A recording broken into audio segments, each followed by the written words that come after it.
No. Alrighty, well, hello everyone, and welcome. Let me get the audio here. Alrighty, hello everyone. If you could get the knob there and turn that up. Hello everyone, online and in person, and welcome to the PSU Splatoon Finale. Want to thank you all for being here. Got a lot of people from various parts of the state, country, and even other countries. Yeah. It's going to be one heck of a ride, and with teams being as randomized as they are, I really have no idea where things stand as to who's going to win. You got any thoughts here? Well, okay, I gotta probably get closer. Is this better? Okay. Yeah, well, I mean, everything's, like, up in the air. So, it's like, there's so many people on so many different teams, and I think it's just gonna come down to whatever team, the best way I can put it, whatever team gets luck at the draw. I mean, honestly, however things turn out between internet, between getting lucky picks, it's gonna be chaotic, that's for sure, but we're very excited to bring it here for you. Oh yeah, we've got a lot of teams here that are comprised of a mixture of more experienced players, maybe less experienced players. But the one thing that they all have in common is that they have played this game to some extent at a competitive level, right? And so having that bit of a backbone, there've got to be players that even though nominally on paper they might not be great, but you slot them into the right team or you slot them into a team in general and suddenly they start playing a bit better. So then going to the teams that we have here, team throwers versus a communication error has occurred, which unfortunately we've had to shorten here on the bottom of your screen. Are there any particular standout players in these groups? Well, I mean, simply put, there's one player everyone's got to look out for, and that is V. If you live under a rock, you know that V was pretty much always like a top-level player, but now has the opportunity to play for Penn State, and coming from Penn State, right here, coming from Penn State, they're going to be a key player to watch. But as we start counting down, hopefully the internet isn't too bad. We got Team Throwers versus Com Error. What are you feeling? If I'm being honest here, I'm gonna have to go with my gut and say that I'm rooting for Team Throwers. I think C- is someone that I've seen play not Splatoon, to be fair, but I've seen him play Smash, and he's really good at that game. So surely that transfers over. All right, and we are going to be jumping right into it, starting off with game number 1. This is going to be a play all 3 on Mahi Tower. A little slow to start, but hopefully we get through. We see a gold air spray coming out from Jolts, and we see the Splat Charger coming out from Florito. Some very interesting comps here, as we are going to be jumping right into it. And jumping straight into things here, and to lead things off, right? I always wonder on maps like this, when you get such a strong advantage by getting this first, do teams try and rush the point, and when they possibly sacrifice things to do that, how do you try and wrestle that point back? I think just using specials, being coordinated is definitely the biggest thing to do. As we see here, it looks like Team Throwers is going to be starting off with an early lead. Definitely not throwing as they're going to be approaching the first checkpoint. B going to get picked off with a very good splat bomb there from C-. Booyah bomb coming out from Jolts, and it looks like Team Throwers is barely going to squeak by this first checkpoint. Squeak by the first checkpoint, but this is going to get taken away from them just barely. It was a good kill on V, but he's coming back with a vengeance here. Playing right on the front line here, too. Gotta be a little bit careful, though. We've seen how well C- is able to just jump up top, and look at that from downtown. Gonna take the kill. And that's going to get the members of Communication Error a little bit closer. The lead away here. Very nice ink back there from Florito. Going to get the first checkpoint with the bubbles coming out, but there's only 2 members left for Com Air. They're trying to hold this tower as best they can. We got 2 Juniata players in the tower. Unfortunately, they're forced to back up, and the bomb is going to get the pick. Great pinch there, leading him right into the bomb. This is going to get taken right back away by Team Throwers. Still maintaining the lead. Are going to lose a player there. Still, though, maintaining control of the tower, and this is really what you want. You got to keep this push going. Stalled in its tracks, but I think you can afford to take your time here if you're Team Throwers. Communication Error, they take it back, but can they push it further? Yeah, that was a very nice backing there from Florito. We're going to be seeing a 2v2 here in mid. PSUV trying down the tower, but gets picked off by Ivy. Very nice shot there from Ivy, who doesn't play competitive too much. This is actually their first event playing in a competitive setting, so really good to see Ivy here, and really interesting to see what they can do on this map. Yeah, certainly a great performance so far. Team still holding the lead. C- just playing point man, staying here up in the trenches. And look, it's just this complete domination of the high ground. Team Throwers have managed to keep pushing the members of Communication Error off of this advantageous position, and they've been able to force this likely to a second checkpoint here, as the members of Communication Error are struggling to find any way into this game. Yeah, and it looks like there was a pretty nice character from Cleone, and it's going to be a Booyah Bomb coming out from Joel. It's going to find the pick there, and they're trying to get this tower to the last checkpoint. But Joel's fighting against V, and unfortunately going to get picked off with the help of this vacuum shot going out. It looks like they're going to find a pick there on Ford Wallace. These vacuum shots are insane today. Finally managed to power through and take that tower, trying to push it back, and it is going to go back pretty quickly, but they have so much ground to make up in 2 minutes, and if you look at this, Team Throwers right now are struggling to keep them off of this. This is going to be one checkpoint, going the way of Communication Error, but you gotta think that Team Throwers have something in the back pocket here. Well, those strikes are gonna come out from C-. It's gonna find, it looks like 2 picks there. It's only 2 people left. It's just Ritza and Clarito. They're trying to hold the tower. Ritza on the tower, trying to avoid Doing a good job so far. Ooh, and they're gonna put several with the Booyah Bomb coming out from Jolts. Yeah, not quite. It was a great push. Didn't quite get it to the checkpoint, though. And now the ball is in Team Throwers' court. If Communication are able to take this back, this could actually be a very good spot for them. It's down to 3v3. Communication Error still pushing this forward. You can see Team Throwers just slowly backing up. Pop right back in. Yeah, Ritza playing alone in this tower. They're going to need help from the team. They're going to pop the bubble, and it looks like the bubble is going to stay alive there. Very smart bubble placement there from Ritza. Trying to find the pick, but they're going to start getting closer to the second checkpoint. We see the Booyah Bomb coming out from Jolts. Unfortunately, it looks like it's going to find a pick, but V coming out with the Zuka, getting a very nice shot there. And that is 2 there for Communication Error. They're going to lose 2 in the process, though. Lead still firmly in the hands of Team Throwers. It's a wipeout, not the way you wanted to see that end. Lose control of the tower, didn't even get the checkpoint.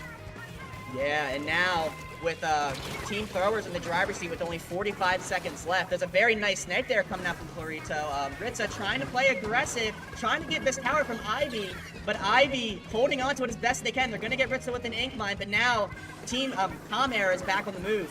The Com Error has one more chance. They got to keep control of this tower, and you lose the one capping, and you lose another. 20 seconds left. It's going to be an all-out push here from Communication Error. If they're able to get this, they might be able to take the game. The remaining points just aren't that much, but you still got to get past this checkpoint. You got to do it without losing a single fight. And the desperation is clear here as the timer counts down. 3 dead.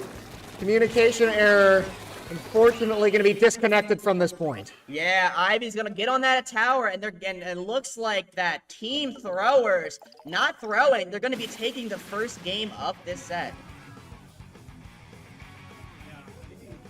As a reminder, this is going to be a play all 3, so regardless of the score, both of these teams are going to be playing all 3 games.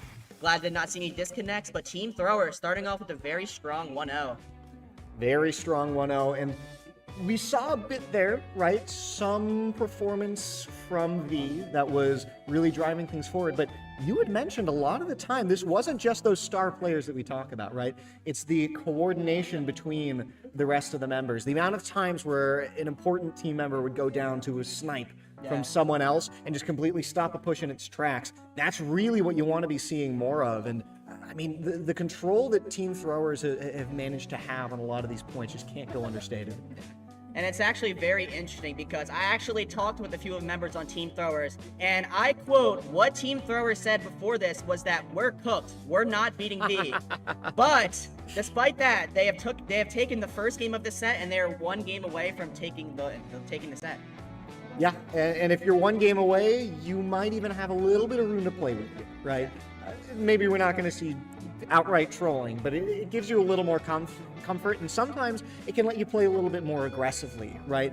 We saw, honestly, less kills than I was expecting, sort of in the middle part of that game. I think it's towards the end, once the desperation started to set in for Communication Error, that things started to get a little more chaotic. However, I am curious to see if we see the pace of the game shift a little, because teams were taking their time, letting the back and forth happen, and that's why those small picks, as you'd mentioned even before the match, really mattered. Yeah, and I think if we're trying to talk about momentum change, I think Rainmaker Manta, with how aggressive teams play Rainmaker, it's going to be very interesting to see if Comair could take advantage of that. Going to be interesting to see what if V pulls out his main, if Clarito switches to something other than Charger, but we're going to be jumping right into here. Game number 2, Rainmaker Manta. Let's take a peek at these comps. Taking a peek at the comps now. As someone who does not play this game, you're going to have to walk me through exactly what any of this means. Yeah, I kind of tossed you into the comps there, but we're going to see an aggressive comp coming out for Clarita. Sorry, you got some cookies in front of me now. I'm a little interested, but yeah, they're dropping the backline. I'll eat them for you. Both of these teams dropping a backline. We're going to be seeing some very aggressive gameplay, as it looks like Team Throwers is going for this this Rainmaker pop. Oh! I'm distracted by the seagull that's flying above the rest of the map. But no, you're right. Rainmaker going to get popped. It looks like Team Throwers, though, are going to have a bit of an advantage around this point. Comair going to lose 2 of their members, and a man advantage is all the members of Team Throwers need to run in and try and take this Rainmaker away. Yeah, and it's very interesting to see Ivy on the dual leads. Ivy's been playing E-leader for a lot of the semester. They're making an interesting pick to the dual leads, but V is going to find one, but C- makes the counter. And C-, this is the other star player on the field that we wanted to talk about, right? V is the one that a lot of the players here are worried about, but I think I'm really curious this game, is C- going to have a performance like V had last time? And Team Throwers were able to win last time as well, so if C- is able to really step up, things are not going to look great. Right on the side. Yeah, Ritz is going to provide enough pressure, but oh, the Ultra Stamp's going to get the pick on V. Team Throwers is going to try to get to this checkpoint, but Clarito coming in with the splash. Trying to take shortcuts and you're getting penalized for it. Still maintaining a lead, but communication error. Very good job shutting that one down. Yeah, and with this Crab Tank online, this might be what communication error needs. But Wallace is going to come and find the trade on V. It's going to be numbers advantage but for Comair, but they're playing a little bit slow. This Crab Tank coming out, trying to get some value out. Ivy has the splashdown online. Going to be interesting to see what value they can get out of it. Communication error, looking to grab this. They've had a very good defense so far, but defense isn't everything. Kraken's going to come out, but look at this Ivy buying so much time, walking in the middle of the fray. Is going to keep that Rainmaker out of enemy hands, but you lose your life in the process, and the members here of communication error are going to waltz on through, clear the field, and likely grab this Rainmaker. Yeah, communication errors. Oh, but there's someone from behind. Lord Wallace going to get picked off there. It looks like Comair has the Rainmaker, but Jolts is coming in from behind with the Wiper. It's going to be numbers advantage for Comair, but they lost the Rainmaker, so it's going to be stalling them for a little bit. You can tell just by looking at this game, V is not happy about how the last one ended. Really starting to put this game on their shoulders. Team Throwers maintain an ever so slight lead. All that's going to need to happen here is that Rainmaker just needs to get right across that gap. Still, we've seen from both sides how difficult that is. Gonna miss the jump. Little bit unfortunate there. Rainmaker gonna pop back up. Shield going to get broken, but it's just in a state of stasis here, waiting to get taken across, and really no movement has been made to get it there. Yeah, and also, like, 2 minutes in, and neither of these teams have the checkpoint. So it's basically going to be next checkpoint. Oh! Britza is going to get the squish there on Jolts. Oh, C- from behind, though, going to clear that one out. Rainmaker's heading right back to the center with her pal, the Seagull, as V is continuing this rampage. Going to lose your life again, but 2 kills for 1. I'd say that's worth it. Yeah, definitely. But it looks like Ritz is going to grab this Rainmaker. They need to get some pressure forward if they want Ritz. Ritz is going to go for it again. Ritz is going to fall off the map. It looks like Wallace is going to clean that up, and it's numbers advantage still for Comair. They're trying to force this jump. It's going to be interesting to see if they go for it. Clarito goes. No way. Clarito gets the dump. Wow. Sneaks it right through there. Clarito suddenly flipped this game on its head. Communication error find themselves for the first time this set in the lead. Oh, Throwers, 3 down. Oh. Jolts. Team Throwers, they want to make it stop, but B is saying no. But the Rainmaker finally going to drop. But Ritza has the Kraken online, but the strikes are coming out.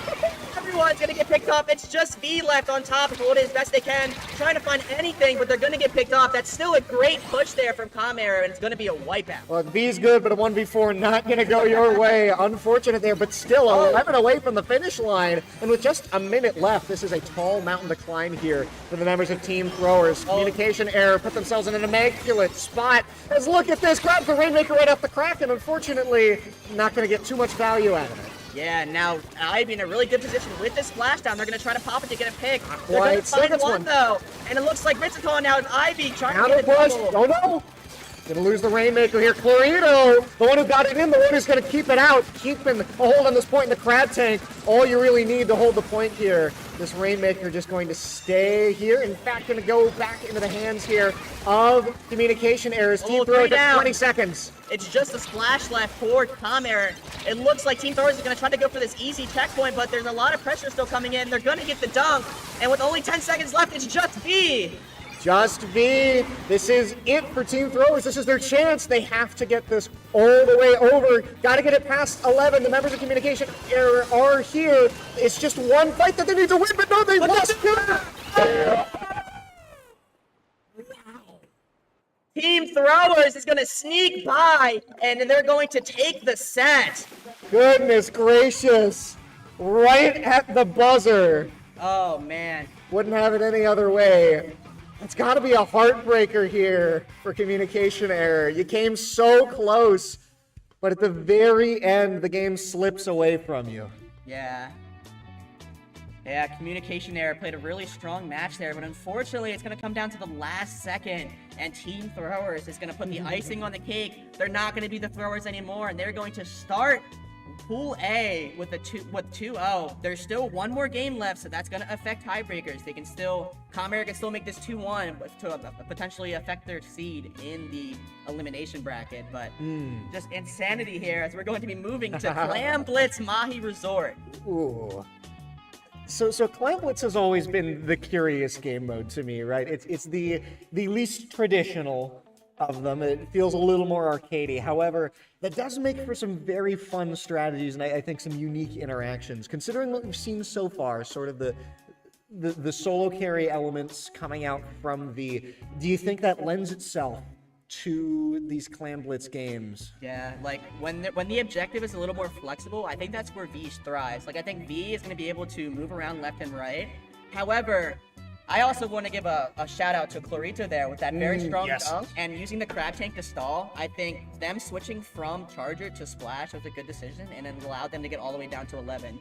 Unfortunately, they lost that, but still very good plays there from Clarito. Yes, Clarito really put the game on their back towards the very tail end there. I'm honestly very impressed with how pretty much every member of these teams is functioning. We're seeing star moments from every single player on the field. That's really what you want to see out of a game like this and out of an event like this, right? You randomize the teams. You want everyone to have their moment, everyone have a little fun, especially when it's on stream, funny enough. Oh yeah, for sure. And speaking of everyone having their moment, everyone is going to be making brackets, so even if a team does not do too well in groups, we could see them shock the world and take a win potentially over the 1 seed. So anything's possible. We've got a very long afternoon/evening ahead of you, and we are going to be jumping into game number 3 on everyone's favorite map, Clam Blitz Mahi Resort.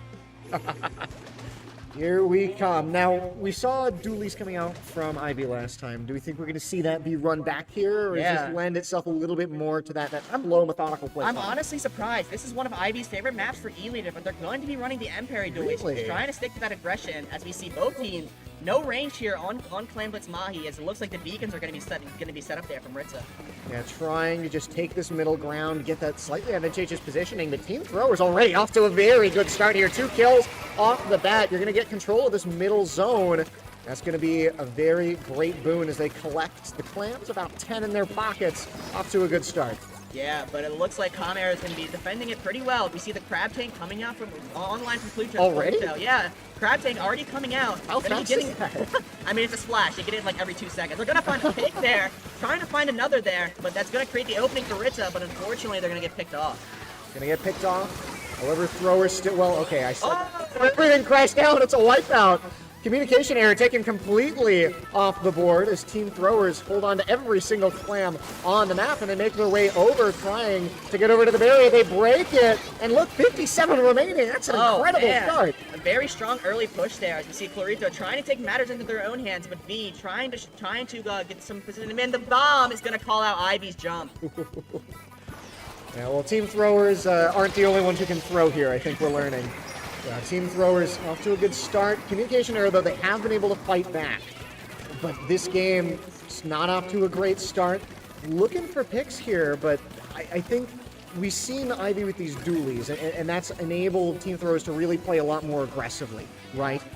And I'm wondering if communication error is just struggling with the pace of the game, maybe expecting something slower, wanting something slower, and not getting it. Yeah, I also want to point out that Lord Wallace is playing the ballpoints flat lane. That's something you don't typically see, but popping the inkjet, trying to get an opening. Oh, there's Zuka another. coming out, and they're going to open the basket up. They open it up, but are they able to score here? Trying to get close, but it's a good defense from communication. Another one taken off the board, throwing the clams in. 46, really not all that much. Yeah, and that bomb's going to be really good there. Lord Wallace trying to keep the basket open, and it's just C- trying to get jumps in for their team. But we see Cleone here with the tactic cooler online. This might be what Comair needs to get back into this game. Well, they needed to stay alive, but to get back in the game, I think you got to put some points on the board yourself here. Watching Cleone right now as they try and advance forwards, but it just seems like Comair has been stuck, cloistered on this backside of the map and just haven't been able to make their way out. But look at these specials! Team throwers moving as a unit, getting the specials and clearing it. Oh, but the Zuka is going to shut down that push.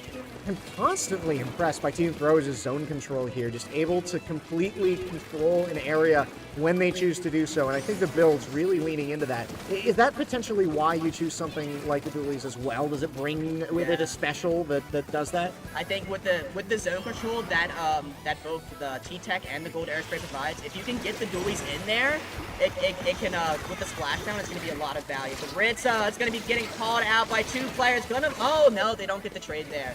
Not quite going to get the trade. Team Throwers just trying to keep this going. They have such a lead that they can even play for time if they want to, but sometimes the best defense is a good offense.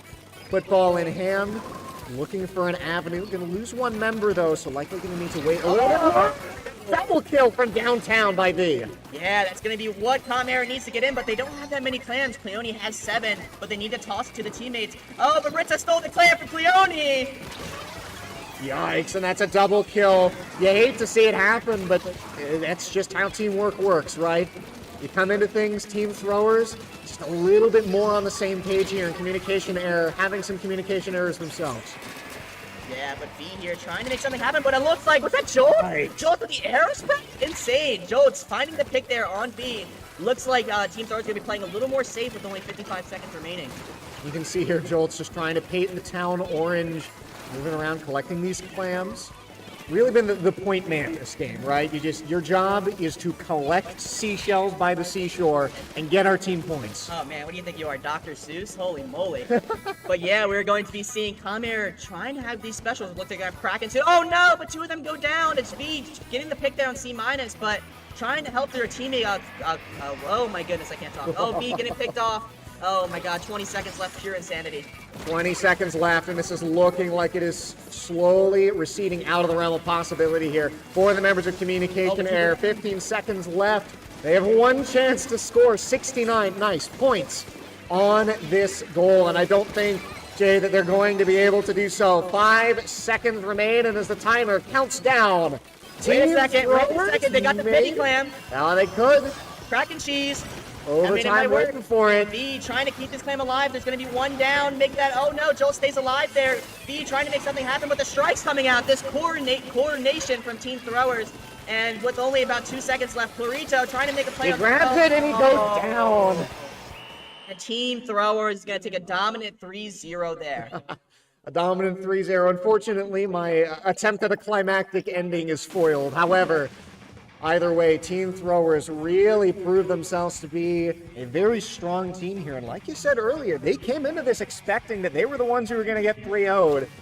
They're on the other side. Yeah, that C- your star player really showed off there. But everyone played really well there. And with the dominant performance that Team Throwers has, they're going to be in a good position heading into Swiss rounds number 2. So how this is going to work is we are going to be doing 3 Swiss rounds for Pool A, 3 Swiss rounds for Pool B, and then we're going to be heading into the bracket. So what we are going to be doing is we are going to be moving on to the next game. Team Throwers takes us 3-0, but we are going to be right back with some more Pool A action. You might see Team Throwers again, but we will see. Yep. See you later. Folks in the room, take a break. Folks at home, maybe get some water. We'll be right back.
welcome back to PC Splatoon Club Finale event. I'm Nova, and I am Amia, and we are getting ready. We're getting back into our Swiss matches, our round robin style matches.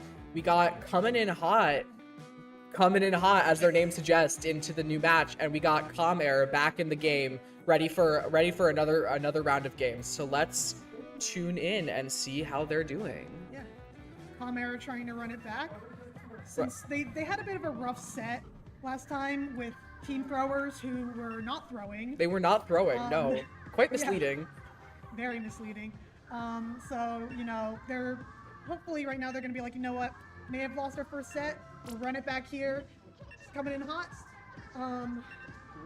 They're going to also, you know, do their best. They're gonna do their best. We got splat zones on Umami. Do you know any of the players? Much about them from coming in hot?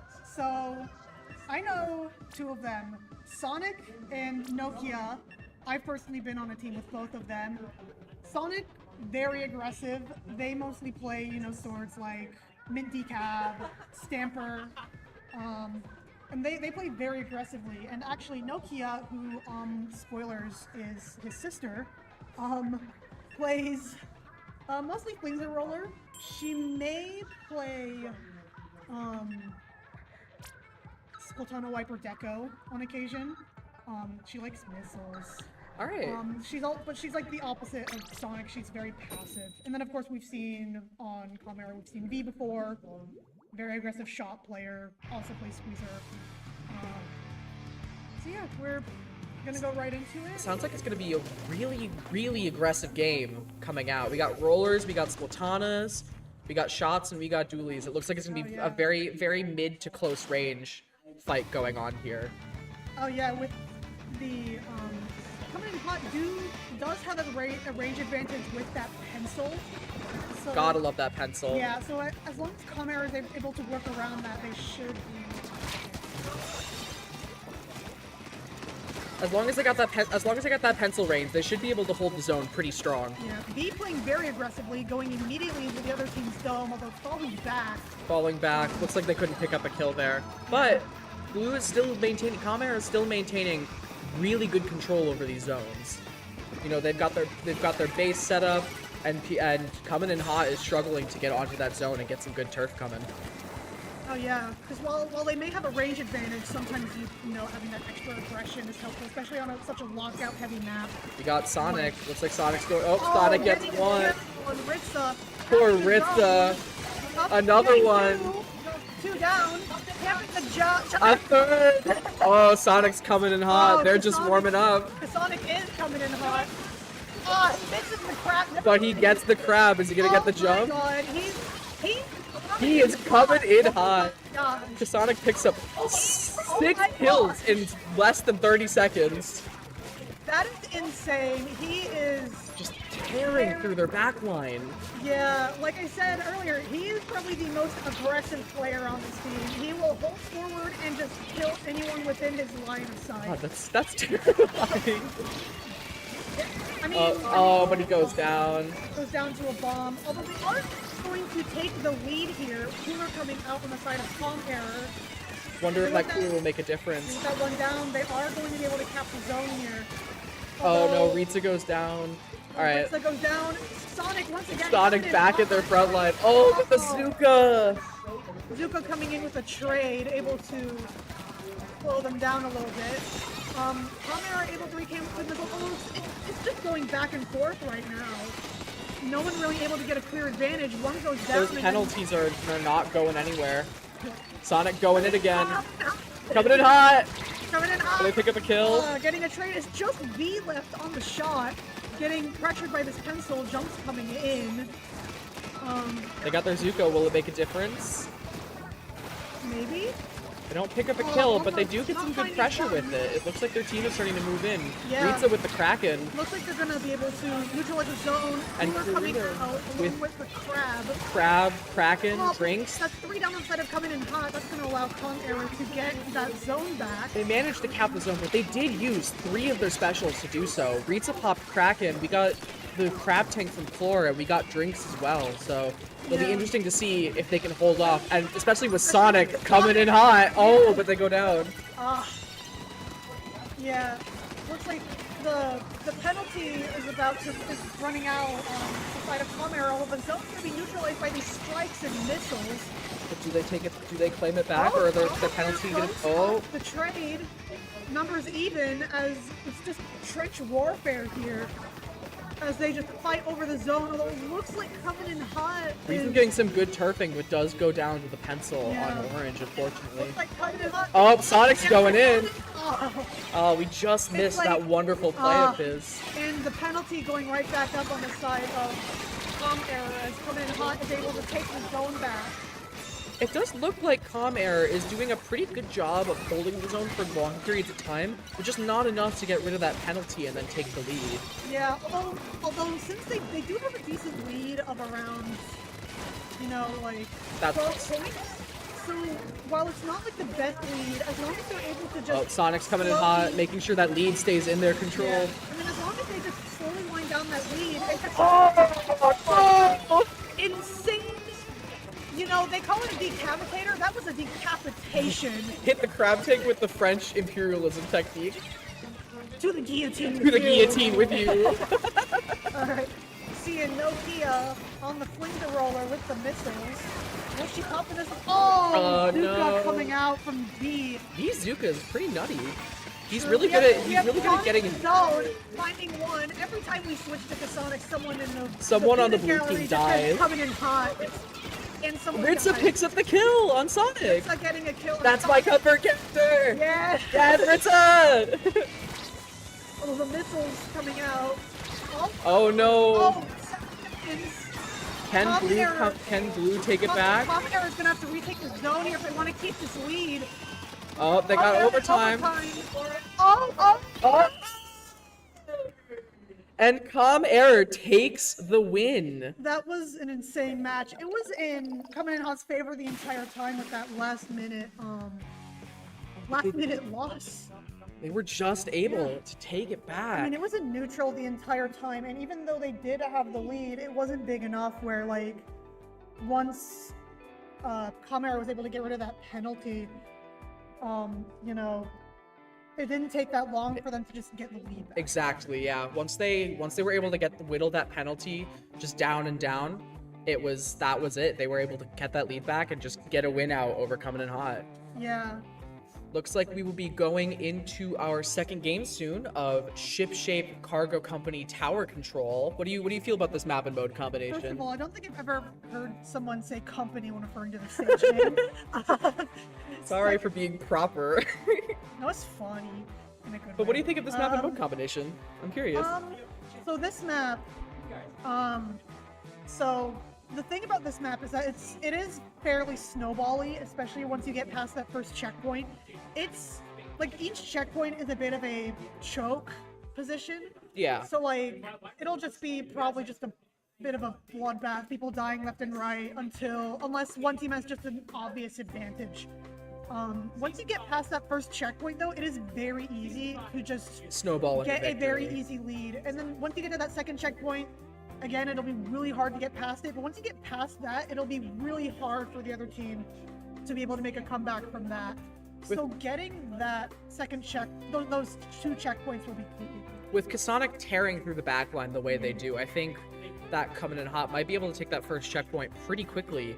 But it all depends on how they position themselves, how they defend, because they've gone up against Kasonic once now. They know kind of the strategy they use, which is men go in.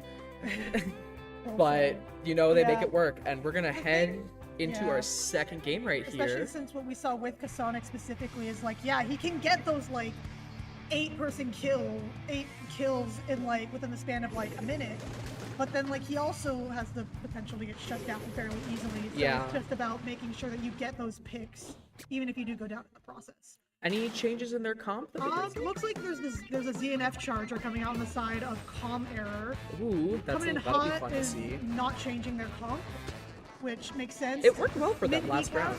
Decap is a good weapon on this map. You do want to have those GG strikes. Oh, Core picks up a quick kill with the ZNF. Yeah. DNF, I'm assuming for GG strikes. We gotta have GG strikes on tower As a control. strikes player myself, can confirm. Looks like Com Error getting an Easy first a checkpoint. very quick first push in here, and yeah, they're gonna get that first checkpoint as Coming in Hot struggles to push in. I thought it would be the opposite. I thought Coming in Hot would be able to sweep through him really quickly, but Kamera set up a really nice defensive hold. It was Of course, those early those early picks from the charger. V getting a double here. oh, the GG strikes, pushing them off the tower. GG strikes, although it is going to slow down Their Com Error progress. just enough that. Oh, never mind. Yeah. Okay. Yeah. It is going to slow down and end this push. As Coming in Hot comes Unfortunate. back to take space. But they got a huge lead. They tore right through the first checkpoint, got all the way down to 19. Let's see if Yeah. Coming in Hot can do the same. Looks like Coming in Hot will need to break the second checkpoint to get the lead from Reeds here. is stalling on the tower. Ritz, They pick soloing up a the tower, kill. Getting the trade. Nokia here is trying to hold the tower. Missiles Sends out coming missiles. out. See what they do with it. They're doing a good job of just staying on Yeah. tower. Despite the fact and that letting- down, they are pushing up and trying to take their top left, which is an important position. Oh, but Reeds gets a double! Double That's from my cover Ritz. character! Yeah. Oh, and Looks like their push is shut down though. Pencil getting shot. Double drinks on the tower. What is this? A dive bar? God. Yes. Looks like V might is looking for an angle to use that Zuka. They got a yep, there it is. Yep, there's the Zuka. The Sonic trying to find a way to just come in hot. Gets Getting in on Rita. Rita. Oh, but the strikes, no. Going down to the strikes. V finds one, 3 down on the side of coming in hot. That's not going to be good as they approach this second checkpoint. They're going to want to get to those key positions. Oh, Sonic's on the Sonic tower. comes in, gets a pick, just soloing this tower. But Kamera is not letting letting the pressure drop. They're not. No, absolutely Yeah. not. As those who went down just immediately come back in. They're trying to keep this hold on coming in hot side of mid. Oh, and that's a wipeout on the side of coming in hot. Oh, no. That means that Kamera is going to get the second checkpoint, and they're going to need. Someone took a little swim there. Sonic took a little swim there. Oh, they're able to stop it for 1 second as Oh, they knock it no. out. And I mean, I Com think Air takes the lead. they were already in the lead. Well, they take the win, and they take the lead in this bracket. Is it best of 3 or play all 3? Play all 3. Play all 3. Yeah, so they have They going to have take gotten this- the victory. They're going to take the set, but coming in hot still has a chance to take a game off. Take of a them. game off of them, yeah. We will have to see if it happens. We will see Coming in Hot back, though, after this match, though, right? We do round robin style, so they'll be coming in next against someone else. It's Swiss. It's Swiss, yeah. So it'll depend on which match gets streamed. Depends, yeah. I'm Next. slightly unfamiliar with the format. I've never done it before. Oops. I exist to make silly jokes, and that's it. All right, next. Professional funny man. Professional funny man. Looks like our next game is going to be Rainmaker on Crab Leg. Any thoughts about that, Nova? Sonic's favorite mode. Sonic is a Rainmaker main. Rainmaker main. He's probably going to immediately grab the Rainmaker and then go to the nearest checkpoint, whether or not it's the better checkpoint or not. Like on Manta specifically, I kind of wish we saw coming in hot on Rainmaker, because what Sonic will do is just grab the Rainmaker and just immediately go to the right. I mean, we do get to see them now, so it'll be interesting. That Anything? is true. What about Crab Leg Capital's kind of unique topography? What do you think? How do you think that'll Right. influence the match with all the grates and the sharp inclines yeah, and walls so that need to be climbed? The interesting thing is that it depends on the checkpoint you go to, because the right checkpoint it's further from the goal, but like you have to walk on a lot of grates, versus the left checkpoint where you have to like jump up a ledge. So that one's typically harder to push from, but that checkpoint is easier to get to. They're both pretty So- difficult, so let's see how they make do Yeah. with it in this Although match. typically the grates route is Considered what is taken. safer? Even though on most maps the Greats route is like, what are you thinking? Why are you going on the Greats route? E-Leader Scope coming out on the side of Com Error, and coming in hot, swapping out their tech for the Junior and Sonic on 52. Gal, unexpected. I was expecting another decav like sweep through their team, but we will have to see how they make use of it. I mean, Ritza's play all, maybe they're practicing, you know? Oh no. Ritza going down immediately. Not pick up a Although kill against FD. Cooler going out on the side of coming Com Error, and yep, Sonic. Sonic's immediately got picks that up Rainmaker. Yep. Will they do anything? Bubble coming out. Bubble for safety. Yep, bubble Emotional for support safety. bubble. Love emotional And- support bubble, although he is unable to stay on the Greats.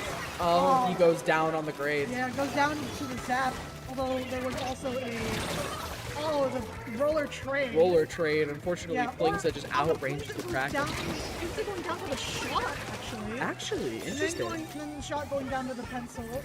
As Sonic Getting the this checkpoint, we knew he would. Ritza attempting to stop his push, going down to the 52. As Sonic getting this pop. Looks popping like out the Sonic's rails. really in their element. They pick up. Oh, They really are. I mean, this is his mode. they pick up a kill. They do pick up a kill with the killer Yeah. rail, but unfortunately, they do quickly go down after. Yeah, Suka coming out. This might be coming in hot, getting the pop. Although immediately losing the Rainmaker. Normally, my philosophy is you want to get slightly past the checkpoint because if there is a push where they can only get to the checkpoint, you can still win. Yes. Because you've gotten past the checkpoint. You have, yes, It's like it's whoever got to the checkpoint first. exactly. Oh, It looks like Com- Flora was going for that left yeah, checkpoint. Comer just running it in, almost getting to the checkpoint, although unfortunately going down. Rita Krakens Rita for Kraken- survival. No, Can they Rita- make anything? Can they Rita make anything with Kraken it? Trying to get the pop. Going for the Rainmaker. Oh, they grab the rain. rain. They do steal it from coming in hot though, making them have to pop it all over again. It does stall because they have to pop it again. Oh, they are going to immediately grab it. But, Coming in hot. Going after the charges here. Zuka coming out. To defend. Oh, forced to go down. Missiles coming right back at them. Of course, Sonic immediately rushing the checkpoint, although With the Rainmaker. Rainmaker Got has knockback, expected. so he just falls off the grates. Lol. He is surprisingly ignoring the Rainmaker and trying to claim space. Well, sometimes he wants space because then the Rainmaker can't push up. That's true. You know, sometimes you need to win that turf war. even if XB you're not goes playing down to turf B, war. and the Going Zuka down. comes out. Zuka coming out. And it gets Sonic! Takes down the gal, although he's gonna go down to the pencil. This might be Kamera's chance to take space here and push up, which it seems like they are going to get this checkpoint. Oh, just barely missing barely it! Going down to the 52. Sonic going for kills, slowing down this push. Allowing for his team to get the pick, and yep, immediately Grabs the because Rainmaker, of heads course up he to would. grades.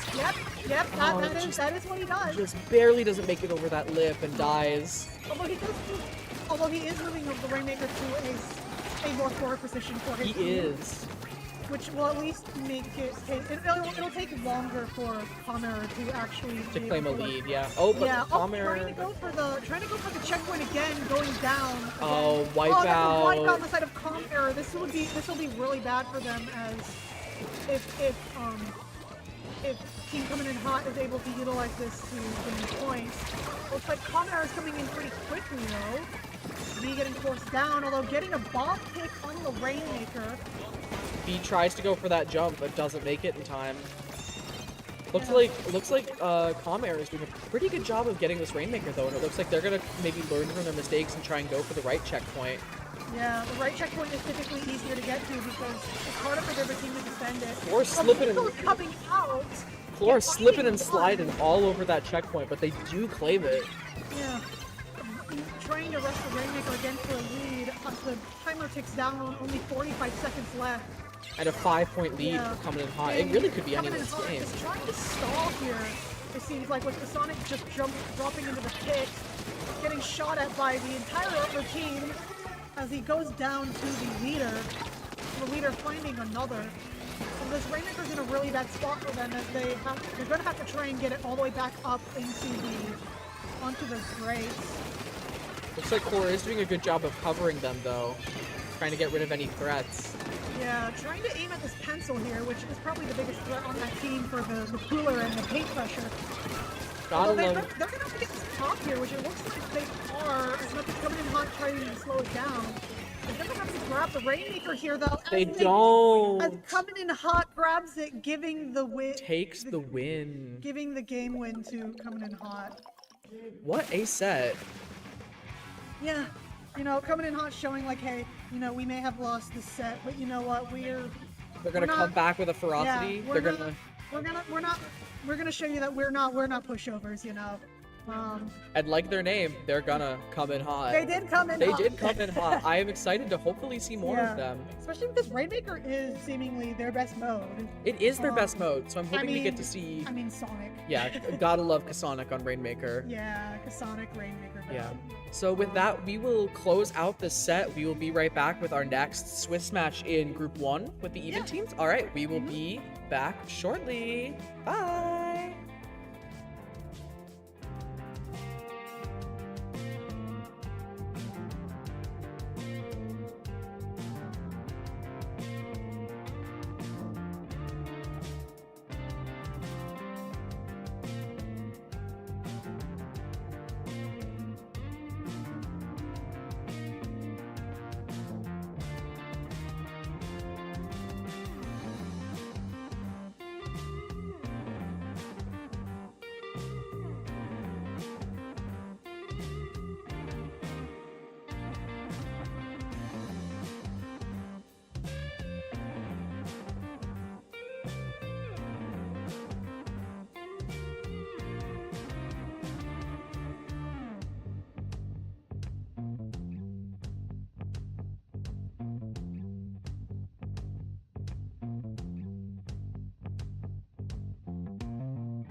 All right, everyone. Hello and welcome back to the PSU Splatoon Finale. I'm Cabbage, joined here on the mic by J Money.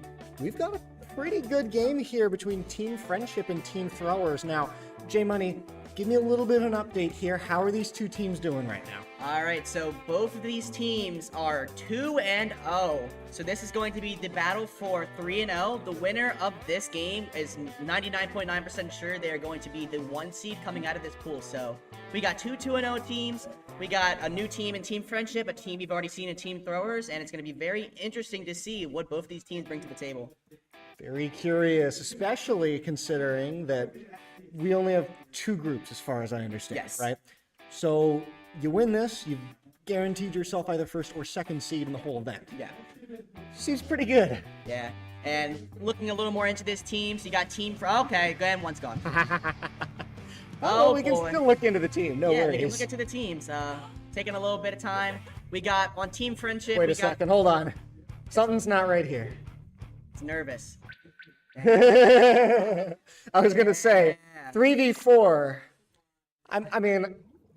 I think Team Friendship's good, but I don't know if they're that good. I'd win. I'd win. You'd win that? You'd Yeah, win that? I'd Yeah. Of course. But yeah. Talking a bit about Team Friendship is the only team with an alumni, Unk PSU Nikki, aka the Unk, as I just said. But Team Friendship, led by Lucky and Nikki, working together with 2 players from Juniata. We got Team Throwers with 3 PSU people, following it up with C- as their closer. Cabbage is the number one fan. Of course. He's one of the only players I've casted before that's actually here. Who did C- mean in Smash Bros? Oh, Snake. Snake? He's one of the best. Unironically, he is one of the best. He's quite good. And I'm excited to see if he continues that level of mastery in Splatoon. I know it's a very different game. However, from my understanding, people that are that good at one game tend to be somewhat good at other games, especially ones that are games they play pretty often, sort of in adjacent interest groups. And I mean, good. You see it there, 2-0. They're certainly doing something. Even with a team that a lot of people have kind of counted out. A lot of people said Team 8, they're the Throwers. They're not going to do anything. 2-0 in the battle for the 1 seed in their pool. It's got to be something to be proud of. But Team Friendship had a bye, so they only have technically won 1 game, but with the bye, they're 2-0 as well. So maybe that lack of a game might be what Team Throwers needs to take advantage of. It's tough to say, right? Because you still have gotten to this point, and all you need to do now is win this one. And like you said, going into this, Team Throwers were not expecting to be in this position in the first place, right? Team Friendship, maybe we're a little more confident, especially getting that bye initially. Yeah. So I guess the Team Friendship might still be a little more sure of themselves. Hey, but we're jumping right in. yeah, if you're sure of yourself, that's going to help you play a little bit better. But in the end, it all just comes down to the play on field. How are you going to get it done? Game number 1, Team Friendship and Team Throwers. Look at that double brush comp coming out from Team Throwers. You also see the E-Leader coming back from Ivy. Remember, Dooley's a few sets back, but they're going back to the E-Leader, that respawn Punisher. Looking at a Team Friendship, though, they have Lucky on the Dreadringer and the Welshring as well. And you'll have to explain to me what the significance of these weapons are, because I agree, I haven't seen them before, but I don't know why. Is that dynamite? What? It's so... Huh? So Paintbrush is kind of like a Dynamo version of the Brushes class, where it rolls pretty quick, but it takes a little bit to start up. So other players try to need to punish that slow wind up, but once it gets going, it can do a lot of damage. But unfortunately, they're going to get picked off. Team Friendship has 3 specials online and numbers advantage. It's going to be interesting to see when they pop this. Nikki, the number 1 Kraken user, see if they get you. Oh, never mind. Yeah. Number 1 Kraken user, going to be the number 1 player targeted and taken out here. C- now, taking the high ground, trying to get some good positioning here. And this is a very slow start to the Clan Blitz. Another great pick, and look at this. from Team Throwers. It's just a slow, methodical push towards the end. Oh, and here's that special synergy that we saw earlier, trying to get some picks there. Unfortunately, they do not. They're going to be numbers down, losing that specials. But Ivy on this E-leader trying to make something happen, holding this right stack, but it looks like J-Rabbit's trying to rush that area. Well, earlier we saw that Ivy was starting to look away from this E-leader, right? But now picking it right back up. I think it goes to really help the pace that they want to set. But Nikki, you mentioned it earlier. There's the Kraken coming home. Yeah, they're playing really safe, really defensive. Looks like they're going to jump back to spawn despite being pretty numbers even. But that's going to give the space for Team Throwers to try to take advantage of this. Looks like they're playing a little bit passive, though. Here comes the strikes from C-. Wallace coming in, trying to make something happen. They're going to get picked off. All this sound and fury seemingly signifying nothing. However, finally, it looks like we have the potential for points to be scored here. Football resting in the hands now of Team Friendship. Are they going to be able to land it is the question. Very slow roll here as both teams are looking to get a pick. And Lucky the first to fall. The wave breaker coming out from Ivy. Notice that this team is running a double wave breaker comp. You don't really see that too often because it sucks, but I would not know. So I'll take your word for it. I like the wave breaker. I play dually smoke. It's a lot of fun. I like wave breaker. We love wave breaker. Misinput. It looks like Team Friendship is going to be playing 3v3, but Nikki trying to play aggressive, but Lord Wallace trying to call that out. Right away does manage to get a kill there, so going to back things up. And again, it's just this constant back and forth between Friendship and Throwers, and no one has managed to score yet. Both teams have had opportunities to, but not quite been able to get that right to where they need it. Nikki on the Kraken takes out the one target you got to get. Yeah, that backline being down is huge, but will they be able to take advantage of it? It looks like they're not able to, but the Ultra Stamp coming out from J-Rabbit. Trying to make something happen, but unfortunately, they're going to be playing the high ground. Oh! J-Rabbit with the nice Ultra Stamp throw. That is what Team Friendship needs when they're trying to push into this basket. But they don't have a way to break it, and that's the issue. They're going to get the control here. They have it. J-Rabbit, no, it doesn't quite get it. And instead, just going to be forced off right as they had their one opportunity. There's under 2 minutes left here, Jay, and no one is yet to score. Average Clan Blitz map, we might see an 8-minute game here, as we see with 1 minute and 40 seconds left. Looks like Team Throwers now at the Power Clan. Power Clan in hand, but you're going to have to play carefully. I mean, we've seen how strong both of these teams are on the defense. Offense, not going so well for either of them, but the first one to score is going to be the one in the advantage. You're right, the Kraken coming through, but all this time you're ignoring this clan that's going to come through. Is it going to get into the goal? Looks like they got it. Barely will. Yeah, it looks like, I believe that was Clover there who got the got the basket open. Even though it's only 20 points, that's still a pretty good, 77, okay. Honorary Kraken Mirror shout out there, 77. We're going down to 71. It looks like Lucky's going to get the pick there. It's going to be a 2v2. Shout out to Lucky there, a really strong player trying to hold mid for their team. And that's really what you wanted to see now if you're Team Friendship. It's just a great opening of that game, and now you have the lead. You've seen how hard it is for either team to try and score here.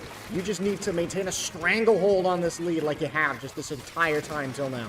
Yeah, C- trying to fight J-Rabbit, but J-Rabbit's going to find the pick. Wallace cleaning it up, and then with a 3v3, with only 30 seconds left, things are coming down to the wire here. Coming down to the wire. Still potential, though, with the super claim here for Team Throwers, but they're likely only going to get one shot at it, and they got to hold on to it.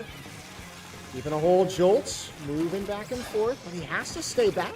It's just this other area domination we're seeing now from Team Friendship, and this is not what we're used to seeing here when Team Throwers is on the field. Yeah, with everyone online, multiple specials online, all you have to do is get it down to 60. That's 2 power clans, all they need, but 3 power clans online. Oh my God. And was that a nice snipe there from Ivy? And 2 down. It's going to be just a slider from Lucky. Lucky. No way. Wow. They have to get here. They're going in. They're throwing the power. Oh, Ivy tries to throw it in, but they cannot. In. They pick it up. Schultz comes in with the ink brush. That was almost a disastrous ending, but still on the same page. What a great coordinated play from Team Throwers at the tail end there. Yeah. They wait, they bide their time. We know that Team Throwers is really, really good at that large-scale play, right? They love the slow, methodical fight to the finish. They take their time, they gather those clams, and then they go in for one final push because that was their only chance to win. Yeah, and especially when wiping down 3 people and just Lucky with that Reef slider. They were able to hold it with just enough time, get one power clan, even though they missed Jolts with the cleanup, and to get that last one in to take the lead. But we're going to be moving on. It is going to be Zones Brine Water Springs. You heard that right. Zones Brine Water. I'm gonna act pensive and look like I'm thinking really hard, as if I know what that even means. Oh, yeah. Yeah. Indubitably. Yes. So, tell me here, J Money, what is Brine Water Springs like? So, a lot of issues with Splatoon maps, the ones you don't see, they're often not played because they're basically like a bowl, right? Okay. Like everything funnels down underneath, and mid is like at the bottom of the map, pretty much. Ooh. So Brine Water is one to where it's a similar layout to that. However, some people like playing it. It's a really good E-leader map. You see Ivy playing that leader. It'll be Ooh. very interesting. But you might see an E-leader coming out from both teams because it's very strong for long range. So Brine Water is definitely like you have to change how you play. Okay. That's for sure. So they're very high ground oriented, and the people in the middle are, it's like shooting squids in a barrel, I guess, Pretty much. to adapt the analogy a little bit. No, but still, I'm a little surprised that the game was out of Team Throwers' favor for so long there, as I will remember to update the score here. But Team Friendship really came out of the gate swinging on par. Yeah. Managed to get that lead off of a very well-timed power clam. But again, it's just that long con on the other side, right? Team Throwers knew what was happening. Will they be able to keep up that pace of things going into this game number 2? I guess we're gonna find out man, here, no, Jay we're Honey. not. No, we're not. Let's go Octobrush 1v4. You got this, Clover. Oh my. Let's go, Okay. Clover. All right. 1v4. No, he's got this. He's got this. All right, let it happen. Okay. All right. Fine. Clover Give was the people what they want. Clover Come was on. like, let me at him. I can take it. Oh man. Put me in, coach. I can still fight. Absolute insanity there. But look, we got to see those comps for a split second. Notice that Team Friendship did not run that E-leader, so they have to stick the same weapons because of DC rules. So we're Right. going to be seeing the E-leader coming out for Team Throwers, and Team Friendship's going to be at a range disadvantage heading back into this. So does that mean that on the other side we're going to see maybe a bit more of an aggressive play style? Yeah, we saw Clover with the Octobrush, even though they were by themselves. What the plan is with Octobrush is build the Zipcaster, target the leader. You know the Spider-Man special, right? You remember that? Do you not remember like where you zip you zip to like the walls and like you can like travel around super quick? It was in the fall finale. Okay, maybe I'm just not But remembering. basically, if you have Zipcaster, what you could do is you can like attach. It's like a sticky hand. So you throw it, and like you'll basically go to that like it's like an Ender Pearl Minecraft movie. Oh, okay. All right. Thank you for that. Yeah. All right. Someone's bound to say chicken jockey eventually. Well, you just said it.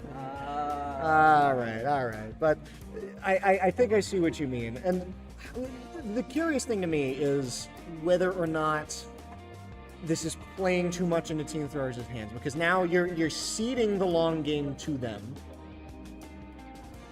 You're going to really have to be playing well and setting the pace well in order to actually throw Team Throwers off their game. For sure. Yeah. And Team Throwers already starting out hot. They're coming in hot. They have the weapons, but Team Friendship, you can't count them out just yet. They have the Unk and Nikki. They have the slider with Lucky, and both of the Juniata players, Clover and J-Rabbit, very strong players. So this honestly could go any way. And as we wait for the last few players to get back into the room, what are you thinking? Just simply put about this, like, what do you think about Brine Water? You think Team Friendship gonna take it back, or you think Team Throwers? I thought addressing Brine Water specifically, I got maybe a couple seconds of a view of the map.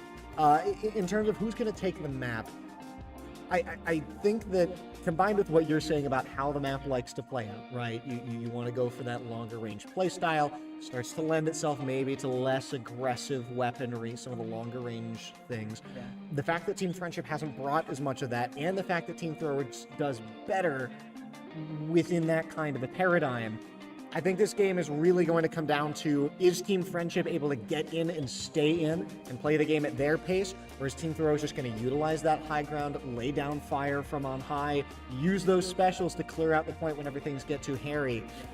I think I would have to give advantage here to Team Throwers, considering the comps we just saw. Yeah. Although I do like to note that Team Friendship, they do like their specials that they're bringing out for Zone Sprite Water are definitely more aggressive. So if there's any way to stop a good backline in Ivy, you just rush it down. It's like simply put, like if you're able to get that Zipcaster, get that Ultra Snap. You saw I believe that was Clover with the flick. with the remember the hammer throw Yep, on yep. the yeah. So we can expect to see some of that, but instead targeting Ivy or the Kraken. The Kraken got a good pick on Ivy in that last set or in the last game. Apologies, but Yeah, and it's like we see in all these games, right? The team that loses will always have moments where they're ahead or moment where they make a good play. Yeah. It's about doing that consistently. yeah, for sure. And we've seen Team Friendship be able to get that off quite well in the previous game. Coming into this one, though, you're off of a very devastating last-minute turnaround. Team Throwers, they got to prove that they can do it for an entire game, not just the tail end. Yeah, and with the back to that aerospray comp from previous sets, so we're gonna see that those combined specials breaking in unison. As we see there, it looks like one's gonna go down early for Team Friendship. That's Unk himself, down for the count. As we're gonna see, it looks like they're gonna retake the zone here, and now Team Throwers trying to get on the upper hand. Team Throwers have the point, and they're starting to score a little bit more. And look at this, keeping them bottled right up. C-. He really likes to play in the trenches, right? He plays this up-close game, and he's just such a nuisance to deal with. The bomb doesn't even kill him. Yeah. There's the Kraken. The Kraken coming out from Nikki, trying to work with the hammer. Look at both of the specials working together. They're going to retake the zone, and with 2 down, they need to rush that E-leader.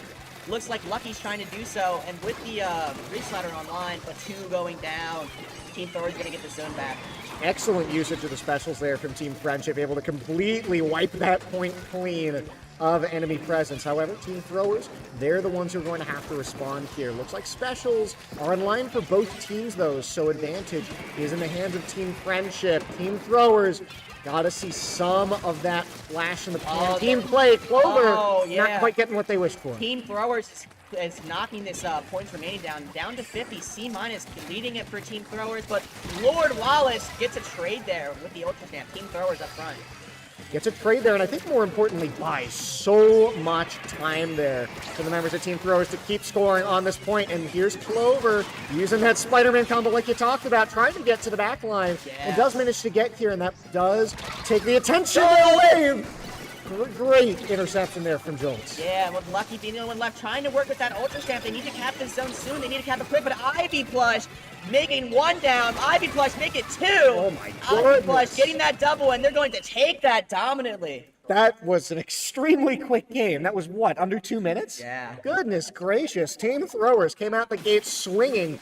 And I think, J-Money, we've seen that pace from the end of the previous game continue all throughout that one. Yeah, Team Throwers now just taking that dominantly. Ivy's missing the memo with that emote, by the way. We're missing those shots, though, if you saw 2 in a row coming out from them. Very true. And with 1 game left, how much does this affect seeding? If I remember correctly, if Team Friendship is to take this game, that would help them force some tiebreakers between 2nd and 3rd. Oh, especially I guess with the other group, Yeah, I'd with say. the other they're playing. But Team Throwers, with that, Team Throwers is going to be the #1 seed coming out of Pool A with this win. Yeah, we'll see if it's going to be the #1 seed overall. Yeah, we don't know about overall because they did I believe they dropped one game, not a set, but I believe they dropped a game in their I'm not sure. Don't quote me on that. If you want to see the bracket, start GG. Yeah. Someone link it in chat, trust. Yeah, we need to get Moobot on this, and well, I guess it's not Twitch, so ignore me. No. Hagglefish TC. You know what that is, right? You know about Hagglefish TC? I don't think so. Take a guess. I don't even know where to begin here. Look, you see the super small picture? Oh, okay, I see now. You see, I should look at the screen and see True. what you're talking, because we switched topics extremely fast. Okay, Hagglefish TC in terms of map. Yes. Hagglefish is a map. TC is going to be, oh gosh, what would TC stand for? TC tower control.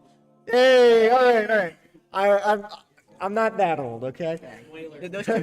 Those two games under your belt in the entirety of Splatoon 3, they're really helping you out. Yeah. Were either of them on tower control? I don't even remember. Were they? Oh, they're probably turf war. They were like 4 years ago, man. I don't know. Yeah, we're switching this up. Next round we'll be playing Smite, so stay tuned. Woo! Oh yeah. But yeah, Smite time. we're going to be jumping in. Team Throwers wins the set, but Team Friendship trying to spoil the parade and get a game off themselves. Looks like we're not having any internet issues yet, but it's going to be interesting to see. Oh, what comes. did you have to say yet? Yeah. Yes. Trust. Not having Trust. issues yet. That implies we will have issues. No, we will not have any issues the rest of the event. Calling it now. Lock it PSU in. Wi-Fi is perfect. Game number 3 between Team Friendship and Team Throwers. Here we go. Oh, Nikki is not playing 96 anymore. They're going to lose that Kraken, and they're going to be playing a Blaster instead. Playing a Blaster in second. L3! What is that, H3, L3? I don't even... L3! That's the Crab Tank one. Is that Lord Wallace? Let me take a guess. Yeah, it is. So many words are going back and forth, and I have very little idea what any of them mean. But I do see the know the team. crab tank. Okay, well, there's the crab. Okay, all right, complete wipeout here by Team Friendship, and honestly, that's a really good start. We haven't seen them at this strong of a showing Ivy. yet. Ivy gets the snipe there, unlucky, but J-Rabbit's trying to come in and get some pressure. Here comes the throw, and it's good. Oh, look at that! Always on point with those tosses. But Team Friendship still managed to give themselves a very solid lead to start this game out. Yeah, but with 3 down, they need to regroup. They need to get their teammates back. Lucky's trying to strike that, but they're going to jump out. That's going to be now advantage for Team Throwers. They have the Booyah Bomb out for Gold Air Spray. They're going to try to pop it. Looks like on this 10. No, they're throwing it to the right, but we do see it looks like Clover is trying to make something happen. Unfortunately, they get picked off. 2 down, 3 down. Yikes. Nikki, the only one left, does manage to stall the tower out for a little bit longer. I think that's really all you can hope for in a position like this, just trying to toss damage on it to that point, get the person off of it. Looks like this checkpoint is going to get captured. Yeah, Just barely, yep. Checkpoint, but Clover's trying to stop the tower, and they Ooh, do. I won. Yeah, Clover with a nice stop there. It's going to be numbers even. Clover trying to rush this leader because they know they can't fight up close, but the leader's going to back up. Clover in mid with the Crab Tank, trying to work with their team. Yikes, yikes, yikes. Trying to push this tower forward. Just want to get a little bit more of a cushion between the opponent's score and yours. And really, I do not blame them. 1 point is a little too close for comfort. For sure. We see these strikes coming out. It might be potentially doing some damage. But He's Clover, oh, the crabs are fighting! Oh, but Lord Wallace. I didn't know the crab's a Bakugan. That's so cool. Yeah. little Bakugan in the middle. Okay, that's cute. All right, tower being taken back here by Team Friendship as they keep pushing this forwards, continuing to maintain the lead. And again, we have not really seen them have this strong of a performance to start out the game, right? Usually it took a little bit longer. It was around this time that things started to turn around here. The Team Friendship have a good hold. They got to keep it going, though, and look at that. The Booyah Bomb looks like they're going to find a pick towards the end of it, but Jolt's trying to hold this tower as best as they can, but Nikki and Lucky working together to try to stall. We see the strikes online for Lucky, but they're in a bad spot. Jolt's trying to punish that. Not quite able to. With Nikki. Gonna get the pick.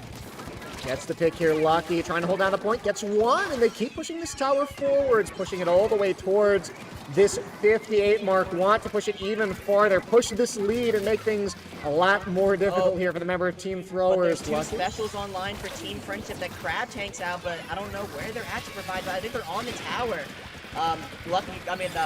Team Friendship going down to 46, but the Crab Tank is now coming out from Clover. Jolt throws the Booyah Bomb. There's 2. Oh. Booyah Bomb does get something. Tower gets taken back here.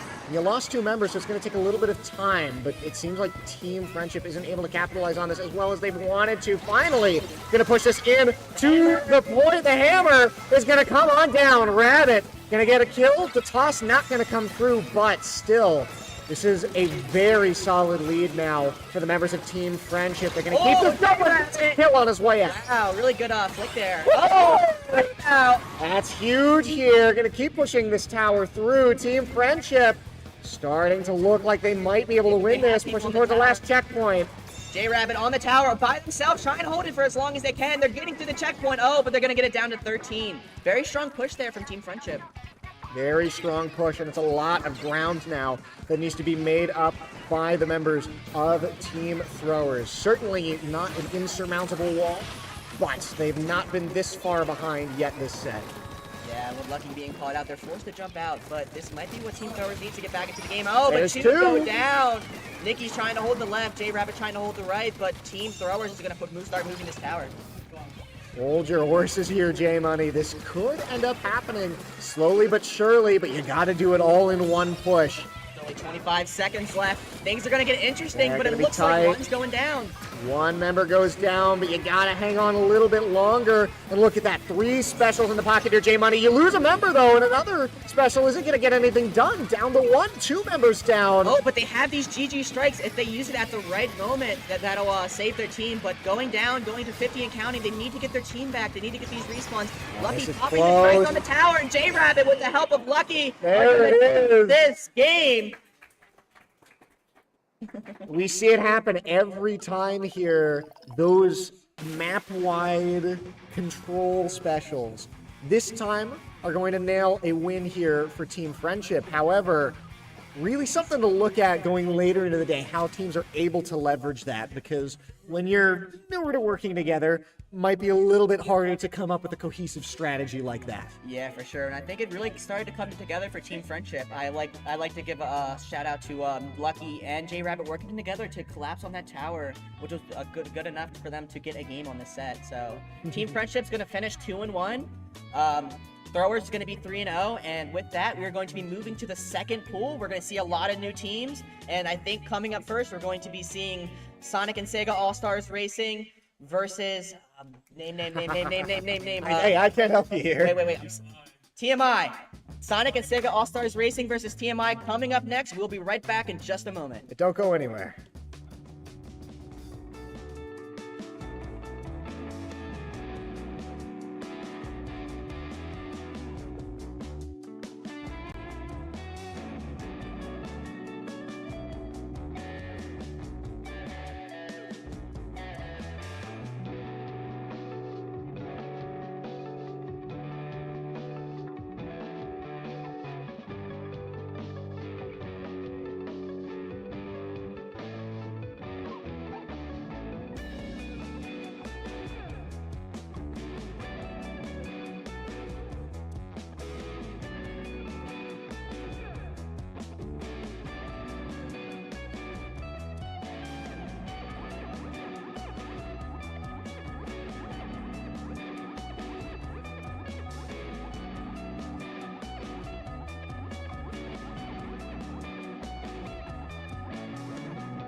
We're so dark here.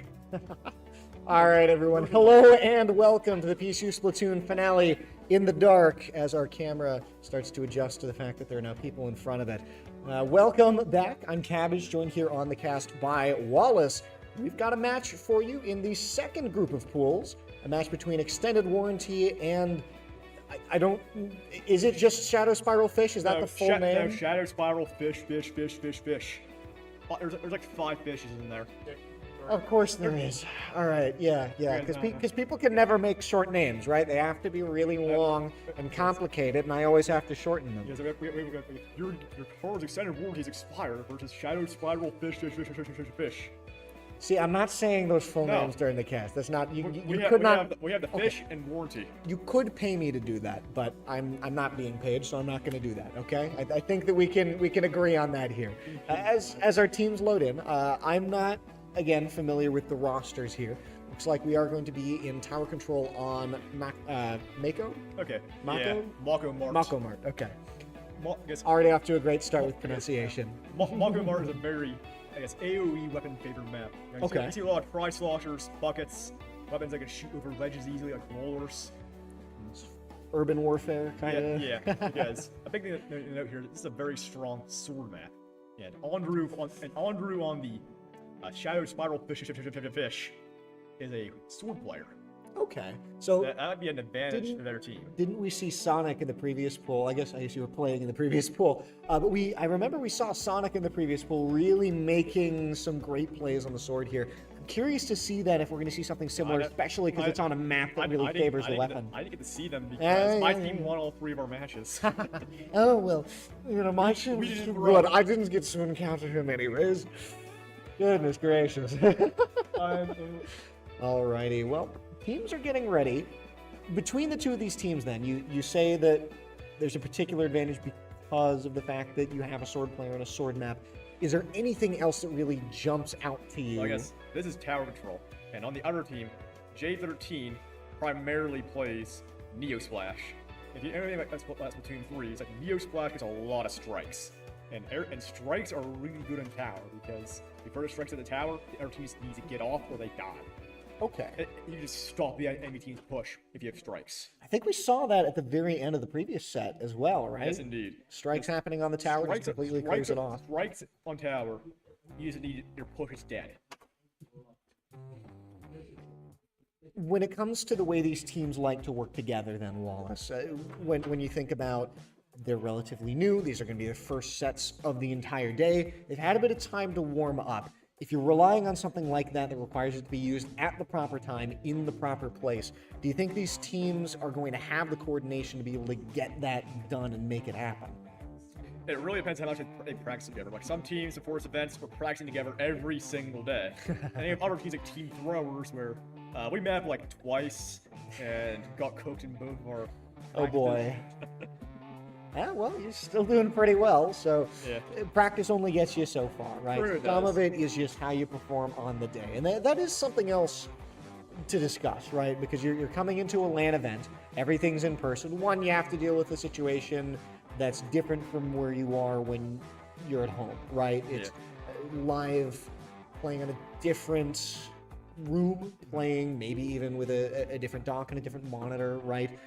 You're not in the same place that you're used to playing most of the time. That can throw a lot of people off, especially then because you're in the room with your team and with the other team.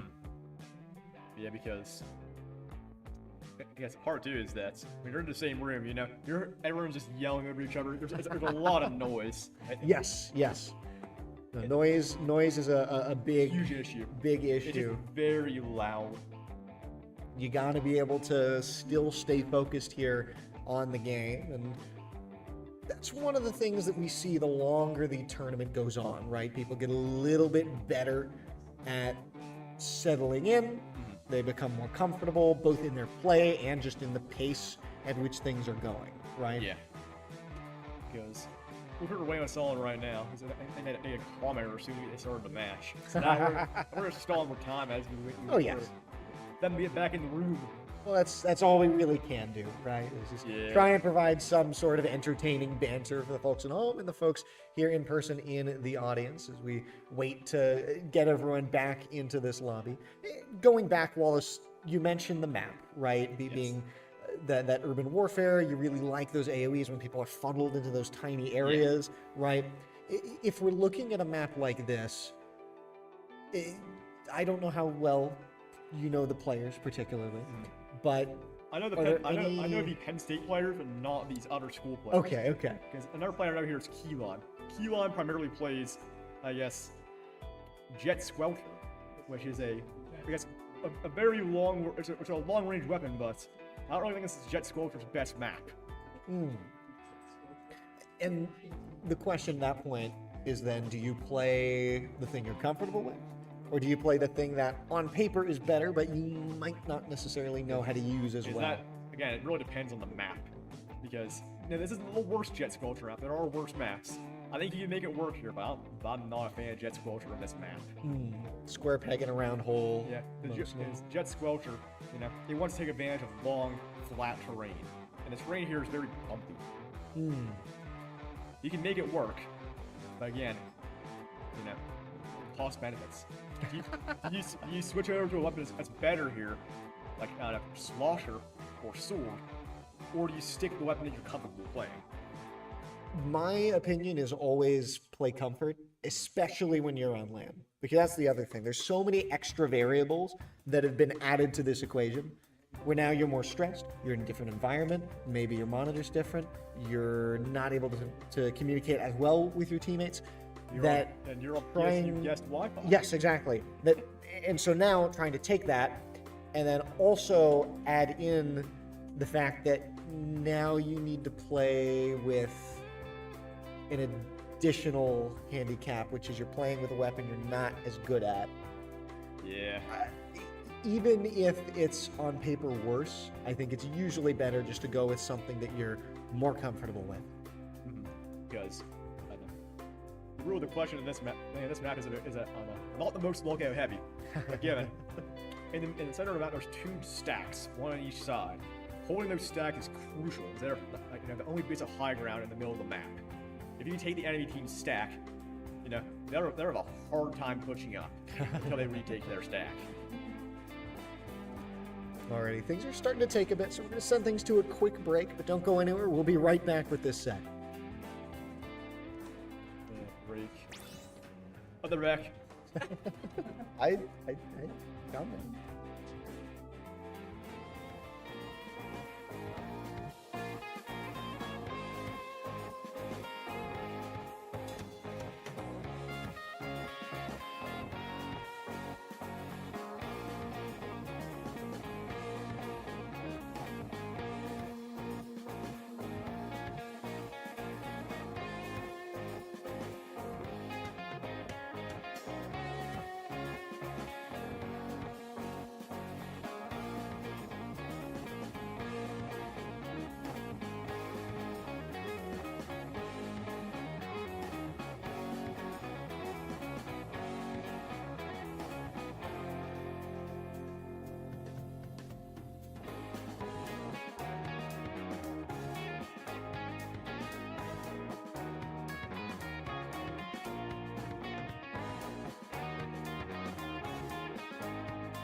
I am not throwing, okay? The No, throwers you're already throwing. the throwers already You played their wasted the sets, all last right? minutes. I'm You're not. Hey, throwing. whoa. Throwers already played their sets, all right? Getting All right right, here into all the game right, between all Extended right. Warranty and Shadow Spiral Fish here finally on Mako Mart. So anyway, looks like we have a what is this? Edit Splatling.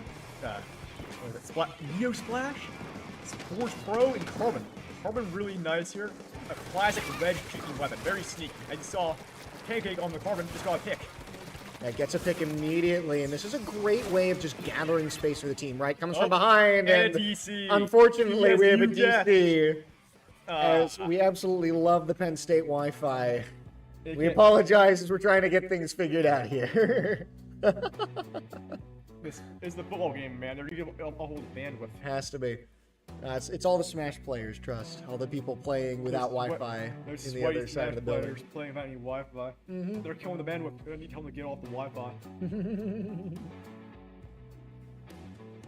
Goodness gracious! No, this stuff happens from time to time. We'll send things back to a break while we get it figured out. Apologies for everyone at home. All right.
he's waiting till the last minute. A communication error. Let's go. See, this is why. This is why you don't rush things. Okay, we'll be right back.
Yeah, we're back for real this time. But are we back for real? We also don't have a spectators. This is going to be fun.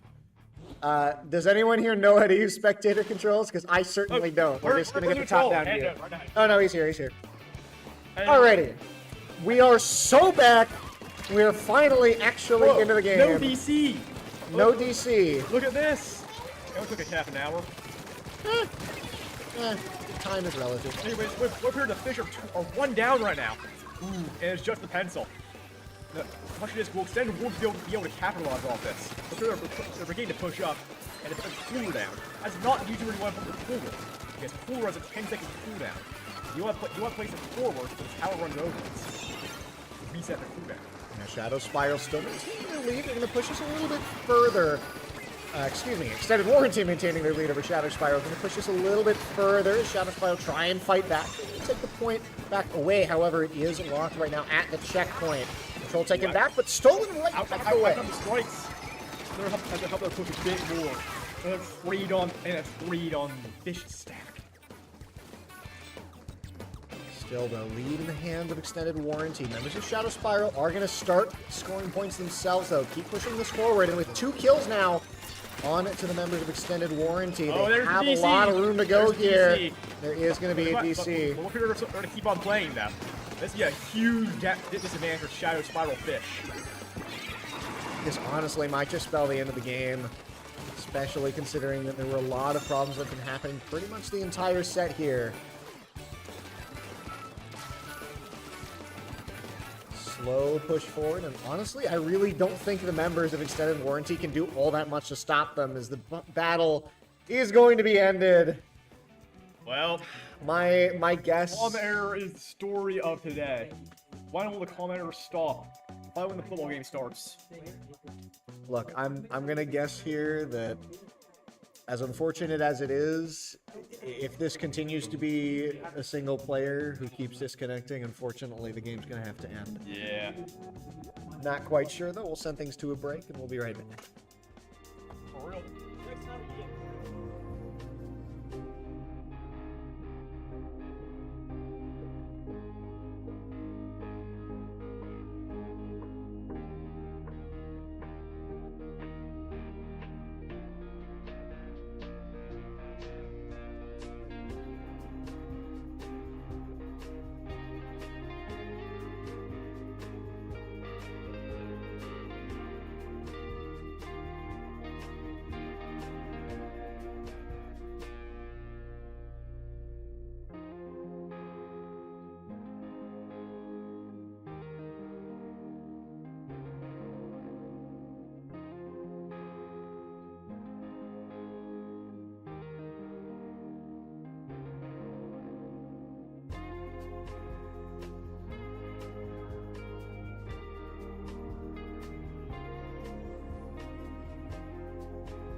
We are so back.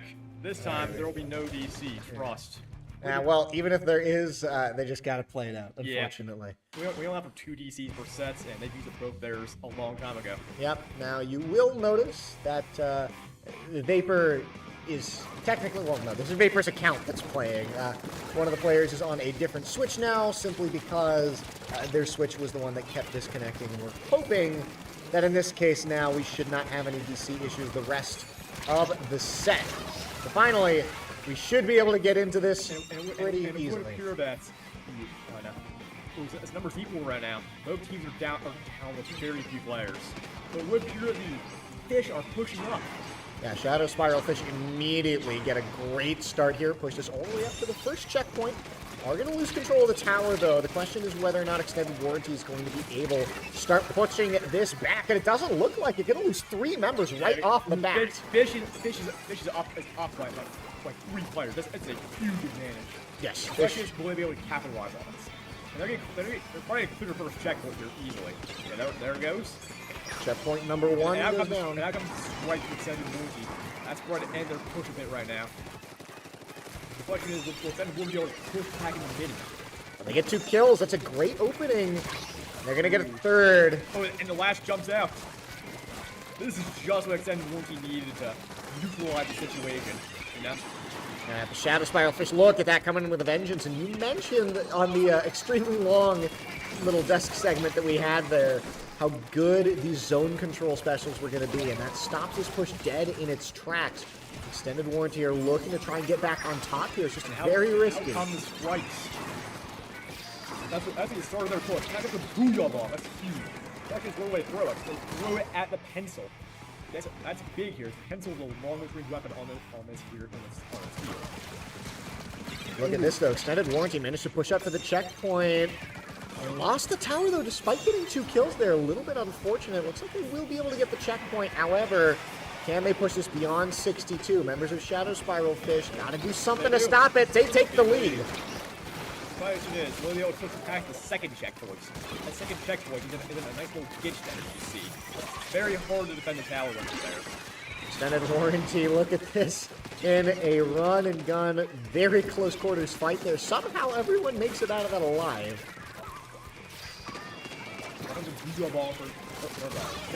Oh, that's 2 big kills to be able to get here. Likely going to take back control of the tower. This high ground has really been an issue. Extended Warranty looking to clear it off as fast as they possibly can. And look at that, getting caught out as our Switch is starting to go to sleep because we are spectating someone else. Might just want to grab that controller and move a little closer. Now, fight back from Shadow Spiral Fish here. They stop the push, starting to move back. That's a good kill to get. The slider on the stack managed to get 2 picks of the dabble. That's huge here. That's big. Will they get a triple? The answer is no. Still, they're pushing it in. And look at the crab tank here for the Goldies. This is huge. Crab tank gives you a ton of range for the next 8 seconds. Look at they don't get any kicks on this.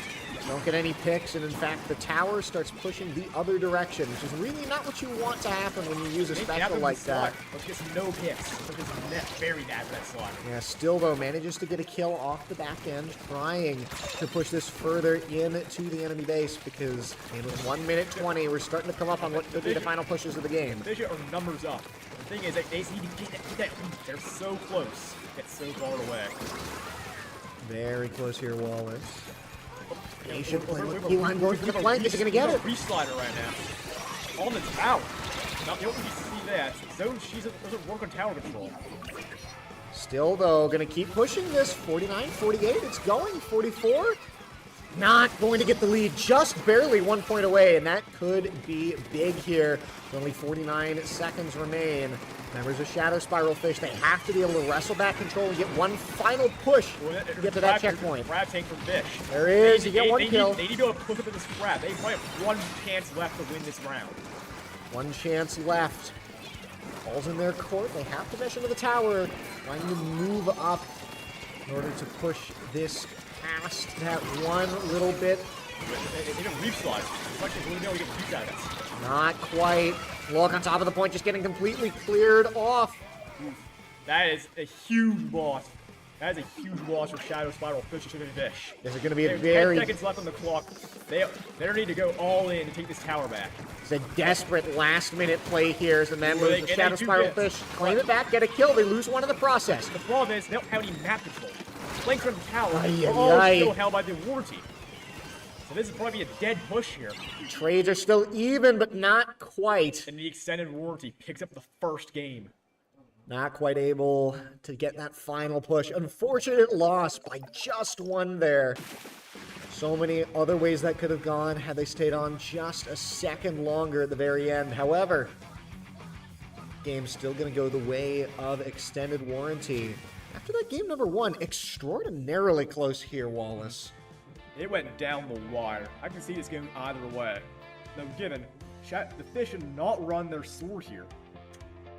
And this is a very good sword map. They ran goalies instead. Crab tank. This is not the strongest crab tank map. So normally you run goalies to use that strong crab tank. So maybe going for the comfort there, but unfortunately just Yeah. not quite able to make it land. Yeah. Considering then what the other map choices could be, is there a particular place you think they should go with what they're experienced in? I don't know what map is next. But I do. It's Rainmaker and Manta Maria. Manta Maria, tons of small and narrow little hallways, tons of high ground. You know, these hallways. It's a very short-range favored map. You know, you don't want to run a long-range weapon here because it's hard to aim down these small hallways. Very windy map. A lot of short-range weapons. In Rainmaker and Manta, you want to run a lot of high damage per second weapons to pop that Rainmaker. So with the Rainmaker being the choice of objective here, do you think we're going to see some shifts in the build, sort of how these teams are orienting around this? Or do you think that, like the previous game, everyone's just going to go with what they're comfortable with? Last round we saw a pencil. If they pick a pencil here, they're cooked. Pencil, this is not a good pencil map. Again, very short range. Pencil's a very long range weapon. And we're starting. Starting here on Manta Maria, we'll see if we see that pencil run back. Ooh, that's interesting. Custom Jet Squelcher and Pencil. Ooh, double back lines from the Fish. This is a very short-range favorite map. Having 2 long-range weapons is an interesting choice. Yeah, the Fish gonna go with a bit of a unique build here. Could have found maybe a little bit of a secret sauce. Still remains to be seen though. Now closing on the It Rainmaker. should be mentioned that Fish are also running double splatter shots, which is a choice. Now, given what period is working out for us, Fish are pushing very far up. Like the Jet Squelcher has backing is very nice. You can use it to shield the Rainmakers as they push up. The thing is, they're not using their backing. They're not using it at all. Oh, and that Suka is coming out. It's coming out from the Fish. The vacuum finally gets used, possibly a little bit too A little little too bit late. too late because the Rainmaker's already dead. You want to use that vacuum to help your Fish push in. But I guess they were too late. Rainmaker possession now though for Shadow Spiral Fish immediately. What? The extended. Ooh, that is rough. What a coordinated play there from the members of Extended Warranty. Extended warranty. Managed to go dunk the Rainmaker, getting a sizable lead. And that was an absolutely incredible start there from Extended Warranty. Just, I think, baiting the members of Shadow Spiral Fish into trying to make the Rainmaker push there. Not quite getting it off the way they wanted, and it keeps happening here. Shadow Spiral Fish is just not able to stay alive. Flank going here. Fuck is really able to capitalize on that. Over they had to fall back.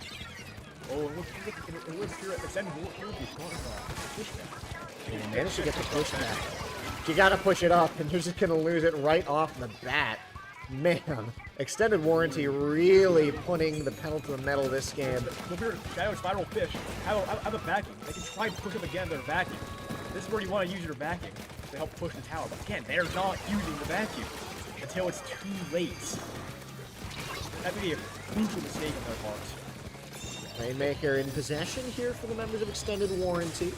Really want to elongate this lead, and look at this, Rainmaker on the high ground, and it seems that they pretty much cleared out the area surrounding, getting a great opportunity here for this Rainmaker to start pushing up. Not going to choose to walk it over. They're going to jump across the gap. That's a very risky play. Because that little spot there, you're exposed when you jump over. If you can jump across, it's quick points. correct. However, did not want to risk, I guess, walking across that little gangplank. Ooh, we got DC. That is huge here. Yeah, that's a DC for the winning team as well. Really not a great start here. The blue team here just needs to hold the line for another miss. Or maybe just push the Rainmaker a bit more. But, you know, when your number's down, you can't afford to be taking losses. Yeah. See, the last time they're just staying in the middle of the map, playing safe, waiting for the Rainmaker to run by. Let's see if they get ambushed here. Yeah, nothing's stopping them. And as unfortunate as it is, DCs have already been used by this team. Just gonna have to keep going here. And the Shadow Spiral Fish finally pushing up, getting close to the pedestal. Again, they're force resistance here. Harsh resistance, but still might not be enough to stop this push completely. Minute 40 left. I mean, they still need to push this up, and I am surprised. This is a good defense here from Extended Warranty. Are holding the line. Given. Oh, and look here, fish around and get a nice dunk up on the Rainmaker, taking the first checkpoint. First checkpoint taken, but still you're behind it. Instead of fight the back. Rainmaker, so they have the Rainmaker and they have Reach Slot. They have two specials on the line here. The question is, when are they going to use them? I mean, you just gotta hold on for another minute here. If you're Extended Warranty, just keep this Rainmaker out of enemy hands. Maybe even just use it as an artillery piece. However, that's a big kill, and that's another big kill. Usually, you don't want to hold on to the Rainmaker for a long time, because if you do, other team's specials will charge up. And you don't want to give the other team 3 specials. Ooh, and what appears like Extended Warranty are pushing. Fish are pushing up. Pushing it up, gonna get another 2 kills. Members of Shadow Spiral Fish just need to push this a little bit farther. One more point, and the lead is theirs. Just gotta push it up by 1 more, and there it is. The lead. Took them a while, they finally did it. Finally do it. Unfortunate Goal for is the members. right there. The question is, will they be able to dump the fish and win the match? Will the Dabble's flanking around? But now, how is the Rainmaker to get past? It's still a huge. This is a huge lead that, I mean, 3v4 is really just not going to be possible. They have one chance here. But again, they're not pushing up. In a situation like this, you need to push up, play extra aggressive. Because you make your members work extra hard here. When against these harsh odds. Yep. And the fish goes down. And that is a win for Shadow Spiral Fish. It is an unfortunate end to the second game here, but let the cards fall where they may. Extended Warranty not going to be able to take that one. Shadow Spiral Fish get their second win. Still, though, 1 game left in the set. We'll see who comes out with the higher score from this set. Do my best to commentate. I'm not using commentary controls. I never use spectator mode controls. Oh yeah, same here. I would be even less helpful. Where is Vapor? He's in the other room making sure there's no technical difficulties. I guess. Because we got so many this sets. Now we're waiting people to get back in the room. Yep. Because, you know. Yes, you guessed. Okay, well, they're all here. Everyone's here. And the match is going to start soon. And this match, I'm pretty sure, is like Flame Blitz and Mahi Resort. Mahi. Very long-range favorite map. Very flat map. And I'm pretty sure Extended Warranty has been running a lot of backlines, so is Shadow Spiral Fish. So a lot of long-range weapons on a long-range favorite map. Yeah, maybe this one gonna go a little bit better for them during that portion. Though given, it's 1-1 right now. Yes. The score is tied up. We should probably update the score on the bottom. Yes, yes. However, keep in mind though, for both of these teams, we had a game 1 that was extremely close. We had a game 2 that started very much in the favor of Extended Warranty. Unfortunately, the DC pretty much sealed their fate at the very end. But coming into this game 3, if everyone stays connected, if Extended Warranty are able to keep up the pace that they were putting out in that second game, I think they could definitely take this one. I can see you go either way here. It's at 1-1. Either team can pull out a win here. Oh, yes. And judging by the long-range weaponry that we saw Shadow Spiral Fish bring on that previous I think map. this will be a very stall-heavy match. Where neither team is just able to get a good push because these long-range weapons are very impressive here. It's hard to push past them. On you mentioned the pencil earlier, right? Being one of those favorite weapons. Pencil is like the second longest range in the game. could be going wrong, but very long-range weapon. It's been a meta staple for 2 years now because of that. Alrighty, well, gonna get into game number 3 here between Extended Warranty and Shadow Spiral Fish. Everyone is here as we enter the Clam Blitz. Hydra Splatling, an interesting choice. Versus in Pencil, Hydra Splatling is a very niche pick for the fish. Because Hydra Splatling, very slow weapon. Also very, very strong if you make it work. A slow weapon, but like you said, slow might just be the pace of the game here. Might be is that Extended Warranty has a very fast pump. Hydra Splatling might have a hell of a time with this fast pump. Immediately gonna get one of the bigger clams here. Right coming out for Extended Warranty. So I'm gonna push onto that stack there. And the slider. A lot of special fitness on Extended Warranty. That's going back and forth. Trade 2 for 2, but again, looks like the Clam's heavily in the favor now of Shadow Spiral Fish. Crab, though, going to try and stop some of the aggression, trying to get a kill out of the one person with the Clam, but no can do. Extended Warranty on a bit of a back foot here. Shadow Spiral Fish need to kill this one player here. Welcome to Bazooka. It's a pick. And that's a good start, trying to create an opening to be able to get this Clam in, hanging out on the low ground here, though. Extended Warranty have done a great job sitting on this high ground, putting out a lot of pressure, stopping the members of Shadow Spiral Fish from scaling that wall. So despite the advantage that Shadow Spiral Fish have, they're not able to get anywhere near this goal. I'm sure Extended Warranty has a free slide, but they die before they can use it. So I'm sure there's a special coming out soon for our friends the fish. Look at this here. The Clam in the hands of Extended Warranty as well, but you're going to lose yours. And they managed to score. Extended Warranty, first points on the board. Getting some points on the board and continuing here. Shadow Spiral Fish already take away half the points they need in order to win this game. Not quite. That there's a dead push. Kudos to Extended Warranty for trying to keep it going, but it was very much dead. One period we have a Google bomb in the hide, but they're just singing painting. That's boring.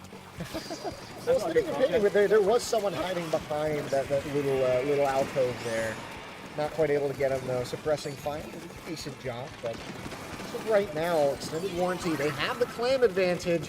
They have to actually do something with it if they want to be able to win the game here.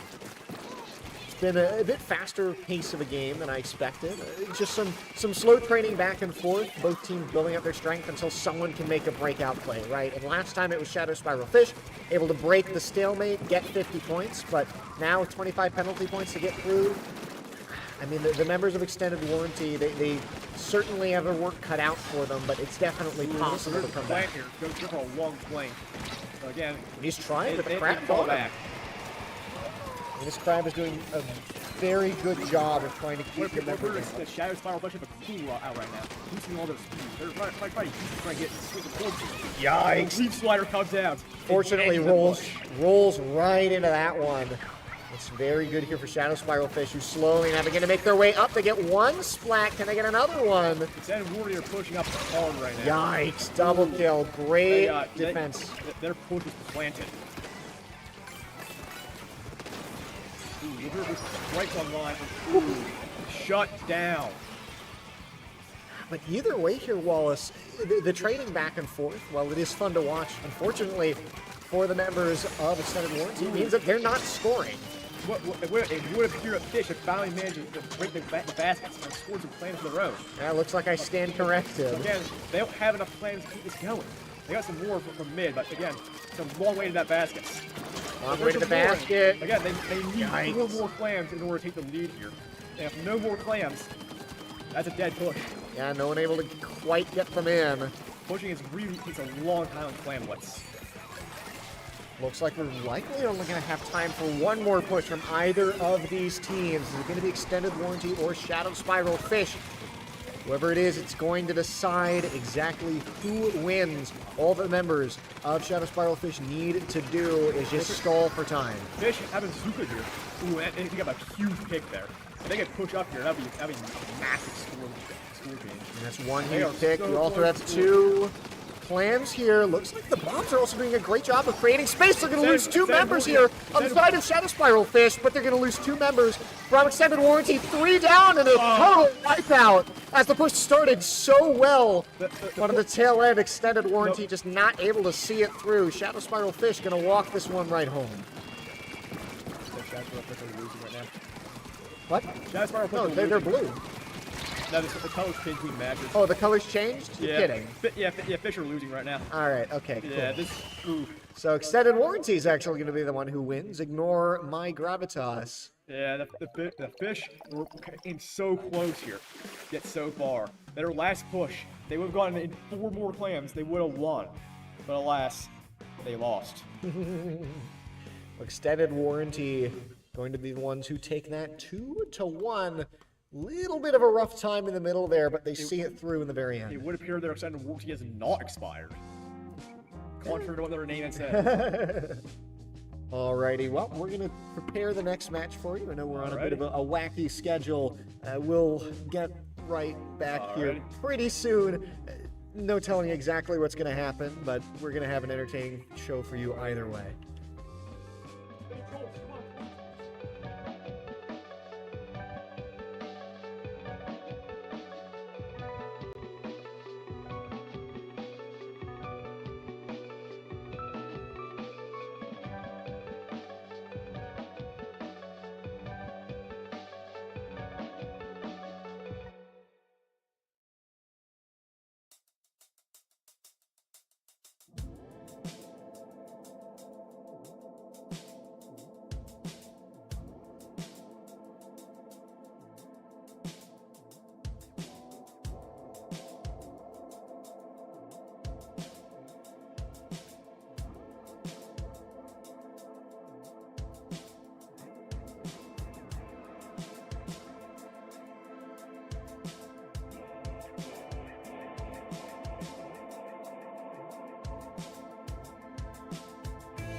Alrighty, everyone. Hello and welcome back to the PSU Splatoon Finale. We've got a great match here between Click to Add Subs and Sonic Racing, ideally without any DCs. I am Cabbage, joined here on the cast by Jolts. We got one heck of a game coming up for you in just a second. Yeah. Hopefully we will not have to go through 3 different practice rounds of DCing first. If we could have a set with just no technical difficulties, that would be amazing. We're asking a lot of love PSU it. guests here, but We're asking a lot of the football game to start, so that PSU guest does not just completely die on us mid-set. But if that does happen, we'll surely figure things out. It seems that despite the technical difficulties, pretty much everyone here is having an absolutely amazing time, as I'm sure we will as we head here into game number 1 between these two teams. And again, I don't have a ton of history on pretty much anyone that's here, so you'll have to maybe guide me a bit through some of these players, some of the strategies that are going on as we hop right into game here. I can see Nova's going with her classic auto shot here, although I thought she usually would use the normal spotter shot. Looks like Amy Rose is going with the Flash Blaster here, and then we see Bamboozler and Ink Brush and N-Zap on the rest of their time. So on a map like this, when you're going for control points, what are the weapons that you really like to look for, right? What is the strategy when you go into this? Well, actually, ironically, as we see Kat get up here, I know one of the best strategies for here is the Ink Brush getting on the top of the zone there, tapping both sides of the zone, but unfortunately, it didn't seem to work too well for them right there. It seems like the center control having a lot of that area of effect really going to start helping here. And the ones who are off to a very roaring beginning here are Click to Add Subs. A Sonic Racing have to race away from this point. Going to leave a member, take one and trade, but still on the back foot as both points are currently capped by Click to Add Subs, and Sonic Racing are struggling to find an inroad to get back on. They do have chumps and drinks though, and they're pushing in with Zuka, so they might be able to cap these zones, popping all of their specials, I think, here. Yeah, popping the stamp there. Throw, not going to land anything instead. You're going to lose your life, so they do push the members that Click to Add Subs off temporarily, but it looks like they're just going to waltz right back on in. Taking the point here, trying to scale up this center, and Bree sitting here with the Splatling. A lot of zone control, and as you mentioned, just sitting up top gives you so much control onto both points on the side, and hey, it's elevated ground as well. Blue team just doesn't have the range, it looks like, to get back at them. Bamboozler is the only weapon here with significant range like that, and they just can't seem to get the picks off. Yikes, it's an all-or-nothing team comp for the members here of Sonic Racing. They take back control temporarily, trade 1 for 1. This is their chance. They have to be able to take things back now. Luna trying to hold down the fort, but stuck between two members. The pinch is good as Nova takes their life and the game for Click to Add Subs. It's an unfortunate beginning, but like you said earlier, right? When you draft for that closer range style of combat, it causes some problems when you can't get in range. Yeah, definitely. They just locked them out of the zone. They got the lockout on this map, which is pretty easy to do if you get right up into their base there. So then I guess going into this next match, do you think it's going to be better if the build is maybe a little bit more tailored for the map? Obviously having a build tailored to the map is always going to be the best thing, but I actually don't remember what the next map is, so I guess we'll have to see in terms of what will be best suited for what we're going at. Looks like ship-shaped tower control might be up next. Okay, ship-shaped tower control. So I'm struggling to remember which map ship-shape is. Again, not super familiar with the game. Ship-shape is one of my least favorite maps.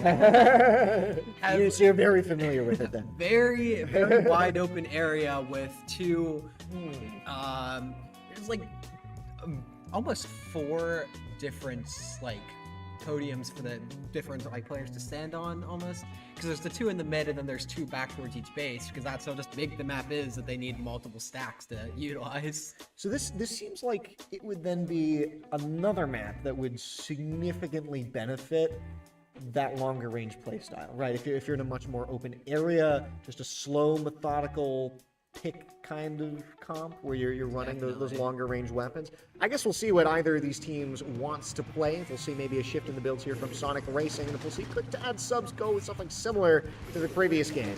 We do see the Dreadrunner come back out, which might be very good in this map. Whoa. Capping the tower. Sonic Racing bringing out some interesting weapons here that I don't think I've seen in a hot minute. I wonder what exactly the idea here is, right? And you'll have to guide me through. I don't know what the specials these weapons have is either, because we see on the tower control map, people really like to go for those map-wide effects. Yeah. Especially with like Bubbler and stuff, which they do have here, seeing Cat playing the roller, which is very good on tower control. I am not personally a fan of hammer on tower, but if you can hit your shots, especially with that recent buff, it might be able to knock you off. Yikes. Strike Zuka coming out really hard here though. Ryan is really putting in a lot of work with that special there, and it's really paying off for the team as well. Already got this tower pushed up to 40 points and continuing to climb. Sonic Racing need to take them off the point now. They kill 2. Still, it's a 1-on-1. The point is stationary.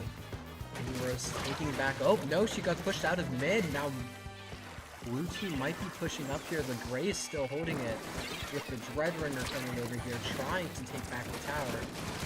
Or at least keep as much space as they can. Getting knocked out, though. Gets knocked out.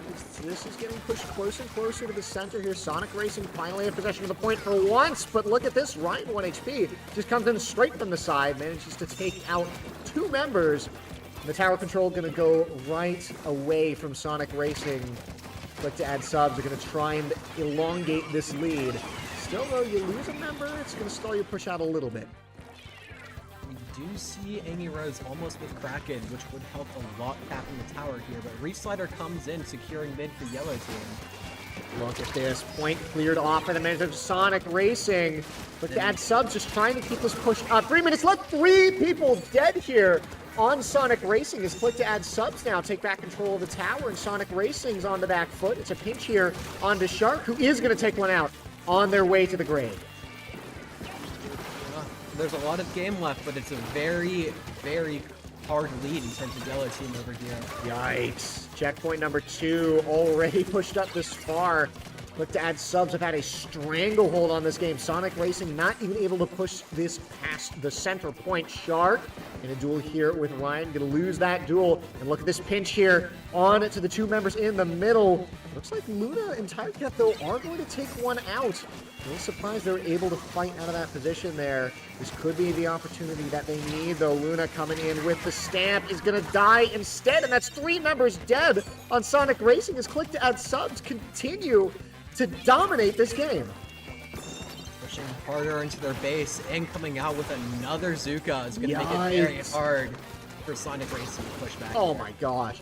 And look at that. Anytime the members here of Sonic Racing want to take the high ground, they have to contend with so many specials here from members of Click to Add Subs. Amy Rose trying to use this Kraken, does get one right at the very end, and that's going to stop this push. It's still a minute 40 left, and Sonic Racing needs to get this all the way to the 3rd enemy checkpoint. I guess there's only 2. Order. When did I think are there 3 checkpoints on other maps and I'm just crazy? No, there's 2 checkpoints, but the last kind of like final thing looks like a checkpoint. Oh, okay. But you don't have to break through that one, you just get there and win. Crazy. Blue Shark does find the pick though here and gets Look into at the this. yellow team's base. Gets into the yellow team's base, and finally it's a point on the board here for Sonic Racing. Unfortunately, though, it's a complete wipeout here as Click to Add Subtitles maintain their aggression. Gonna keep pushing this point up. No specials here for Sonic Racing, and you're right here, Jolt. 1 minute left. Shark from behind. Does manage to get a kill on his way away. Nice pick with the fizzies. And this is a really good position for Shark to be in. And look at this. The stamp forces everyone off the low ground. But hey, high ground, you can just shoot from there if you have a ranged weapon, can't you? And Shark gets the pick on Nova. Shark single-handedly trying to keep their team in this game. Loses their life, however. Ryan now coming around, holding down this point. Forced off it, though, and forced back to spawn by the members of Sonic Racing. unfortunate death to the Splat Bomb there. Nova breaks Bubble and gets them off of the tower, claiming it back for Click to add subtitles. With 10 seconds left, all that needs to happen is click to add subs. Just hang on to this point. Oh, they might be able to force an overtime though here if Shark can get up there. I mean, they might, but we've seen already that click to add subtitles, they have those global specials, don't even need them.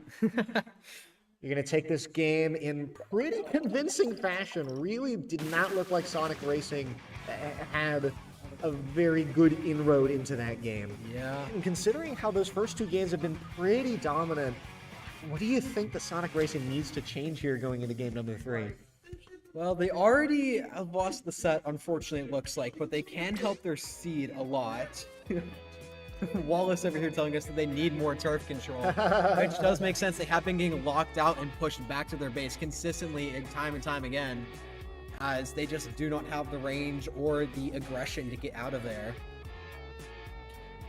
And that's the issue, right? You're putting yourself in a position where you want to play aggressively, but you don't have the avenues to do that, right? You don't have those flanks. Because we've seen when players like Shark are able to get behind, they are able to get some pretty good pushes, win some fights. But if you don't have that control of the turf, you're not going to be able to find those avenues that you need in order to take the game. For sure, and they also have been getting control of the special economy. Click to add side battles with that turf control just has so much control of the special economy that there's really not much way for Sonic Racing to get back in there. How many times did you see that bazooka, right? It just every single time those specials come out, someone's going to drop, or you're stopping a push, or you're making a push happen, and you just choke your enemy out for any ability they have to come right back into things. We're going to go into the final game here. Rainmaker on Crab Leg Capital. With this map in this game mode, do you think that this might be Sonic Racing's ticket back in?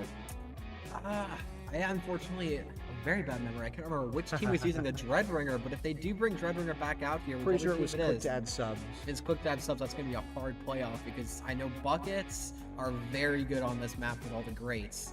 However, other like one-shot weapons like Carbon and whatnot are also fairly solid here.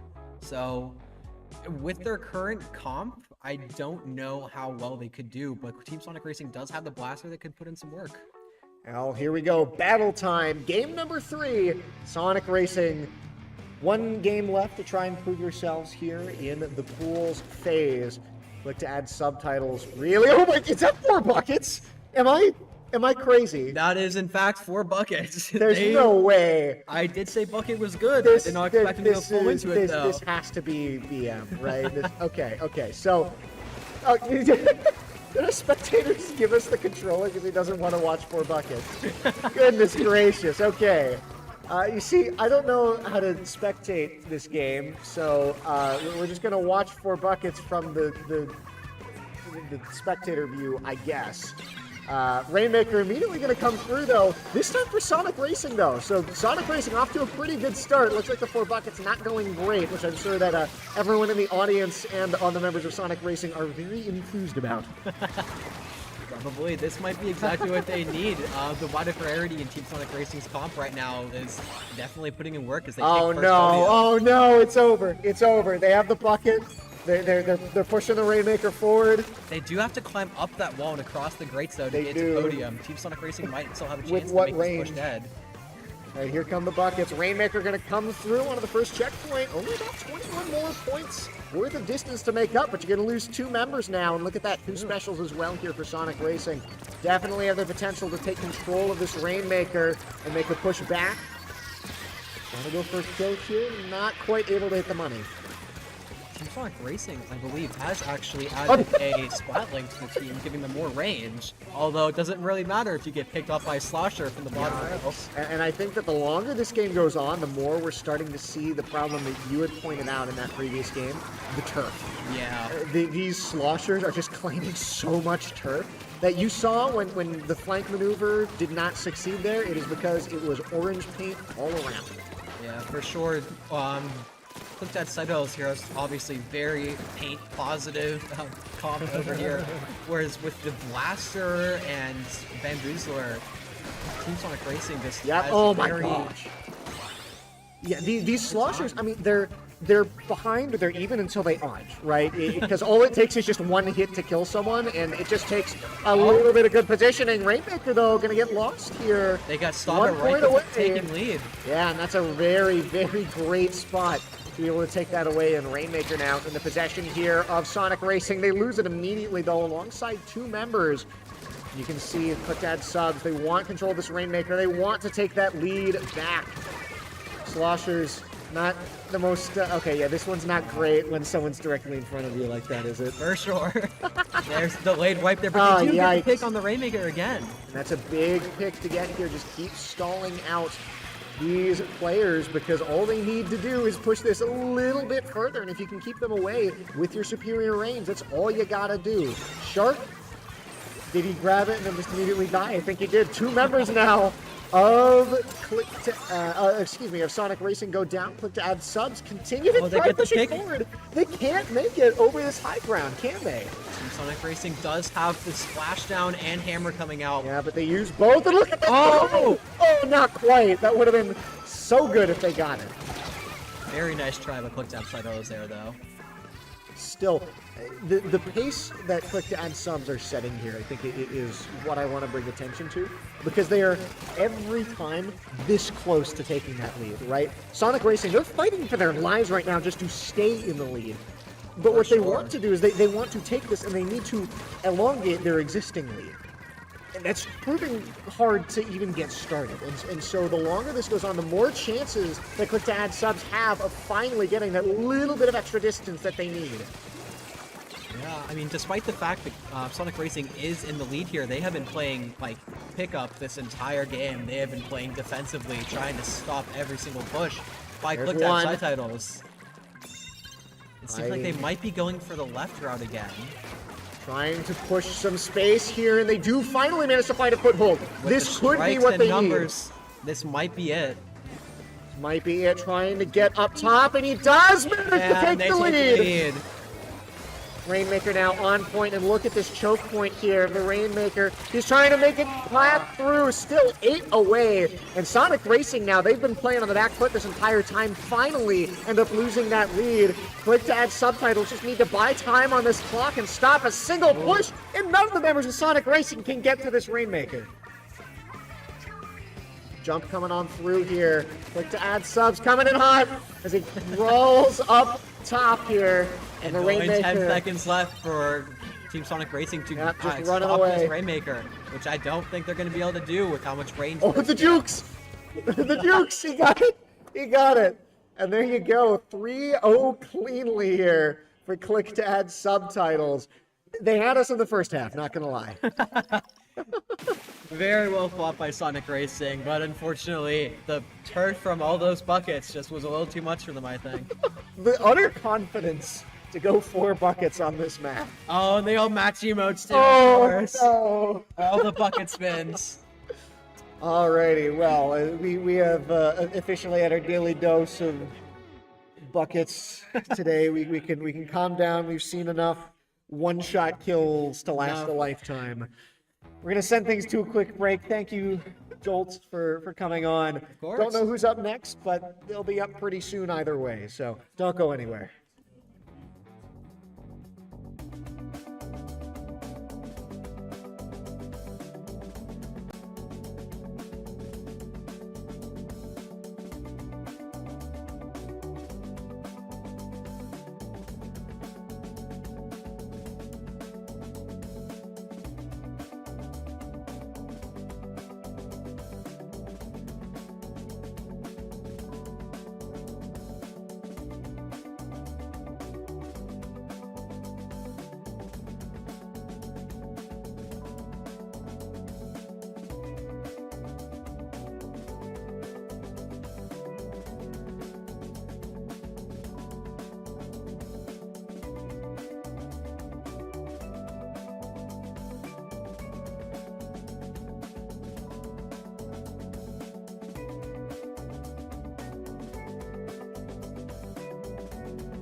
Hello, everyone. Welcome back to some more PSU Splatoon. This is the finale event. We're coming back at you with the last two matches in the group stage, I believe.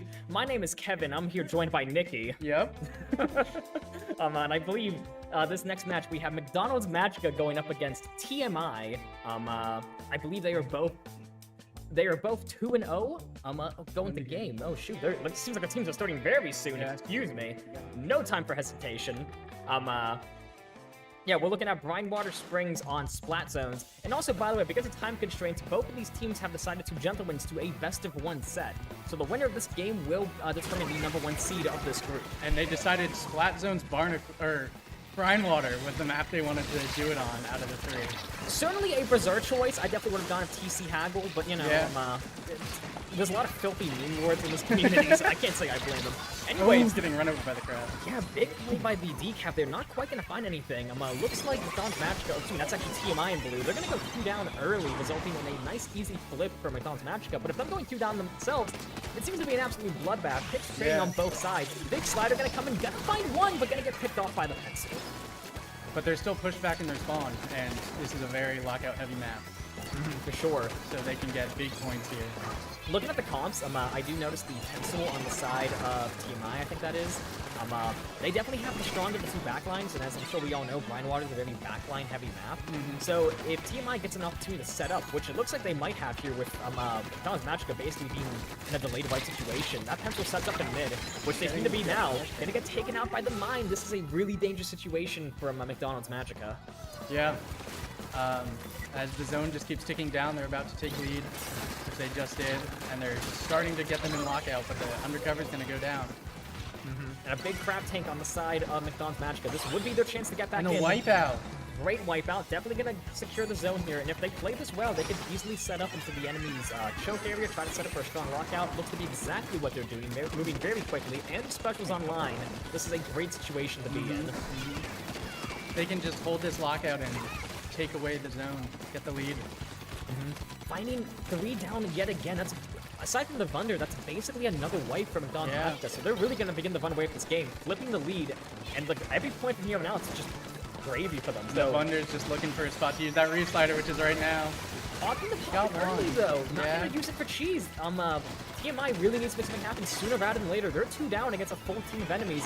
Cooler online as well. Again, McDonald's Magic has so much momentum right now. They just do not seem to break through this hold. Yeah. Another Reef Slider. Gonna neutralize zone, but can they cap it? They do. Getting a big penalty. Absolutely. Coming in at the 11th hour with that slider, I believe that was Arctan, am I mistaken? Yes, that was. And now it seems the tables are turning. Now it's TMI's chance to try to move up into that aggressive lockout position. We see the pencil setting up on top mid, exactly where they want to be, and a very forward bubble. That is absolutely beautiful. Gonna trade one, and I don't think either were cooler there. No, here comes the cooler, and a slider, double slider. Whoa. Absolute chaos in the Yeah. battlefield right now. Seems like both teams are kind of just grappling for the zone. And they took the zone back without getting any penalty points. So maybe we'll see another flipping lead. Yeah, they're getting really close, and if another slider online, here it Strikes. comes. It's gonna not. Oh, the strikes cap it though, and flip it. I'm just now noticing both of these teams have just an absolute absurd amount of retake specials between the sliders on both sides. There's strikes on the sides of McDonald's Magica. In fact, now I'm also now noticing TMI is double sliders, both the Tetras and the Vunders. So they have all the keys in the world. Yeah. With both teams have pretty substantial penalties, it looks like things are going to slow down for a while as both teams kind of try to play a neutral, looking for an easy advantage. But only a minute and a half left in the game. These teams are going to have to make something happen sooner rather than later. Ideally, TMI, as they are still at disadvantage. Yes. And they also are running a double cooler, if you noticed that, on the Edit and the... which both just went down. The Well, Edit and the Dynamo. Well, no, actually, I believe that is the Crab edit. Oh, is that? Yeah, the Edit Nouveau. Lovingly what we call credit, which is where those crab tanks were Yes, earlier yes, coming you're right, from. you're right. Yeah, double cooler would have been absolutely insane, but it is solely the Dynamo cooler. TMI going 2 down, but a DC on the side of McDonald's Magica. That is not what you want to see. With only a minute left in the game, they're going to have to play it out, unfortunately. Too late in the game. And it really sucks because they're the team in the lead. Like, this should have been in the back for them, it was looking like, but now the outcome of this game is a little bit uncertain. Yeah, a 3v4 is never good. Oh? barely surviving that bomb. McDonald's Magica is 2 down, going up against a full team on the side of TMI. They're grasping for the zone. Dynamo's putting in work, but they go down.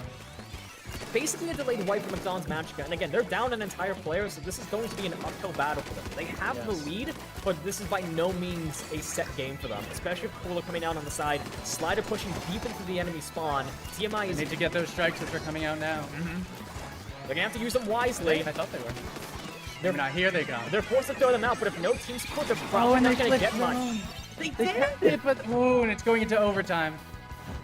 We see McDonald's lover over here trying to grapple the zone, not gonna find the pick on the jump. They're doing their best, but against in a and the 1v4, there's wipeout. not much you can do. Yeah, disconnects are always unfortunate, and there's been a lot today. PSU Wi-Fi, we love ya. PSU, yeah. We love ya. Still an explosive match from both teams. If not for the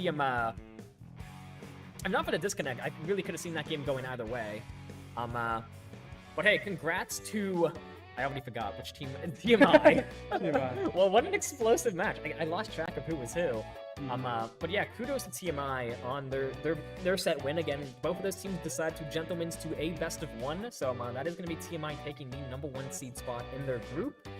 McDonald's Magica taking the 2nd seed. There might be a bit of a delay, but I believe we're going to move into our second set, the actual final set of this group stage, which will basically be the battle for who doesn't get last seed. Of course, everyone makes bracket, so it's not like anyone's going to be knocked out of contention here. But yeah, I mean, obviously, seeding does matter. It determines a lot of who you're matched up against right off the bat. So, It does. So, and I believe this other set has also been gentlemen's to a best of 1. Am I mistaken? I think so. And it'll be against Sonic Racing and Shark Warrington. Beautiful. I think we're going to hop off the mic for just a second, come back in like 10 minutes maybe.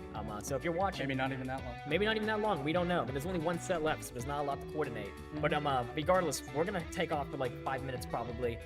If you're watching, stay tuned. There's some more fun coming up very shortly. Yes.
Alrighty, hello everyone, and welcome back to the PSU Splatoon Finale. I'm Cabbage, joined here on the mic by Nikki.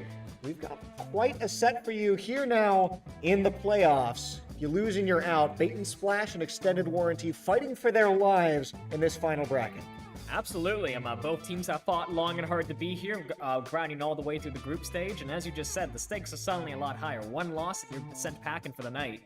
So, yeah, like expecting some high energy matches. If we could hear the comms on the other side of this wall, I imagine there's gonna be a lot more yelling than there was in the group stage. A lot more intensity. But it makes playoff matches a lot more exciting, I think. Yes. Especially not only to cast, but just playing.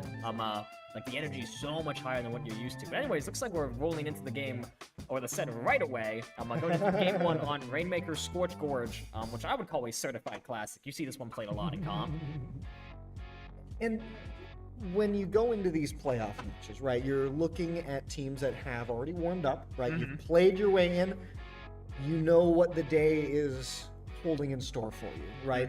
Like you said, maybe seeing a little bit more aggression and that teams feel a little bit more comfortable. What I'm curious to see is, because these teams knew what these playoffs maps were going to be ahead of time, are we going to see some interesting strategies come out? Bait and Splash and Extended Warranty gonna have to pull something out of the back pocket in order to take their first games. Both teams loading up into the maps, looking at some fairly standard comps from what we saw from them in the group stage. Kev, of course, on that vanilla jet squelcher, his pride and joy. Half party pulling out the Hydra Splatling, which I know is a personal favorite of theirs. Looks like it's going to be an early pop for Extended Warranty, I believe is in the blue, and an early advantage for Bait and Splash, taking 2 out straight off the bat. This would be a great opportunity to start pushing, if they so please, especially if a vacuum just about to come online. Yeah, area control was briefly in Bait and Splash's favor, and they are able to get the Rainmaker. You lose one in the process, though. This is likely going to be the signal to retreat, but no, instead, just trying to push up a little bit. Yeah, Clearing the area, no one's here. It seems like Extended Warranty went 3 down themselves, so even though, like, Bait and Splash lost a lot of numbers there, I mean, Extended Warranty didn't exactly have the manpower to fight back. Regardless, they're not going to get too many points off that push, only taking the score down to 90. Great defense by Extended Warranty. They played very well there. And they're holding this key location in this elbow area very nicely, finding a nice pick on the Tri-Slosher there. And now just trying to find a way out of this corner. We see one diving the Rainmaker, keeping it alive, but they're going to go down. And now with Bait and Splash being 2 down, this would be a great chance for Extended Warranty to try to get back out of their spawn, especially for Crab Tank coming online. Yeah, Nikki, I think you're completely correct here. This is the opportunity now for Extended Warranty to take this Rainmaker, push it back, and start to score a bit in their favor. But you lose one, that's going to stifle your aggression quite a bit here. Bait and Splash, it was a slow push up, but they managed to resecure the Rainmaker, and they're just not letting Extended Warranty push this Rainmaker out of the corner. And if it stays here for the rest of the game, Nikki, it's going to be Bait and Splash's game. Yeah, I mean, like, we're 2 minutes into the game, and we're still stuck in this same corner, but if a big impact there it is! That's definitely going to be the first check in favor of Bait and Splash. Great coordination of that vacuum. But now we're entering probably the tightest choke point of the entire map. This little ledge right after the first checkpoint. It's really difficult to get past that choke point as the enemy team has high ground looking at the checkpoint basically on all sides. But if teams can run it past there and they try to do what the Rainmaker Carrier tried to do right there, it's all downhill from there, so it's really easy for points to just steamroll out of control. Regardless, we are going to see Extended Warranty stop the Rainmaker. They're looking to push it back in the mid, and they have quite a lot of pain in mid. Cooler online as well, I think, from that end zap, so this would be a great chance for them to get things moving. But as we've been seeing, it seems like they're lacking a lot of forward aggression. They cannot get out of their spawn. Yeah, slowly trying to make their way forward, and you have this Rainmaker to try and provide some artillery power from the back line. They're able to get a few kills out of it, starting to finally push forward towards this checkpoint. But a great flanking maneuver there from Bait and Splash is going to spell the end of that Rainmaker push. Now, sitting in the middle of the map, Bait and Splash's opportunity to take this Rainmaker back, start pushing it up. And as you mentioned earlier, Nikki, these choke points are really where we need to watch out for both teams.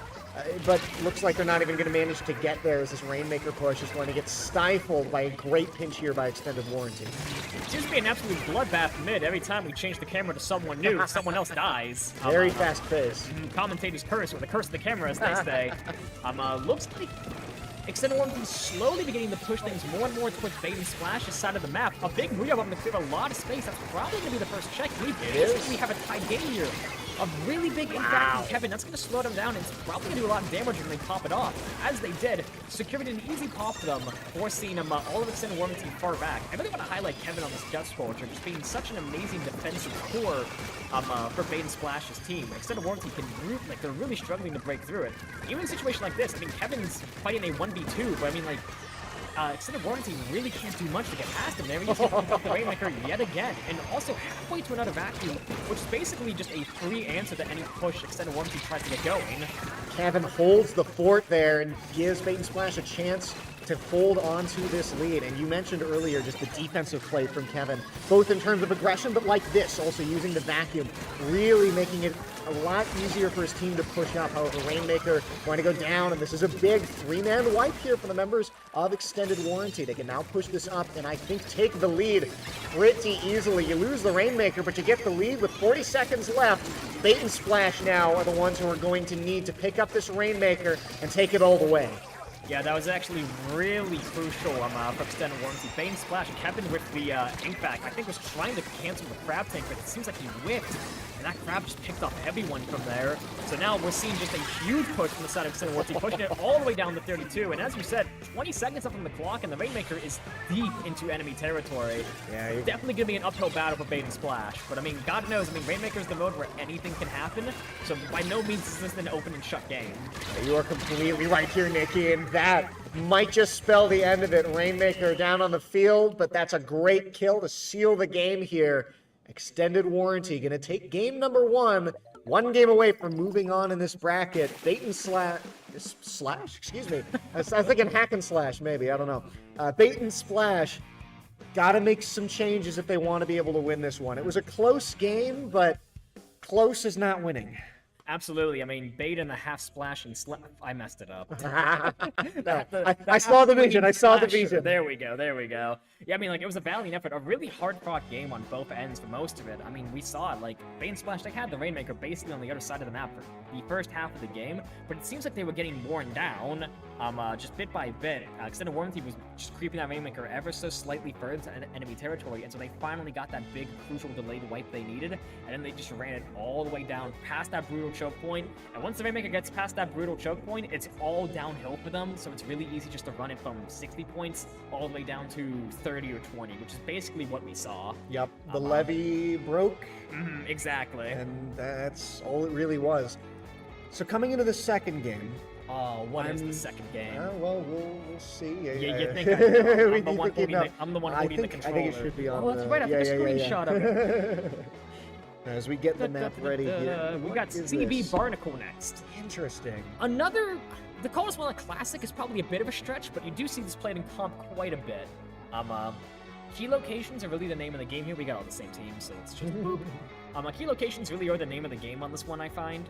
If you control the stacks, then you have control of the economy, and then from there, you want to try to move into that top left position, because it's just so good to score from up there. The enemy can really only approach you through an uninkable slink, so if you, an uninkable slick, excuse me. So if you lock that down, it's really easy just to hold that position and score a ton of points. It's far better to score from there rather than going head on to the basket, because that kind of forces you to score from a bit of a death pit, which, as the name implies, you definitely don't want to be in the death pit. And so if we think about positional lockdown then, considering what we saw in that first game, is there a team here that might fare a bit better when you're playing that kind of a game? Well, both teams do have very strong defensive cores. I mean, I was talking about Kevin on that Jet Squelcher, but not to discredit him, Extended Warranty, After Party on the Hydra. I mean, Hydra's arguably the most defensive weapon in the game. If that gets into a forward position, it could lock down the entire map, because it just has so much range and firepower.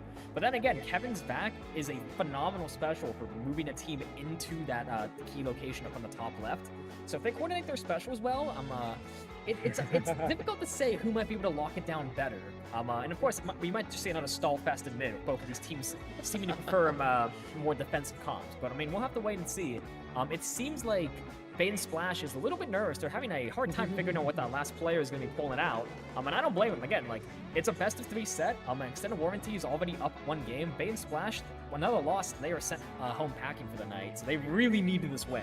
Oh yes, you need this win both for your mental and for the sake of staying in the event. We'll see if they can get it as we head into game number 2 here between Bait and Splash and Extended Warranty. 1 win away, Extended Warranty, for moving on into this bracket. As we see the builds come out, anything catch your eye here, Nikki? Well, I'm seeing a lot of changes on the side of Extended Warranty, notably swapping out the Hydra for a Headed and also pulling out a Vanilla Roller. I almost said TPK because I haven't. Bait and Splash is sticking to a more traditional comp, but I do believe that Ink Rush is new coming out of them. I think, I already forget what they were playing before. V-Shot, maybe? I forget. But it looks like both teams are going to open up pretty standard. Picks trading on both sides. No one really has a clear-cut advantage yet. We see one trying to play very aggressively on the stack. It's the V-Shot, J13. And he really doesn't have any contention. No one's really trying to push him out of there. And if a big Zuka online, that might be what they need to try to clear some space. We're a little bit of space, but unfortunately Push gonna peter out a little bit here. And it's a fight back now from Extended Warranty.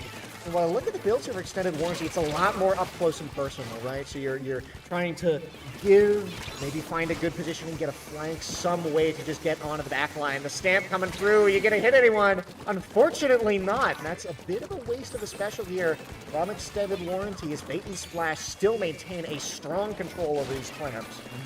We see him, what is that, Pancake here with the roller, kind of holding onto the ball, which is a bit of a strange choice. I mean, normally rollers benefit a lot from sharking, but if the ball marking the position, you really can't shark. Oh no! They're going to move in very nicely with that splashdown, breaking the basket, staying alive, coming up a second ball, gonna score it. That's a lot of points from Extended Warranty there. The ball is very much in Bait and Splash's court, but of course there's a lot of game left, so by no means is this already one and done for them. Yeah, it's an early goal, but an early goal does mean that the enemy team has enough time to make it back. Kev, just sitting up on this high ground, trying to look for some good angles, some good picks here. I think the team here for Bait and Splash really needs those picks. You got to find explosive opportunities because Extended Warranty, I mean, they're just going to have consistent damage output.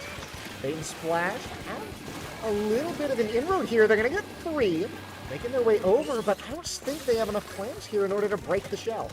Yeah, no, I mean, we see the brush. I think that's Corn. Yeah, they have 7 online. Kev does have 1, so they could consolidate and make a ball. Oh, they're gonna no. make the ball, but maybe gonna tunnel vision a bit too hard on the objective, going for the mad dash to the basket, and now that ball was probably gonna be wasted as it is firmly in enemy territory. And the remaining members of Bait and Splash, they just got wiped. That's the delayed wipe, so yeah, that push, it was looking really good. They maybe got a bit too overzealous, rushing the basket instead of playing things a bit more slowly. And they're going to pay the price. That's their basket broken again. There might not be much of a follow-up, but still, I mean, like, that's a smaller penalty, which is going to mean Extended Warranty's next push is it's guaranteed to get some points on the board. What an ambush there from Pancake. Just lying in wait. Knew that Bait and Splash was going to play a little bit desperate. This is where we talk about the nerves, right? You're behind, you're down a game, you feel like you have to make these plays, but maybe you get a little too overzealous. Still, another opportunity, another clan in hand here for Bait and Splash to try and open things up. It's still getting forced back. They need to find a good angle, good opportunity here. This could be it. You get 1 off the board, you got to stay alive. I'm noticing him, Extended Warranty is doing a really good job pushing from multiple fronts. Oftentimes they'll have someone pushing through the street while another takes on the plat head on, or the stack, whatever you want to call it. And it's making it really difficult for Bait and Splash to actually hold their stack, because they're basically constantly getting attacked from 2 fronts. Gonna take out the flank that time, but now it's just cat on not. Going up against basically the entirety of Extended Warranty, with multiple balls online as well, and that's 3 balls. This is extremely dangerous for Bait and Splash. That's a lot of potential points for Extended Warranty if they could break through this defense. There's 1 already, so if they want to start moving up, this could be dangerous. Yeah, potential, but yet to become kinetic, and that's really the only hope here that that Bait and Splash have, is they need to take these off the field. They get a full wipe here. That's exactly what you need to get out of this spot, but you still got scored on. Unfortunately, 50 points remaining. You got to make up all 50, and probably just 1 round of scoring. When Jazz is playing like this, it's going to be real hard to make that happen. Well, it's worth noting, they already have 2 balls online, and I believe they still have a pity online. Yes, they do. So they actually do have 3 balls ready and, waiting and ready to be used. So if they could score all 3 of those in 1 push, that will be enough to flip the lead in the 11th hour. So certainly a scary position to be in. Oh, this might be it. Hold on. There's 1 ball. Here comes the second. Here comes the third. They're gonna 15 seconds left. The members here of Extended Warranty are only going to be able to watch on in horror as the game slips out of their fingers. You talk about the 11th hour. 4 seconds left. 1, 2 final hopes here. It's going to come down to overtime. Because of that push, Extended Warranty is going to get a pity clam, so they're going to get 20 seconds of overtime, but it's such a long way to the basket on this map. They need to make something happen basically right away. If Bait and Splash is smart, they're going to play this slowly and cautiously. Nice. It looks exactly what they're doing. One the ball down. can't get close to the basket, and just like that, they're basically out of time, and Bait and Splash survives the scare of a beautiful last-second push. What a way to bring that back. And you called it right when we were looking at it, right, Nikki? You said the only way that they can come back into this game is a triple clam directly into the goal. And what do? Exactly what you said. Yeah, really great stuff, and also a great showcase of how to not let nerves get to you. Yes. In the last minute of a game, when you're down 50 points, it's really easy for morale to just go out the window and be like, the game's already over, why should we try? But no, they locked in, they realized, pardon the expression, it's now or never, and they made it happen. So great stuff from Bait and Splash, staying calm under pressure, and slipping away with a beautiful win. Yes, thank you for reminding me. I have to look at the You're map fine, again. you're fine. Slipping away the beautiful win as we slip and slide here into the final game. What's our map? It looks like for we're the going end here? to. Oh, now this is about as classic as it gets. We're going boy, to oh boy. Splat Zones on Hagglefish Market. Which every time this is played in comp, I always use the exact same metaphor. Same teams. I always use the same metaphor. For our lovelies who are familiar with Smash Bros, this is the battlefield of Splatoon 3. There are no gimmicks, there are no tricks. It's about as simple as a map can get. It's a straight line with a mid lane and then a left and right flank. The team that wins on this map usually comes down to who has the better fundamentals, not who knows how to play the map better. And it makes for a great experience because of that. There's really no tricks or gimmicks, it's just who wants to win more, basically. Especially for a final game. Everything's Yes. on the line. You feeling confident? Look, we're not going to win based on cheese. We are the better team. Both teams definitely feeling that right now. Now, momentum likely in the hands of Bait and Splash. However, Extended Warranty were ahead for pretty much all of that game. And having been ahead for a very large chunk of the previous game as well, still know that they have the ability to control these games. But coming down into this third game, we've seen that both teams are really very willing to switch up their builds. Do you think that we're going to see a change in the build for these teams to adapt to this map? Well, yet again, similar to Barnacle, this is yet another map where I find backlines are especially powerful, especially if they get set up. Obviously backlines want to set up on the tents. That is the cookie cutter sniper spot on this map. But if you can secure the zone and get your backline established in the zone or even further in the enemy's court, it's really easy to lock down the enemy team by just having total sightlines over basically every way they can drop back into mid. So I'd be surprised if we don't see After Party's Hydra come back in. This is a particularly dangerous map for Hydra if it can get set up. I'm assuming we're going to see Kev's Vanilla Chip come back out again. It is his pride and joy. No, pulling out the custom Explo for Splashdown. Certainly an interesting choice, but not one without merit. And actually, it turns out it's After Party this time pulling out the Jet Squelcher, although it is the custom kit, likely for rain support. Both teams pulling out their secret weapons, and they have to because this could be it, the end-all be-all for this set. Bait and Splash is an Extended Warranty game number 3. Wouldn't have it any other way, casting it with you here, Nikki. Look at some of the other comp changes. I'm seeing the Golden Arrow Spray from Korn here, likely for Booyah spam. It is zones, it does work. Bait and Splash going 2 down right off the bat, and with a very forward bubble. It's probably going to be a zone flip, yes, especially if that rain as well. An easy zone flip. The enemy backline is dead. Extended Warranty has nothing stopping him from going forward. Another. The Nautilus going down as well. I believe that is a delayed wipe, and even more dangerous, they basically took them out in 2 groups of 2, which means Bait and Splash may very well be staggered if they don't slow down for a little bit. Yeah, have to slow down to make their way back in. However, Booyah Bomb coming out along with some other specials here, roaring back onto this point. They do get the flip. Still, though, yet to control it, and control going to slip right on back to Extended Warranty. Bait and Splash, they come back in, they stabilize a little bit, but yet to grab the advantage here, and still struggling to keep a hold as 3 go down. Kevin showing the power of Splashdown and Custom X-Flow. It's kind of an unorthodox combination, playing a very frontline special on a backline, but it just aids so much in survivability. In situations where the X-Flow would normally be a sitting duck, the Splashdown helps it stay alive for just a little bit longer. Regardless, it looks like Extended Warranty is going to slip through their, not slip through, they're going to break through their penalty. Looking like they want to score a few points, but it's looking like they're going to get a quick flip with these strikes coming in. Rain online as well, although they are 2 down, so I have some doubts about how long they're going to be able to hold on to the zone. Oh, 2 down, but they still managed to trade one back out. Members of Extended Warranty, though, going to surge right back onto the point. And Nikki, Extended Warranty have managed to just keep a slow hold of this point. It's only momentary times where Bait and Splash is able to grab control back. Already threw their penalty yet again, so I mean, Bait and Splash, they did flip the zone, but it really didn't do much to slow them down. They got to make something happen. They're close to rain. There's a Booyah Bomb on zone as well, but if no one to play with it, that Booyah is probably not going to get a lot of value. We see a big flank from Corn over there, not going to find any value. Not even the flank on the left lane, or the right lane as well, so it's just Kev and Cat here trying to work the zone.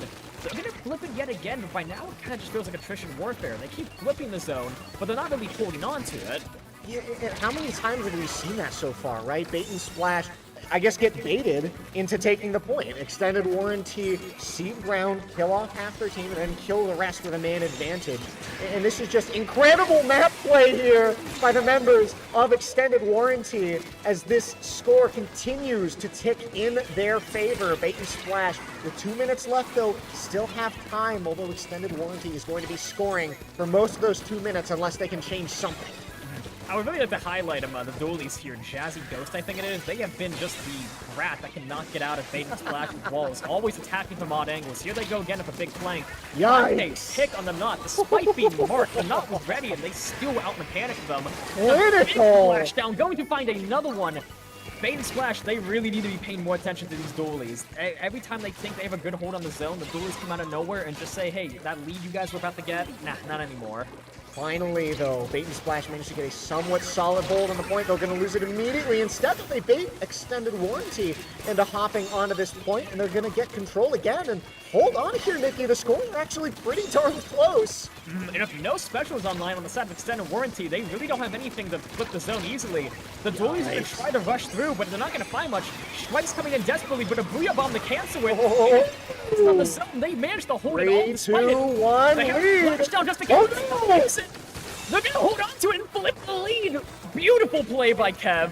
Just barely, but like you said, this entire time, Kev has been the anchor for this Bait and Splash team. Extended Warranty going to take this back, but with those penalty points trying to tick over, it's all just a matter of if they're able to hold onto it for long enough. Bait and Splash have to flip this over, and they've got to do it soon. 40 seconds left on the clock. This game's coming down to the wire here, Nikki. 3 down on the side of Bait and Splash. That's not good. It's just the Aerospray, and they just used their Booyah. Going for a cheeky shark. Gonna find one. They need to make something happen now. They only have a few more points, but they're gonna fall off the edge. Unable to ping. That is the lead flipped in favor of Extended Warranty. Forced to pop's Booyah from an odd angle. Gonna flip the zone. Down to only 15 seconds left in the game. Really not a lot of time left. Big Splashdown coming in. I'm at a loss for words by now. It is chaos. It's 10 seconds left, and unfortunately here, for the members of Bait and Splash, Extended Warranty are able to push them back off and seal out the set 2-1. Man, that was a really good game. Honestly, it's I mean, okay. really not much more you can say. Like, if you're Bait and Splash, it sucks to lose, especially when it's such a... Of course. Especially when it's such a close loss. But still, like, I mean, it was a great game. And like, you know, in any competitive setting, there's always got to be a winner, there's got to be a loser. And if you're going to go out, there's no better way to lose than like that. They went out swinging. Oh, yes.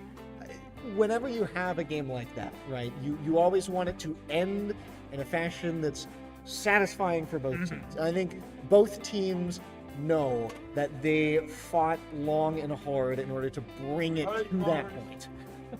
And as people start to wander back into the room, that is going to bring us to the end of this set. Nikki, been an honor casting this with you. Wish you the best of luck in the rest of the bracket. Best. I believe I'm up next, actually. Don't know if it'll be on stream, but I mean, you know.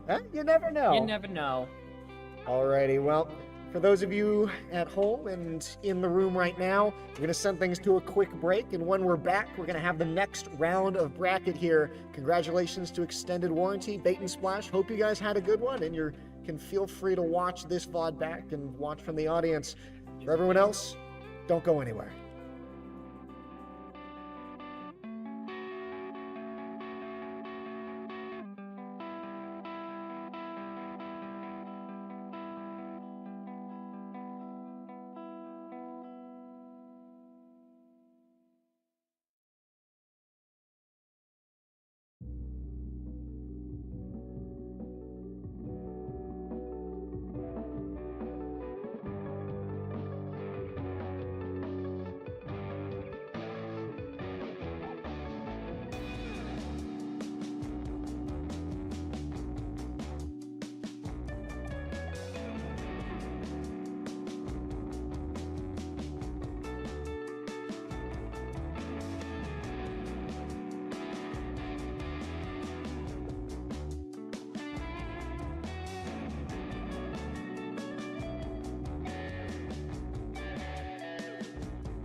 Hello, everybody, and welcome to the last set of play-ins.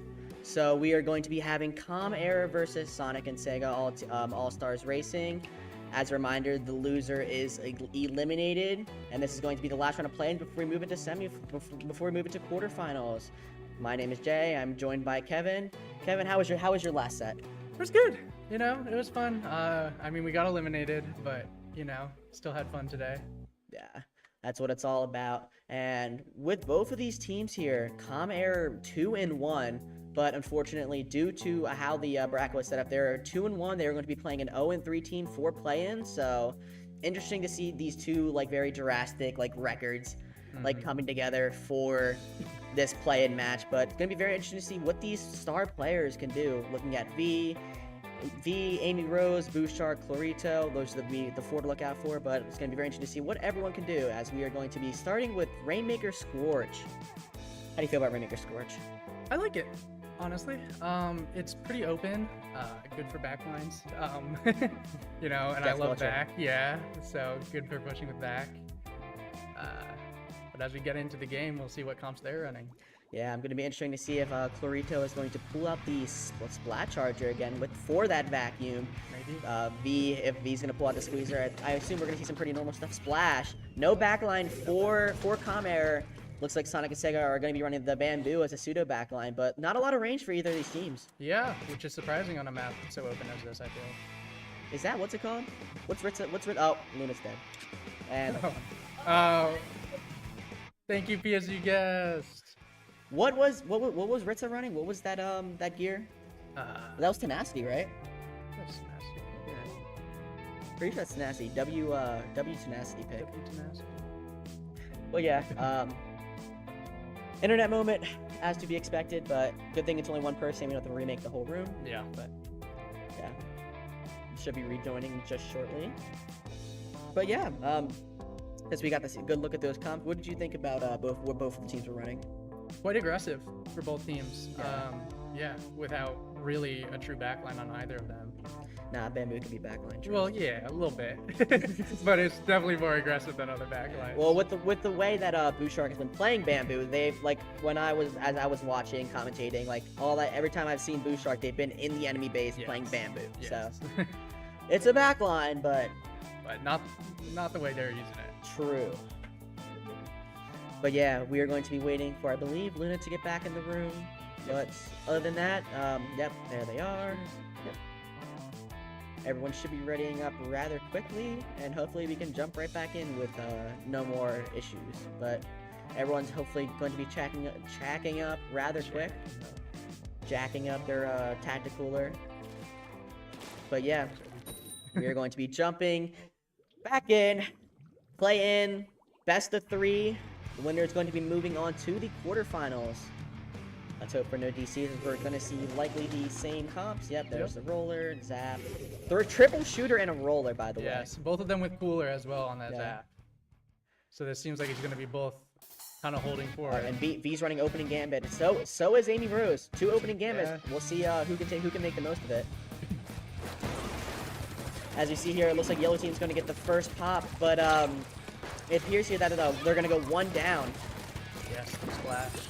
And this Bamboo already trying to get a shark, but going down to V. V getting another. V's popping off here. We're going to take a V look at that. getting a third. Oh, V's going to get a triple there, and they have the Zuko Gonna get online. this checkpoint very quickly. Yeah, early checkpoint going out for Com Air, and the Zuko's going to go out try to get more value. That's a nice pick there with the Zuko. They're going to be numbers down, but we see this Ultra Stamp coming out. Getting one. Okay. Oh, No. they should have Wow. that. Yeah. Ultra Stamp. Yeah, taking it all the way down to 41. They have the cooler on the... Oh, very nice pick there by B. Com Air trying to keep this moving forward, as we see V here is going to get picked off by Amy Rose.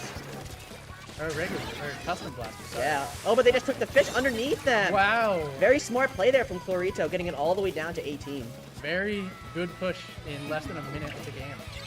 Yeah, sometimes it's about making the heads-up play, and that's exactly what they did there. So they're going to reset it, but it's just Luna and this with the tactical lure online. Their team is going to have to work around that, but communication there playing a little slow. But unfortunately, Chimera is going to be on the up foot. They already have the Rainmaker again, and they're getting ready for a second push. Yeah, Clarito trying to make something But happen. this blast is going to be an issue, yeah. Yeah. Amy Rose there and Boo Shark working together, trying to keep this fish moving. Ritza trying to pop the Rainmaker by rolling on it. But unfortunately, that's not going to work. But they're going to do it the old-fashioned way. They're trying to pop it. Hold it. They Yeah. get the pop. They go down. We see Tire Cat here with the Ultra Stamp. It's going to be interesting to see what value they can get once they pop it. Yes, they also have Cooler online. Yeah, Cooler's going to And go there out. it is. Yep. Good synergy there by both these teams. The Ultra Stamp's going to come out, but it's going to get picking up the Rainmaker. Clarito's going to take full advantage of that. Clarito's going to get a double. Very nice play there from Clarito. Yes. This blast is coming Oh. with the big splashdown. Insane splash down there from Amy Rose. They're going to try to get a triple there. Calling out Cleone over here in a bad spot, but they're going to jump out. The Kraken's going to come instead. Oh, They just wanted to get a free pick on the yeah. zap, but the Kraken's going to jump scare. Unfortunately, they're going to get caught out there. Taking a look here, looks like Tire K has another Ultra Stamp online. These Ultra Stamps have been getting a lot of value, but it's going to see if they can try to hold forward. They're going to get working with their teammate. It's just V left, trying to hold this as best as they can. Unfortunately, they're not going to get the pick, but they get checkpoint. yeah, Sonic and Sega has the checkpoint. V is trying to single out anyone moving by themselves like Luna here, but they're trying to move this Rainmaker forward, but Chimera is going to stop them in their tracks. Yes. His attention was definitely split there between the Rainmaker area and trying to deal with Luna. Yeah, as we see Clarito here with the Rainmaker, it's going to be 2 down for Sonic and Sega. Clarito, Drinks on that. yeah, that's going to give him a big speed boost when holding that heavy weight Rainmaker weapon. They're going to get a nice pick there, trying to get more value with the Rainmaker. Ritza's going to be trying to lead the charge for the team, hitting in well. Looks like there's a super jumps coming in there. About to say a jump, they almost got me going, but V sharking here, trying to get some jumps in for the team. Boo Shark trying to grab the fish. V trying to call out, but V is gonna get the pick with a little time. Trying to fight Luna, but Luna's gonna get the nice pick with there. And now with a 2v2 with just over a minute left, Sonic and Sega really needs to get their feet moving quick. But Amy Rose getting one, getting and 2. a second. Yeah, it's just Ritza and V, the Penn State duo. Ritza trying to build this Kraken, trying to stall the Rainmaker as best as they can. They have the Kraken online. They're going to try to pop it in a panic.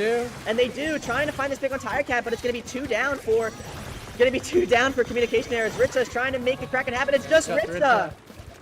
But they don't have the fish. Ritza turns around and smacks Gets Luna. one. Trying to pick. Oh, Ritza! Gonna get a double there with the roll. The blaster's chasing them down. The splashdown's gonna take down Ritza though. Yeah, Ritza was able to stall that. A very heads-up play there from Ritza. Now with only 25 seconds left, Sonic and Sega have one more chance. As we see Amy Rose trying to paint a path for their team. I'm not sure who's going to grab it for them. Boo Shark and Amy Rose both playing super aggressive. It looks like it's going to be up to Tired Cat to save the day here with the Rainmaker. Amy Rose. 8 seconds left in the match. Yeah, good thing they'll have some overtime pending, but the Rainmaker's playing really aggressive in a bad spot. Unfortunately, Clarito with the crab tank is going to take the first game. Yeah, that was a good game 1. Yeah, both of those teams making some really good plays, but Chimera is going to take the first game. Just some very smart, very nice heads-up plays from that team. Between Ritza, between V splitting the attention, I think with the added value of those plays allowed them to sneak by and get a pretty strong win. But we are going to be looking forward. Play-in round 2 is going to be on Clam Blitz, Barnacle, and Dime. What do you think about this map? I like this map. It's good for Ink Brush. I mean, then again, a lot of Clam Blitz maps are good for Ink Brush. However, I do not play Ink Brush and run straight to the basket. And let me clear up some clarification. I'm not one of those hold forward Ink Brushes who run straight for the goal every time they get a power clam. The solo queue Ink Brush. Yeah. But because a lot of people have some disdain for those type of players, but Yes. Which, understandable. yeah. But speaking of ink brushes, though, Tired Kate might pull out the ink brush again for Clam Blitz to see what value that could provide in terms of cheese. But we're going to be jumping right on in. Game number 2. Sonic and Sega's life's on the line. Chimera needs one more to advance on to quarterfinals. And we are going to be taking a quick peek at these weapon comps. Oh, okay. Clarito switching to 52, trying to take some aggressive matters into their own hands. Is that the same comp on the other team? Yeah, it looks Yeah, I like think so. the same exact comp for the other team. Just But that 52. yeah, just 52 as we're going to see. Playing a little bit more cautious with 52. Kind of playing it like Splash, but maybe we'll see a little more aggression coming soon. But Bouchard gonna start off with a very early double.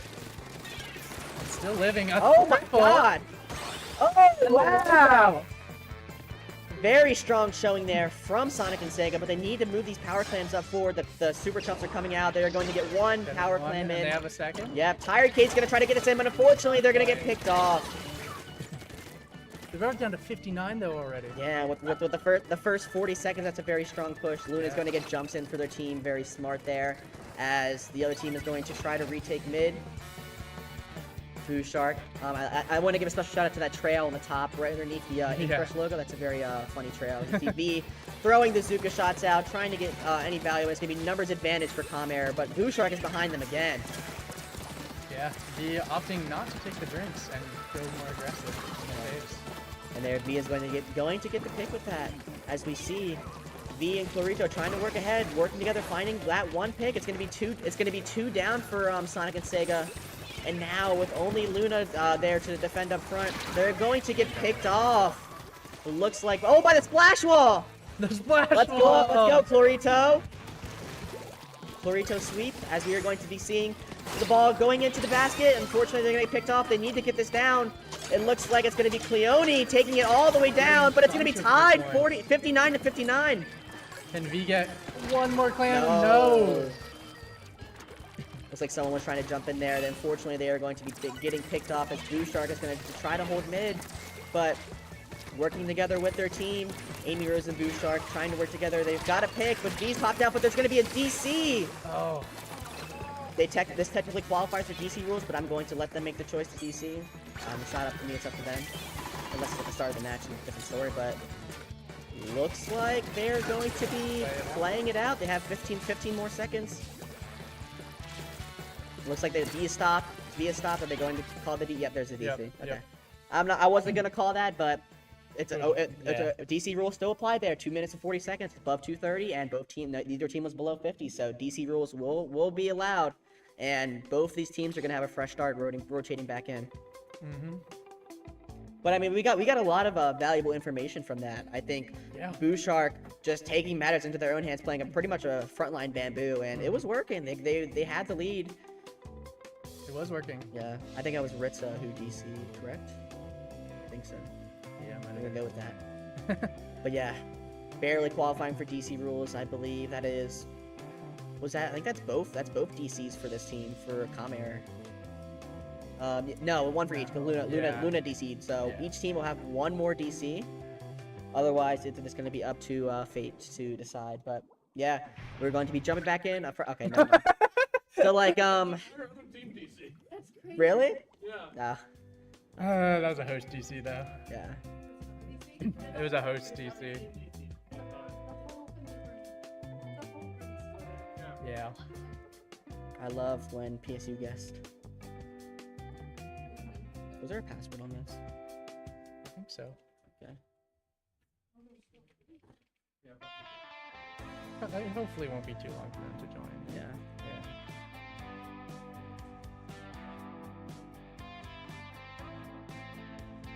And we are going to be setting back up for Clam Blitz Barnacle. Yeah. Is take number 3 or take number 2? For Clam Blitz? Yeah. Let's take number 2. Oh yeah, because the first one was Scorch. Yeah. But yeah, everyone's going to be jumping back in quickly, and hopefully we can get another game in. Yeah, hopefully. I think a valuable lesson is Penn State. We got to do something, Penn State. Never trust PSU guess. Hit me up, Penn State. We can make something work. Trust. Trust. My father owns Beaver Stadium. I can make something happen. Oh really? Yeah. Wow. And you know, like that blue and white game. Up. I think someone's gonna be coming. Hello, Reap Slider. It's right behind me. the third commentator. What do you have to say for yourself? I don't fucking know. Reach slider jump here. No, you gotta do it for grand finals. Ruining the whole setup.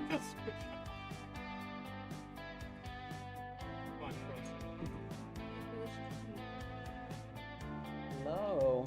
Look who we have. Cat. Front facing. Facing cat. Here. I know. I just have to do the teams. It wasn't like a get rid of this. It was just I need to set everything up. Yeah. Okay. I think I did that right. Thank you for cat. Thank you for car. Thank you for car. As hopefully we're going to be jumping right on in. Just waiting for Cleone to ready up. But with it still being 1-0, this is still match point. Too late. Too late. Come back. Getting into the game. Try again later. Sorry. All right. Clambett's Barnacle. Again. Again. Trust. This time for real. Yeah. For eel. For eel. Yeah. We still have double opening gambit again. Luna immediately opting to charge cooler. And Bamboo Shark is going to be starting by applying some pressure to the right. There's two people there, but that Busy Bomb. Busy Bomb. Roller under ledge is gonna put pressure on them. Yeah. Oh. Bruh. Another DC. Let's go. Let's see if they cancel. I think yeah. Yeah. Yeah. So that is going to be Team 1's last DC. Yeah. W Internet, honestly. Yes.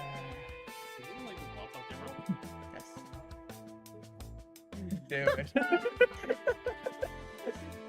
That's how I feel after sitting through PSU Guest for 30 minutes. Yeah. That's PSU Guest holding on by a thread. Literally. PSU Guest will never forgive us. Okay. Do you think we're gonna? How long? How long? Prediction. I Well, think, if it's Sonic and Sega, they have to play it out. yeah. But My if, guess, if- there if- will but be if a DC, but it'll be too late in the match. okay. That's my prediction.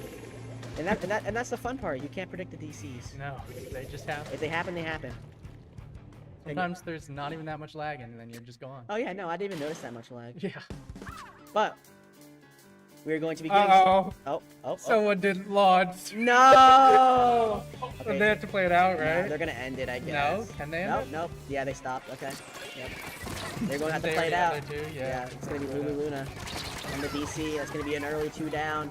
Very unfortunate here to see. As it looks like Tired Cat is going to try to make something happen with this Ultra Stamp despite the DC, but unfortunately they're going to get picked off and that's going to be an early wipeout. Yeah. Unfortunate. I never like to see Yeah. DCs, especially this early. Very early into the game, but you can't count them out till they're out yet. And even though it's only going to get down to 60, they still have a numbers advantage and they're going to stop it here. Oh, and it's just Clarito trying to play aggressive. One clam in. Yeah, that clam. And Very living? bad. No. Almost. A for effort. Yeah. This Bamboo Shark is going to try to hold mid as best they can. The Super Chump's coming out, but Ritza playing in. Ritza finding a pick there, but unfortunately they're going to get picked off. It's going to be 2v2. Amy Rose here trying to get some pressure across, but it's going to be Tired Cat trying to make something happen. Unfortunately, they're going to get picked off. Yeah. That's going to be one pick. Going for another here on Ritza. Ritza's going to be forced to... Yeah. Oh, but Clarito coming in. Finding a very nice pick there. Going to try to extend it with Whale. Are they, what? Oh, they're over there. Okay. I got a little nervous. Tired Cat jumping to the enemy's platform. Yeah. But Tired Cat has his Ultra Stamp online. Even though they're trying to get some value off of it. They're going to pop it. They're trying to find this person, but unfortunately they cannot. And it's just the Zap left. Very nice defense there. And Tired Cat's... Oh, Cleone. Yeah. Ritza there is going to find a very nice pick. Any trade in a 3v4 is very valuable, as it's going to be just Bamboo Shark trying to play forward by themselves. Oh, yeah. No. Trying to hold forward, get that basket open. But it's going to be just these two coming back. But Comair has a lot of power clams. Amy Rose trying to hold it off as best they can. The Zuka coming out from V. It doesn't look like they're going to find a pick, though. Okay. Okay. They got nervous. But unfortunately, it's going to be just Bamboo Shark trying to hold it from the side. They're going to get the nice pick on V. Yeah, okay. Even though that basket's going to open, they're probably not going to get too much value off of it. But Clorito, a very valuable trade there. Getting a couple in now. Yeah. Amy Rose trying to hold down the lines, trying to pretty much fight a 2v1. V keeping the basket open, trying to outrange this custom blaster. Yeah. And Who's gonna win this 1v1? It's very long. Amy Rose though, taking Yeah. the flat. Amy Rose getting a double there, trying to work with their team, Bamboo Shark, but Cleone is gonna get a nice pick there. Yeah, it's just Clorito here with his 52, trying to hold mid as best they can, but V is gonna be coming in with the splatter shot, getting picked off there from Amy Rose. Yeah. And now these whales coming up from Clorito might be very And the deadly. Kraken. Oh, Amy Rose Dodging it. dodging shots left. Oh, a very nice direct there. Gonna try to punish this this Kraken roller, and it's gonna be 2 down, but Cleone trying to make something happen with this power clam. They're gonna get picked off. We see Tired Cat trying to hold it in. Oh, a very nice hammer, and that's gonna be a wipeout. Okay. They need to start tossing clams to each other. Bamboo Shark trying to get the basket open, and they do. 3v4, getting it down to 80. They have the splashdown from Amy Rose. Trying to collect more clams. Yeah, they have 7 clams, but they got to get this open. And the splashdown's coming They're out. gonna lose all those clams. Yeah. Cleone is going to get a nice double. Oh, man. They got the basket open. They're only going to need about 2 plus 4. But Amy Rose holding this position as best as they can. Clorito and Ritza trying to take some space. Yes. Hopefully we can see another strong push like that. Yeah, it's you ought to see in a 3v4, but Clorito's going to getting caught out by Amy Rose. Amy Rose getting the jump into the person holding the ball, I think? No. Unfortunately, Oh, not the person with the ball went down. Oh, nice Zuka shot there from V. And they get the drinks out. Yeah, that's going to be pretty much a borderline delayed wipe as Calm Air going to be trying to hold forward. V getting a very nice pick there. Going against Bamboo Shark, going to find a double. V going for a triple. V gets all 3.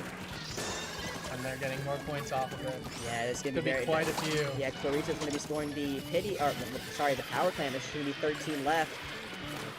As we're going, More clams. yeah, the Tiger Cat trying to make something happen. Unfortunately, they are going to not. They're rushing the basket as best they can, but they're not going to score. Ooh, just not enough time. Yeah, but it's going to be another wipeout. This basket is going to be opening up pretty soon. Right as it drops, I think. Yeah. Cleone trying to get this power clam in, but unfortunately it's going to be a little short.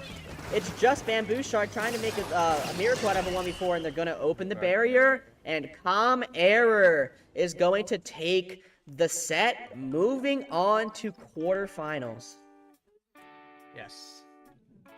Yeah, Calm Error, unfortunately for Sonic and Sega All-Stars Racing, that DC is going to cause them to unfortunately fall.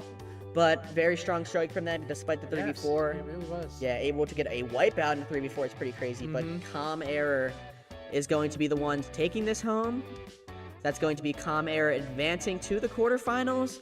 And with that, we are going to be starting with some quarterfinals action in just a moment. So stay tuned as we are going to be getting started with a quarterfinal match. What the match is to be determined. Yep. Thank you.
Hello, I'm back on the mic as Kevin, this time with Amia. Hi. Yes.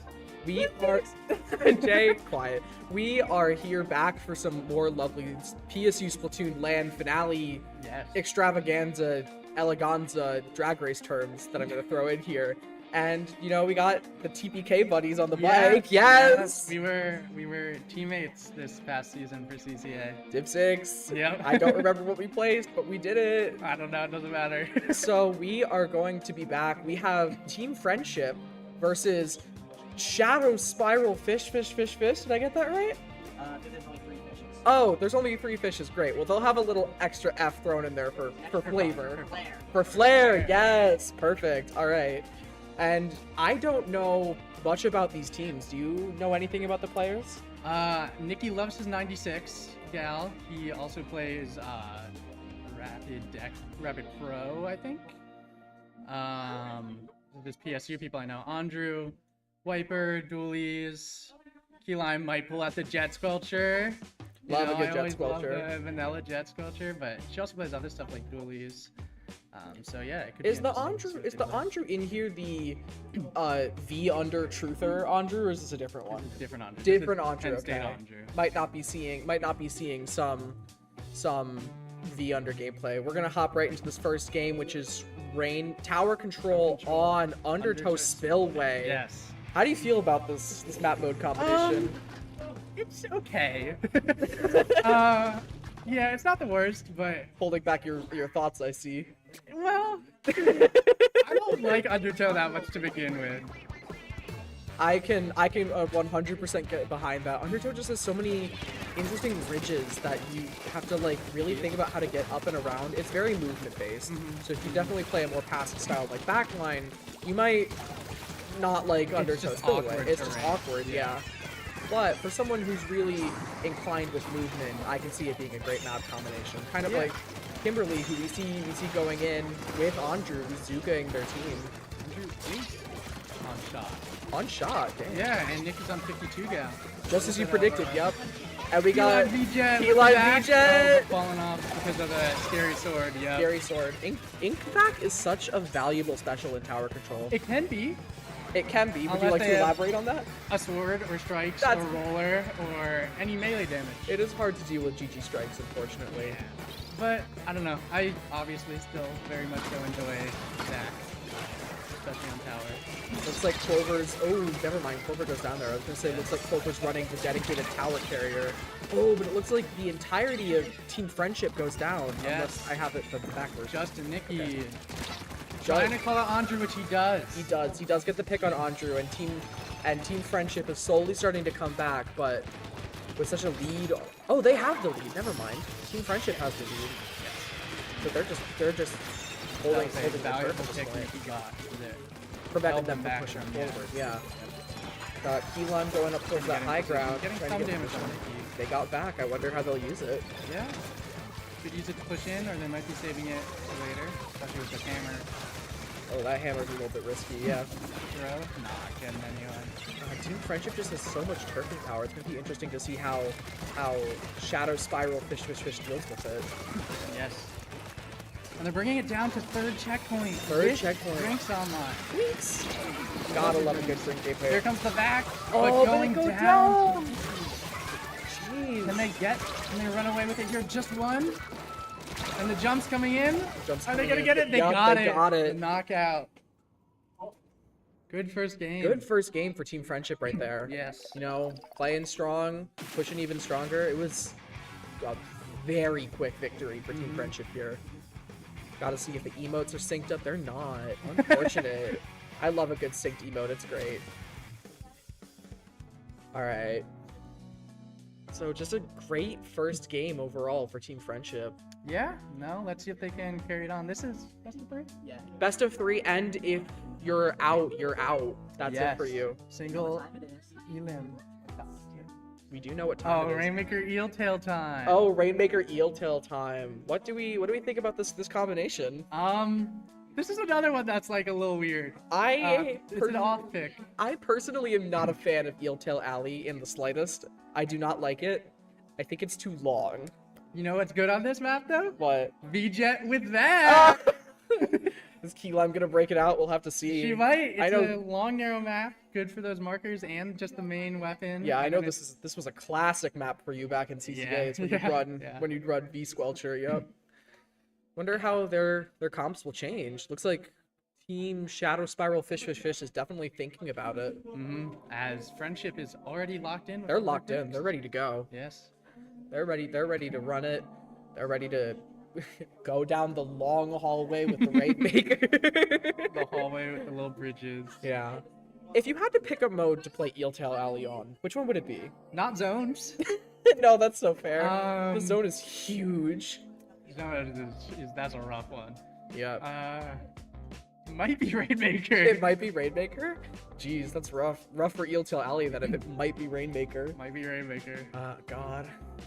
Clams is okay. The others are okay. It's just zones that's like. Yeah, no, zones is a struggle on Eeltail Alley, that's for sure. Yeah. It's got this big, wide area, and Yeah, it's hard just to so play. hard to keep control. So it just stays up in the air the whole time, and then no one ever goes for it. Yeah. It's hard to get that initial flip, and then once you have it though, it's hard to flip it back to your team. Yep. And it looks like we will be heading into our next game. Yes, so which is not on let's- zones. Which is not on zones. It's a Rainmaker. It's Rainmaker, and I can't wait to see what comps they're bringing in. Back on the Wellstring to the 96 of Nikki. Very big Keelan damage on the heavy Dapples. Keelam on the Dapples. With the Reef Slider. This is not what we expected. No, but they are running that pencil as the back line. They are running that pencil as a backline. Gotta love a good pencil. Pennsylvania State University. Love it.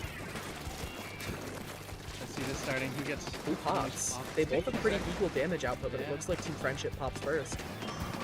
As And they the do. Kraken coming out from Nikki. Let's see how Nikki's much going value in. he can get out of it. Nikki's just charging. Oh! Do they pick up a kill? No! They don't, but with the But 96 getting the gallon, assist, with the yeah. 96 gallon, it doesn't matter if they can't pick up a kill with the Kraken, because that gun just has so much damage potential. Oh, Using the Reef Slider on Andrew. poor They're in a Andrew. tough situation. Dapple's coming out. They're looking for a reslide. Oh! Do they get it? Getting They get one, not the Nikki. Rainmaker though. But Dapples are so fast. the Oh, hammer. never mind. I didn't say that. I was gonna say Dapples are so fast that they might be able to make something good with it, and then they die. 3 up on each side. Let's see what this Wellstring can do alone right now in there. Interesting choice to use the custom Wellstring. I usually find people using the normal one because they tend to prefer the Autobomb and Hammer kit. Yeah, maybe they want that marking power? Probably, yeah. The custom Wellstring is a very backline type of Wellstring. You And the definitely wipe out the total party Total kill. party kill! We gotta bring it back. But yeah, no, Team Friendship gets that wipeout and they're just moving in. Boulder's got Yeah. the Rainmaker, the backline, best person to If they grab can it. get this first check. I think they will. Just about, close, yeah. But they do. And they managed to keep a strong momentum going into it. Most of their team is still alive and the rest are jumping in. Interesting choice to grab there. Interesting choice, yeah, to grab Maybe at they the just wanted to get it right past checkpoint. That's true. Not that them getting checkpoint would have tied it anyway. Yeah, but you know, it's always a good thing to do out of habit.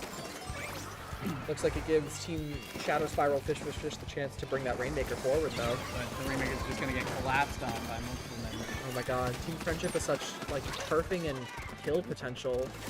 Yes. Oh, Jump for the bomb! is Rabbit gonna go down? Okay. Ooh, it's close. Yeah. Is that the T-Tech there? I don't know. Popping They have the strikes, so yeah. Rabbit goes in with the hammer, I called it. On right, Not They pop getting the rain. Oh, they grab the grabbing Rainmaker with but it. going down. to Interesting the T-Tech, choice. Yeah. Just the Wellstring who's on respawn. They do grab it a little. They do Let's see if they can- accidentally bring it a little bit back Yeah. for Shadow Spiral Fish. No one wants to grab it though. There we go. Andrew dies mid-air to the Wellstring. Trying to get the right check. Right check. Interesting, Not interesting quite choice. Would you say the right checkpoint or the left checkpoint is better to go for in this map? I think it depends on the situation. I think usually the left checkpoint's better because you have that high ground as opposed to kind of being in a pit. That's but true. they saw an opportunity there because everyone was on right. Because there's that lookout out of spawn that overlooks right. What are Yeah. you doing, Joe? Jay's giving our audience a seizure. No one grabbing the Rainmaker. No. Slight warning for any photosensitive viewers in the audience, because Jay is manipulating the camera. control as Jay shakes the camera back and forth. Zuka getting the Rainmaker. As it's 2 alive on Team Looks French. like Nicky's looking for an opportunity to go in with that Kraken.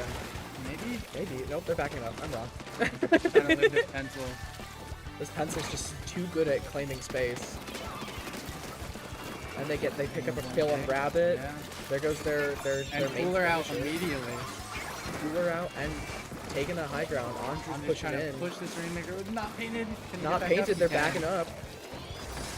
Just has to deal with this Kraken from Nicky getting one. Nicky gets one. There's second one back. going, Nicky's hunted. Did they Just find gonna anyone though? fall back to live. Makes It's sense. just a smart play. Smart play from Nicky. This Reflighter going in deep, getting punished for Getting it. punished hard by this bridge of people. The Oh, hammer throw, getting double two. kill Ooh. with the hammer throw. And even though they traded with the Snipe Rider, it's still enough to stop Team Friendship's push in their tracks. Not Team Friendship, I lied. That's Team TLM Shadow on the Spiral Dapple Fish. is able to defend right now as everyone who's falling. And Dapples can't Andrew do much getting to around defend. though. Getting taken down. Getting taken out by the gal. Love a gal. Was pushing up on this Rainmaker. Taken out by the gal. The gal Just just. on the pencil up there. Will they also get pushed taken? back. Will they fall? Will they face the same fate? Strike's coming out though. Nicky's just hiding in that Wow. corner trying to live. They got a Kraken. Are they going to kill anyone with it? They have 18 seconds to take the lead here. They have to break checkpoint and grab it again. And Nicky's falling back. It is to in their live. base, but I wonder, are they going to be able to do it? Looks like they're waiting for a better suited teammate to pick up the Rainmaker. Smart, but Team Friendship just has so much kill power. They really got to unite if they're going to get it to the checkpoint and past it. They're gonna have to play a little patient, especially as only the Rainmaker and the Shot are alive right now. But do they have the time to play patient? Their overtime's ticking down. They get one down. Nicky's trying to get around. Yeah, they do have to start making some. They do have to make a push move very soon. soon. And it looks like now's the time. They got a good Yeah. amount of people down. That There's that Dreadringer's Dreadringer trying. though, and That a really Dreadringer good on the spot. ledge is Reflighter tough. Not getting them, but putting them in a really bad situation. Close. Ooh, Oh, the watch the arrows wellstring. getting The two. wellstring is damaging. Sorry.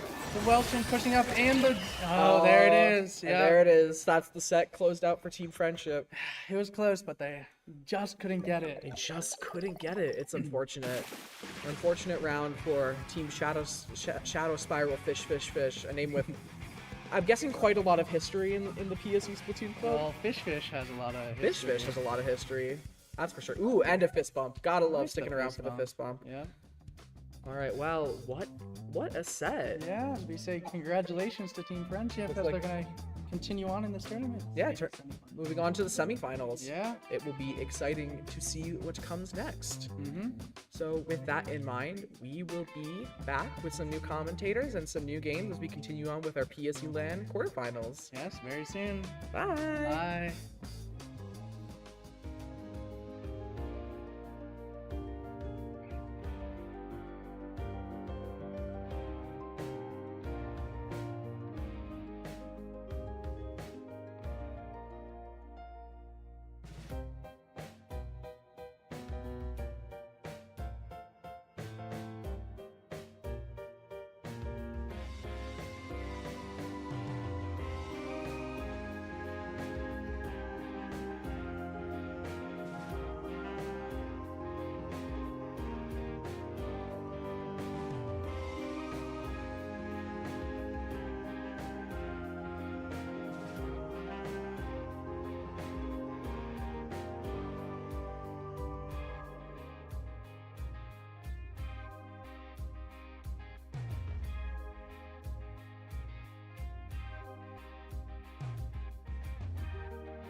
Alright, I'm Wallace, and this here is Jolt the Volt.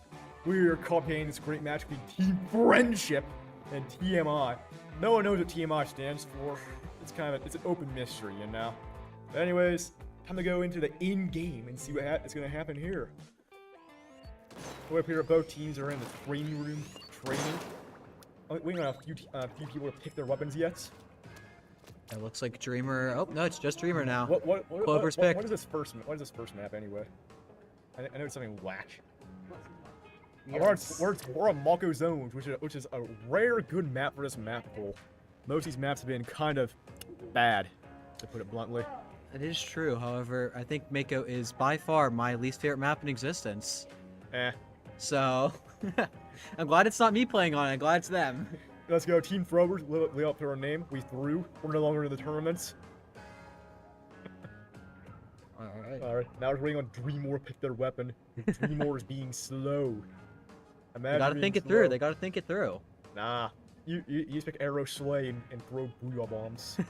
That's a meta strategy right there. It worked for us. Until it didn't. Look, the map look, we lost because we didn't throw enough Booyah Bombs that last match. Could always be. Alrighty. Are they getting Booyah Bumps or not though? That's the real question. So let's see what we have here. Can't wait to see the one team. Look here. Ooh, Wiper. Alright. Custom Dually Squelchers. There's a meta weapon from Cute Cheese. Looks like Decap's also coming in on the TMI side here as well. And also the Bunder. Yep. Not what you see very often competitive due to it being bad. But it has Restrike, which is meta. That is true. And Arctan does make it look like it is one of the highest tier weapons out there. Ooh, and CS takes the stack.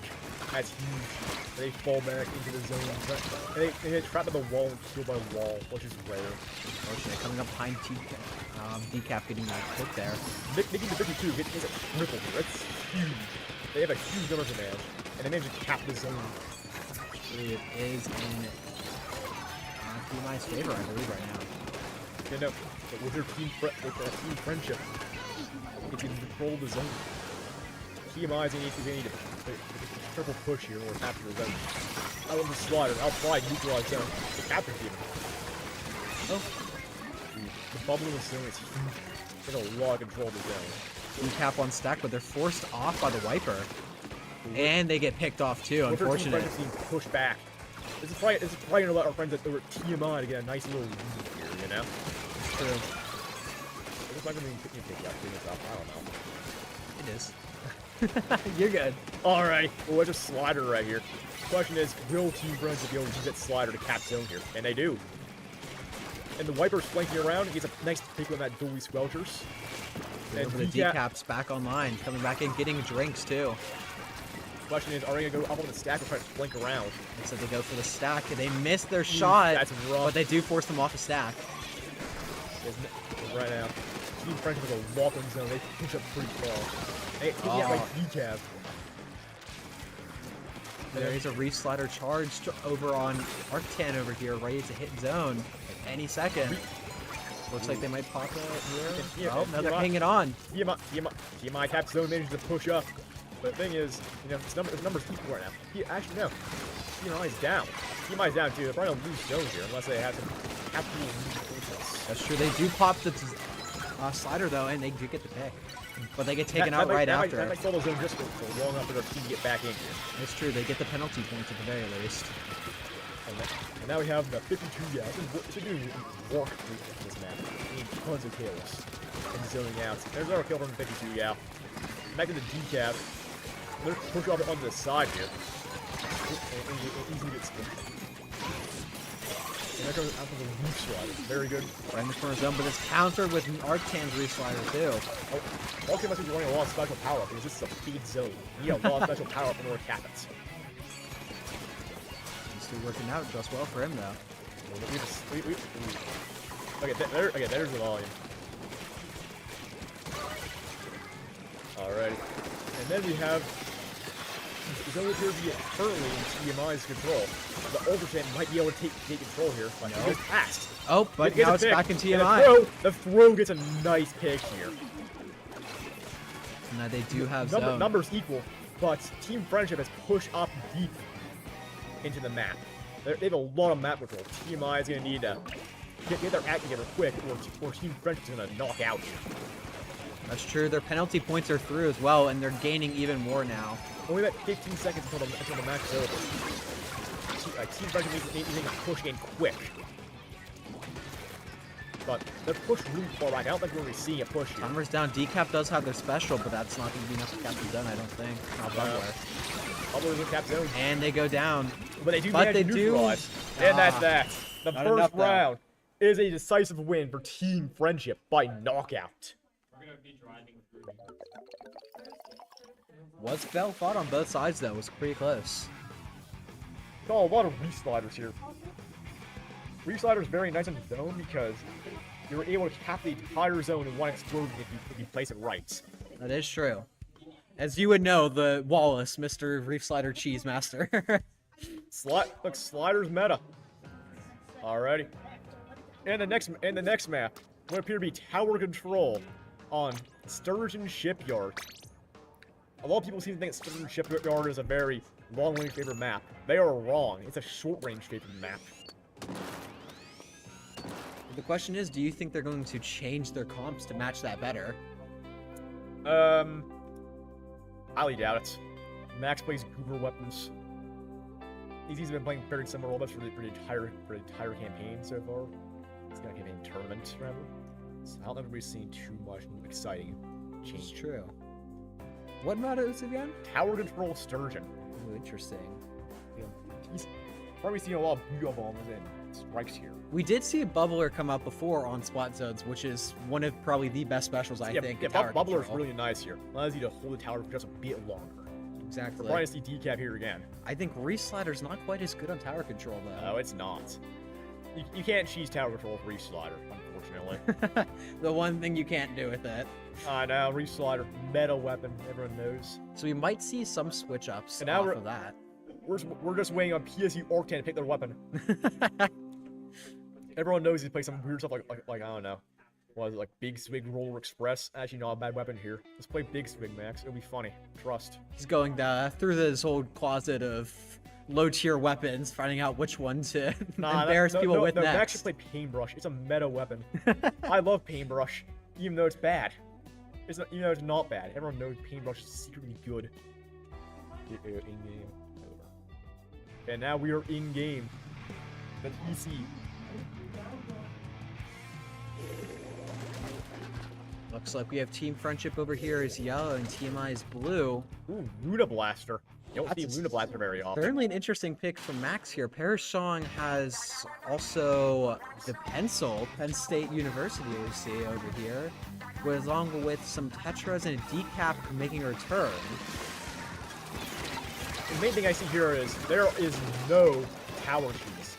There are no strikes, no blue lines. It's very rare for tower control. You want a strong special to clear the tower. Although as we see here, the Killer Whale's coming out, which might be good for clearing people off tower. Is it though? It's Killer Whale. Yeah, better than anything else I can see here, though. Although it looks like... Ooh, and the Blue Blaster is deep in Team Friendship's face. Yeah. Team in general movements. And that's a wipeout for Team Friendship. Oh man, they're gonna be able to push up big here. Take a ton of space.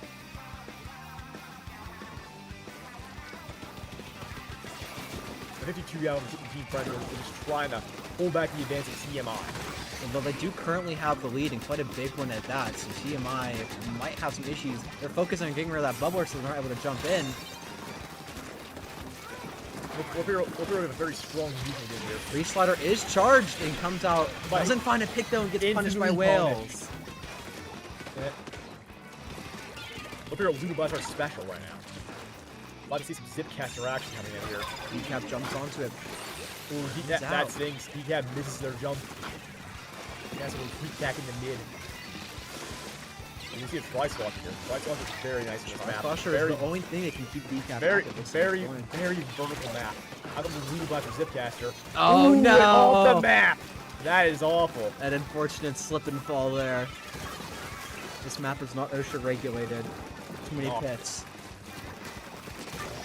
Oh, they get the pick though, but Tri-Slosher comes in and finishes them off. That's a big double. Here's the Friendship might be able to take tower. They're two up.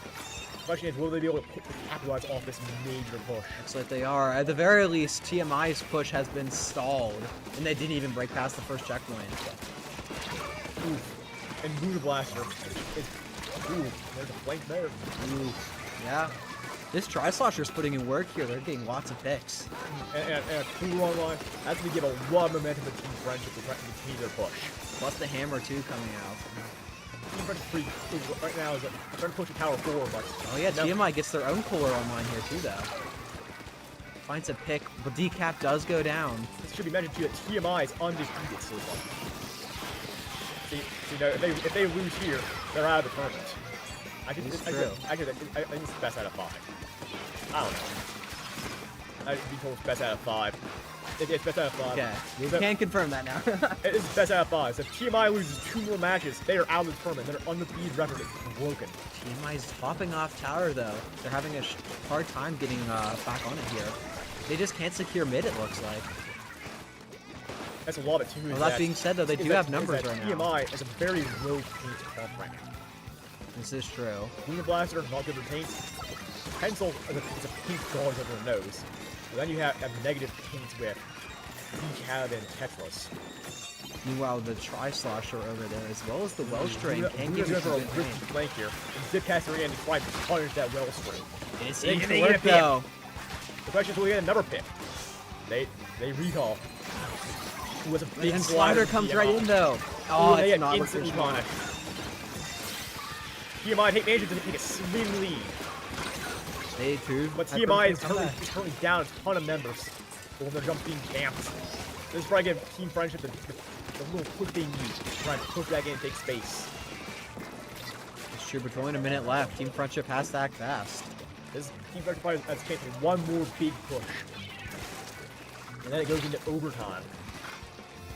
But then again, this is probably the one top where overtime is not that big of a deal because there's no Blue Bomber strikes. It is true. There is nothing to force them right off of the tower. Viper does have hammer. Are they going to pop it? Yes, they are. Going right up. But the thing is, where's the kill? There's no one for them to kill, and they get picked off. Yeah. They popped it a little too early right there. Tried to crush him to base, but the Charger did punish And him. I think Team Friendship managed to get the lead. Barely. But the lead is a lead. That's all they need with And 20 now seconds it's on left. TMI to try and push back in, take space, and get their lead back. TMI does have Bubbler, but this is going to be a hard 10 seconds left in the We match. are going to go into overtime here, as TMI has one last chance to try and reclaim their lead. They're also going to get stuffed to that checkpoint there, though, making it even harder. TMI goes down 2, and that's game. TMI is down 2 points. They're need a reverse sweep now in order to stay in this tournament. So this does mean it is game point now for Team Friendship. And the question is, what map will this be on? It is. I'm giving reports that it will be on Rainmaker Humpback. An interesting map. There's Very- lots of verticality. Very curvy map. Like weapons that shoot in a straight line, like Chargers, not really great here. That is true. But a lot of other weapons that are like versatile and getting up those like ramps Yeah, are a lot better, especially like jetpack and whatnot. this is a great jetpack map. Yeah, y'all see match point. Nova's team start getting ready. Match point. The question here is, will TMI switch up their comp? That is true. It's clearly their comp is not working. Reslider might do a bit more on this It is mode, but it's not a great map for Reslider. There's like one good spot for Reslider in this map, and it's the corner next to the pedestal. That is true. Everywhere else, Reslider is still kind of miserable. Ah, And that's very Kirby, as he said. And there's kind of like little grooves for you to hide from the Reslider. That's true. Though there is that one point after the first checkpoint that Reslider is also pretty good As on. I said, outside that one point, there's no one to really use that Reslider. That's true. But they have stuck with Reslider even on tower control where it's not as useful, so they might continue using it. And now we're waiting on PSU Arcan and Greenwood to pick new weapons. It would appear TMI is reconsidering their choices and thinking very carefully here. Arctan has been using a different weapon every time this set, so It just seems that they can't find something that sticks. Anyways, we're going into this game point match on Rainmaker Humpback. Will TMI pull off a reverse sweep? That is the question we want to know. it's not unforeseen. It happens all the time in CCA, so you never know. Okay, TMI. They have a very standard, fairly standard comp other than the undercover umbrella. Yeah, Vunder coming back out on Arctan. So given, the Wellstring here has insane object damage. That's going to give an instant pop to Team Friendship. Although they're fighting over mid just because they got the pop does not mean that they're in a good position at all right now. Tetra was playing a very sneaky game. Well, they do come in with the slider in the one good spot, but it doesn't seem to help. That is bad for TMI. The Rainmaker puts it right next to the pedestal, and they manage to pop it. Friendship also. And they have a clean shot at the Rainmaker. They get it up on the pedestal. And they dunk. Ooh. This is looking a little risky for TMI. They are down, but they are certainly not out. Although they missed the reach slider again because of the pedestal. Ooh, that is rough for TMI.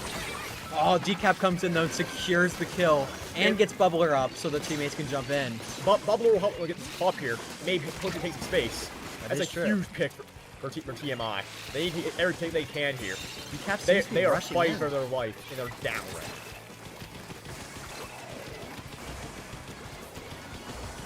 Rainmaker in the hands of TMI. They seem to almost have mid. They are rushing for it, looks like. The thing is, they're down though. They're down numbers. That is true. The question is where they take that fish. Oh, but Decap comes in and gets the pick. And this might just work out for TMI after all. Yeah. Ooh, and they get sniped by, I think it's a 52 gal. Unfortunate. They did get a lot of points off that push though. Match is almost tied up now. The problem is, as you know, TMI needs a reverse sweep here, or they're eliminated. Uh-oh. And the Rainmaker's running right past them, deep into the TMI's base. Meanwhile... Ooh, they get the pick, though. TMI does stop that push. T-Cap getting killed, and then just for extra security, the Hammer coming in right behind them. And TMI's taking the Rainmaker. I don't know if I would do that in this situation. They're down a lot of turf. And grabbing the fish gives the enemy team a passive special charge, which you don't want to do. They seem to have been going for a Hail Mary. Didn't seem to work though, as Team Friendship stops their push, getting tracks. TMI has no ink in mid. They need a lot of map control where you start going for a big push. Although I feel like the comps here are pretty even in terms of inking power. Yeah, whatever this side that TMI has control mid. And again, this is line them a bit more confidently. Now they don't need to worry as much about potential ambush from the side. Yeah, Friendship's not letting them have it easily though. Ooh. They come in with the hammer and get the pick. That's huge here. Oh, TMI gets wiped out. Ooh. Team Friendship, will they be able to capitalize off this game? Friendship seems to be rushing back to meet them, not even letting them take mid. Team Friendship is just running that Rainmaker deep. And they're extending their lead, and they're losing the Rainmaker. Decap goes down. Vunder does get the pick though. We're seeing them bunch right up. Reef Slider loves that. Oh yeah, Reef Slider might finally get the one. It's a double. There we go. Does he see the jump? Reef Slider, and they also have drinks up too. This might be a good point for TMI to start taking mid. Apparently the audience here is rooting for Team Friendship. Like if they like Team Friendship, who can't root for them? That is true. What does Team I even stand for? I don't know. It's a mystery. Ooh, that's a big reach out of TMI. They're going down. They're just 1v1. But TMI jumps in. TMI struggling to get the pop here, but they should secure it. TMI is in most of this push. They're pushing up pretty far right now. But the problem is their crab taking is not a good spot to capitalize. And they grab the right. TMI grabs the Rainmaker. Oh, I think they did have an exit though. But again, they're being pushed out. Unfortunate wipeout. Team Friendship trying to get the pop here. And now have 20 seconds on the clock. They need to stall this clock. But what do you mean? They're playing aggressive, trying to run it down. Their points, yeah. Interesting. Team Friendship can just run to their base and hide. Oh, and there will be nothing that Team I can do about it. 15 seconds. Team I has one last chance to make a push. Might does get Rainmaker There's though. a jump out. Team I has Rainmaker. They have one shot. They cannot afford to mess up now. They throw takes out the Rainmaker. Team Friendship wins in a clean sweep, 3-0. What a tight match though. That was close on both sides. It did seem Again- like Team Friendship though was keeping control throughout the entire Again, set. TMI just could not take map control. I know. TMI's confidence is very odd. You know, you had your undercovers, your Luna Blasters.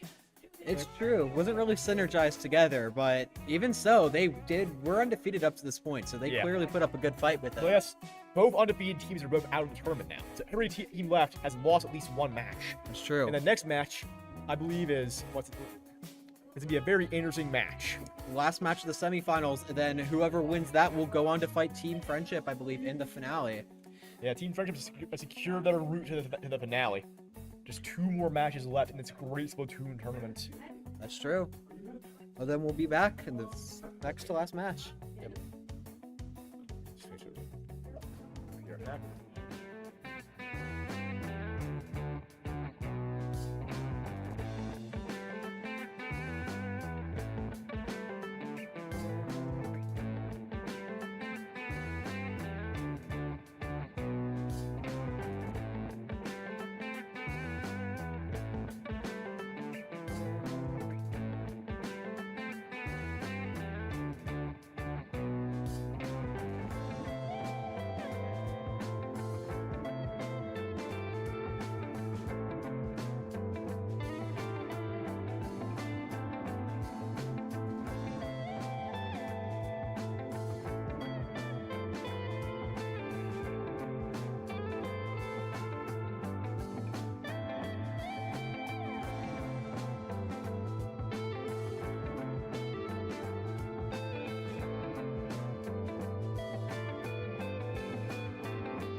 Alrighty, hello everyone, and welcome back to the PSU Splatoon Finale. We're here in the semifinals. Once again, I'm Semifinals. Cabbage, joined here by Calico. Hey, what's going on? These teams have fought long and hard to get here, Calico. They have. It's been a long couple of hours today. A couple of hours. Couple of hours. Understatement of the I've century. been here since like 9 in the morning. I'm ready to go home.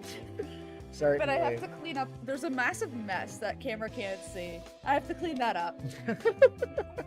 I'm not enthusiastic, but Well, hey, we're almost there. One more almost done. semifinals set, then the finals, and then guess you can go home, do whatever you need to do. Olive Garden. Of course, it's Olive Garden. Of course it's Olive Garden. I should have known. Alrighty, but we're gonna Alright. hop straight into the game here. Game number 1, With best of 5. Best of 5 for semis, yes, and it's a very good first game. Zones Mako. Very classic map mode for those familiar with competitive Splatoon. It's a good map. It has not changed at all between the 2 games I've played. It is the exact same.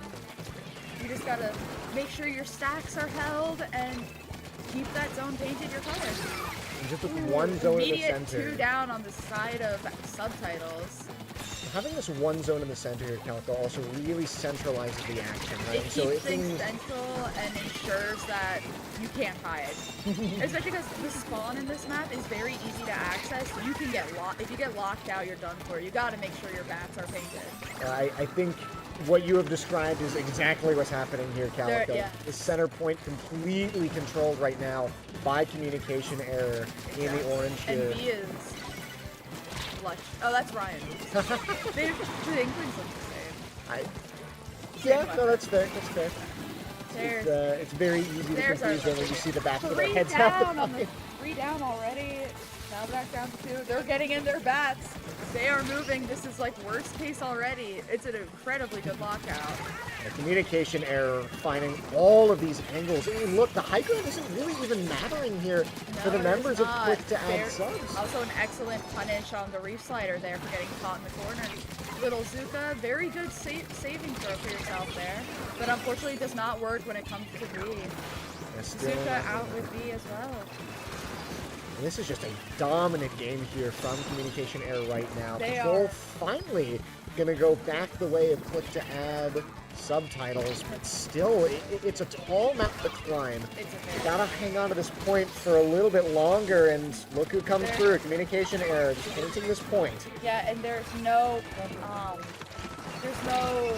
forget what it is. There's no delay for getting points as well. There's no delay for getting coins. But now that oh my gosh.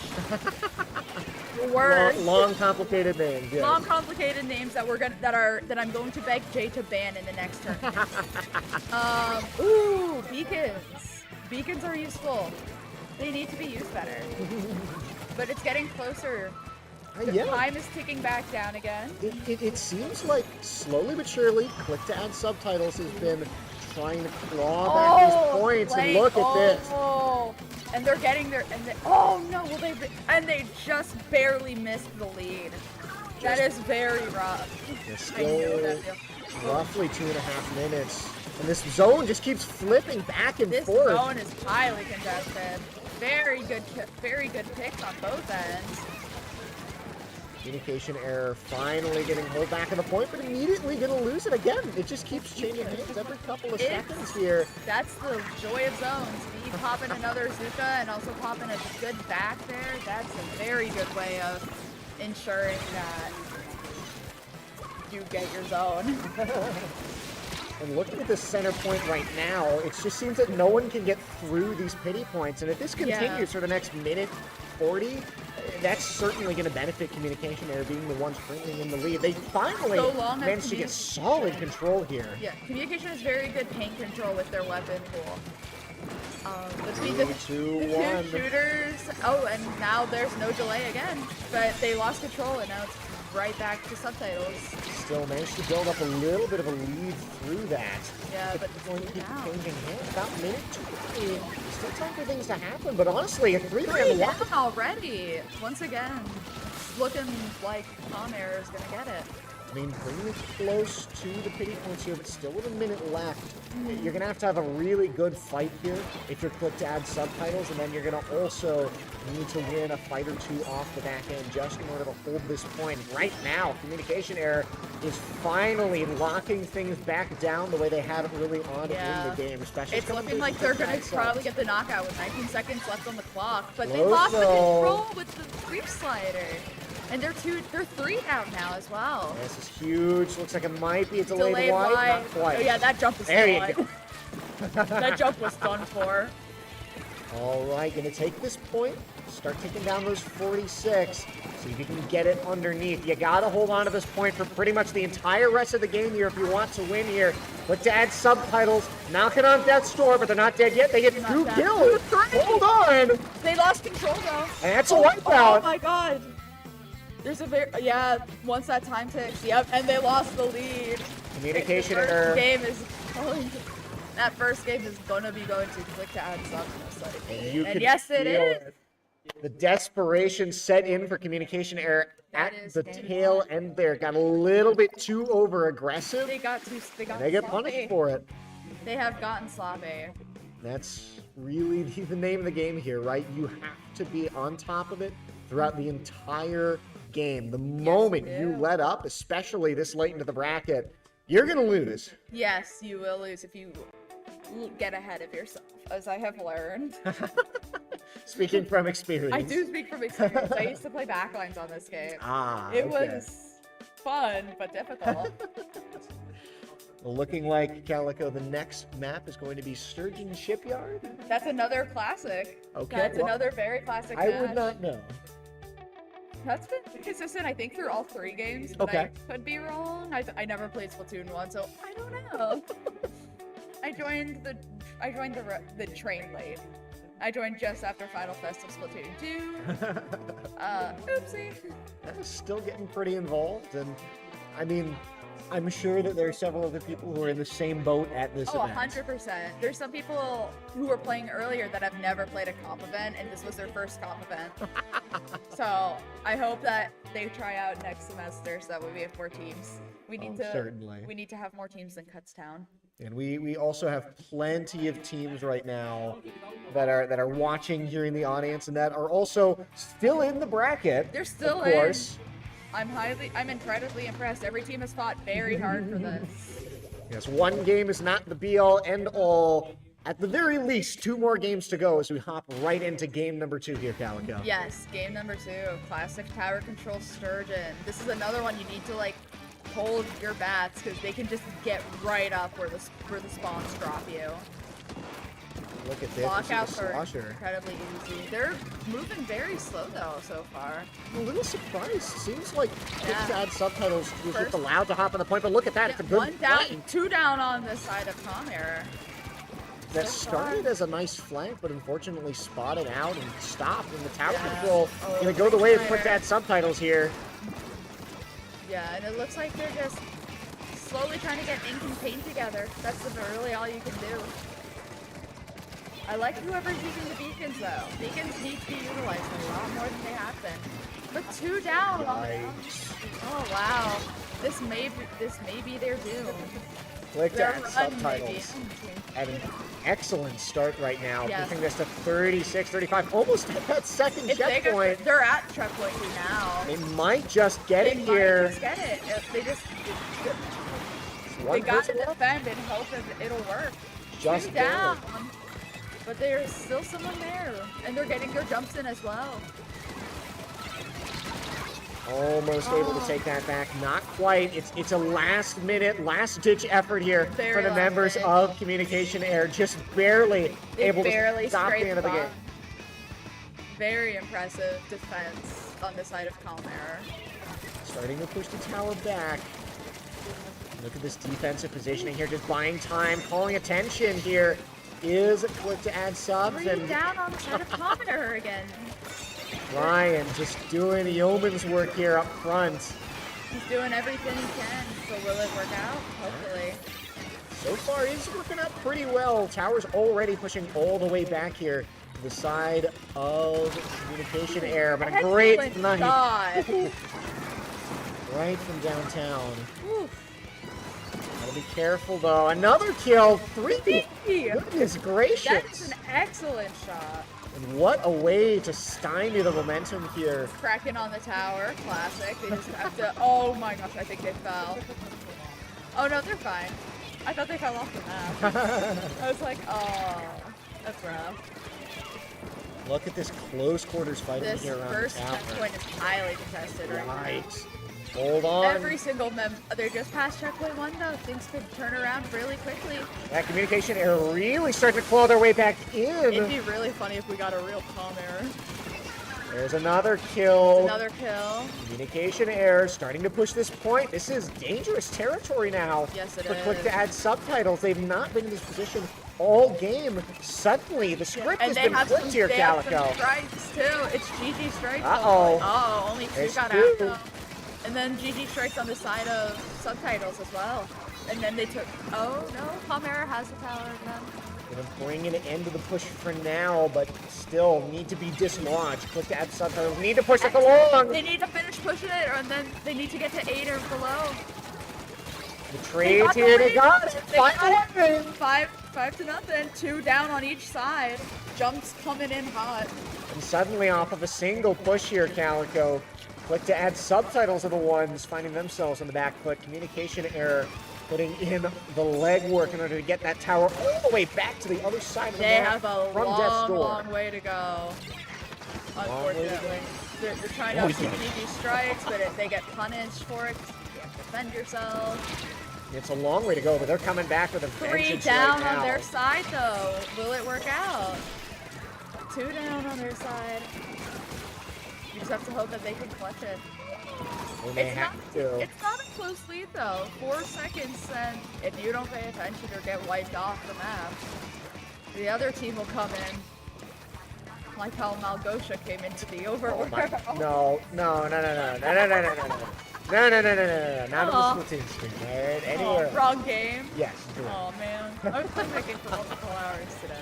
True. Just Two still members highly here. contested. The tower's at a strong neutral. Never mind, it has been taken. Yeah, the neutral, though, certainly going to be favoring communication error here as we come into the final 20 seconds of the game. Final Click to add 20 subtitles. They gotta move. I mean, this is the last push. There's one good kill. And that's One the excellent star member here for communication error.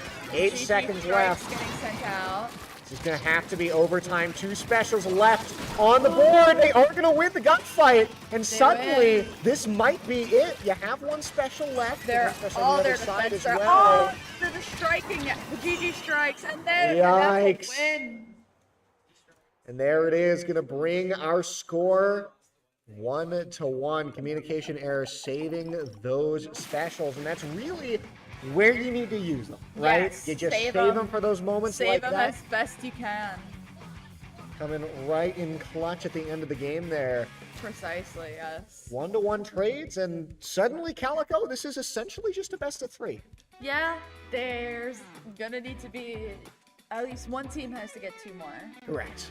But if they keep going this way, it looks like they're evenly matched. Yeah, and honestly, I wouldn't have it any other way for a semifinals game. Not at all. I'm very excited to see what finals is going to be I'm like. very if semifinals curious is already about this finals, interesting. yeah. No, as the bracket has gone on, we have just had closer and closer and closer matches, closer sets. And that's just a testament to these teams together and Yes, how it they're is. playing, how they're learning to get along with each other the longer the day goes on. Watching that match, is there anything that really stood out to you, Calico, that you want to see maybe change or that you want to see more of coming into game number 3? Communication error got themselves back together, I noticed. They didn't fold under the pressure like they did the first time. So they improved on that very quick. So I hope they keep that up. Improving in communication is probably Definitely. the hardest thing to do Oh, on the fly. communication's hard. It's so difficult. It's the hardest aspect of literally everything. And yet, it is probably the most important factor to see which team Absolutely. is going to have that on lock here as we head to game number 3, Rainmaker. Another classic map. I think from Splatoon Yikes. 2. or the skate We have park. a lot of classics today, I noticed. And this is a little different from the other Rainmaker maps that I've seen, because from my understanding, a lot of the other Rainmaker maps are, you have a bowl in the center, Yeah. right? And all the action is funneled down there, but this time the middle, that's the high ground. Oh yeah. This map is notoriously difficult with all of its little divots. But communication error immediately gets the pop. And not after fighting for it, but 2 down on both sides. 2 to 3 down on both sides. And immediately Subtitles picks it up. I mean, the pop came from communication error, but you're right, Look at Subtitles just picks it right on up after getting control of the point, thanking the other team for doing the work of breaking that shield for them. Yeah. Starting to walk this forward, they have to be careful, though. A lot of opportunities here for flanking maneuvers Yeah. on this map, but They got first through the checkpoint first already. check. Members here. And it looks like they're gonna get that pop again. Well, they just got the pop. Just barely did. Look at that, Ryan coming from right behind. It is a very even 2 and 2 on each side right now. Chaotic map, too. Yeah, this Rainmaker map in is possession. Not going to get much Not use out of happening. it. Once again, 2 down both sides. Pretty fairly even, I would say. Ooh, Yu-Gi-Oh! wow. Right from Cleone's. That could be a third. Oh, my word. Oh. That might just be the end of the game here. You got to be careful. Yeah, as long as personally. they move, they got it down to 20. That's very hard to beat. And a wipeout, so now it's anyone's game. Yeah, that is an excellent way in order to start bringing things back. And already, Wipeout likely going to mean that this ends up making its way to the point. Possibly not. No, they got a cancel on Kill it. on the way up. That is the worst. No, it's awful. Oh, barely manages to get it up. There you Made go. it with the strikes. and Cost now you your there's life? Probably would. Yeah, I would say getting the checkpoints worth your life in that situation. 2 down on the side of Tom Error. Cleone has been very dangerous up close here. So is Nova. Look at that. Oh yeah. 2 kills. The close, back to back. the close game is how it is. All about who can find these good angles, good positioning in order to open up their team to push this Rainmaker forward. Because we've seen it hasn't been a slow slog for the Rainmaker. It's just been these knockout, drag-out team fights where suddenly one team wins by a large enough margin to just run it down with that Rainmaker. And it looks like 2 down on the side of Subtitles once again. 2 down. 3 and down. Rainmaker This is the finally their possession. no. Oh no! They live! Unfortunately, goes a little bit too far with that one. Still, though, sitting behind the rest of the team. Rainmaker going to go down, but you got to be careful. Watch the flank here. Yeah, From the members of there's a chance Communication. with that Dreadringer especially. There's a good chance. Oh, 5 Uh-oh. courts. 5 off of lead right now. Finally going to end up breaking that. Then they there. take the lead. Take the lead away. It's not a comfortable lead though. There's no comfortable lead when it's all this slow. No comfortable lead, but it is a lead nonetheless, right? With Precisely. 2 minutes left, considering how far you got to push it. It's going to take a long, concerted push here from the members of Click to Add Subtitles in order to get this in. Look, not quite. Not Nova quite. trying their best, not able to get that one off. Very hard to get the reef slider kills. Look, the Rainmaker just slowly making its way forward. It seems like the members of Click to Add Subtitles very hesitant, but There's a Kraken sliding up in there. Can they hit it though? And they do!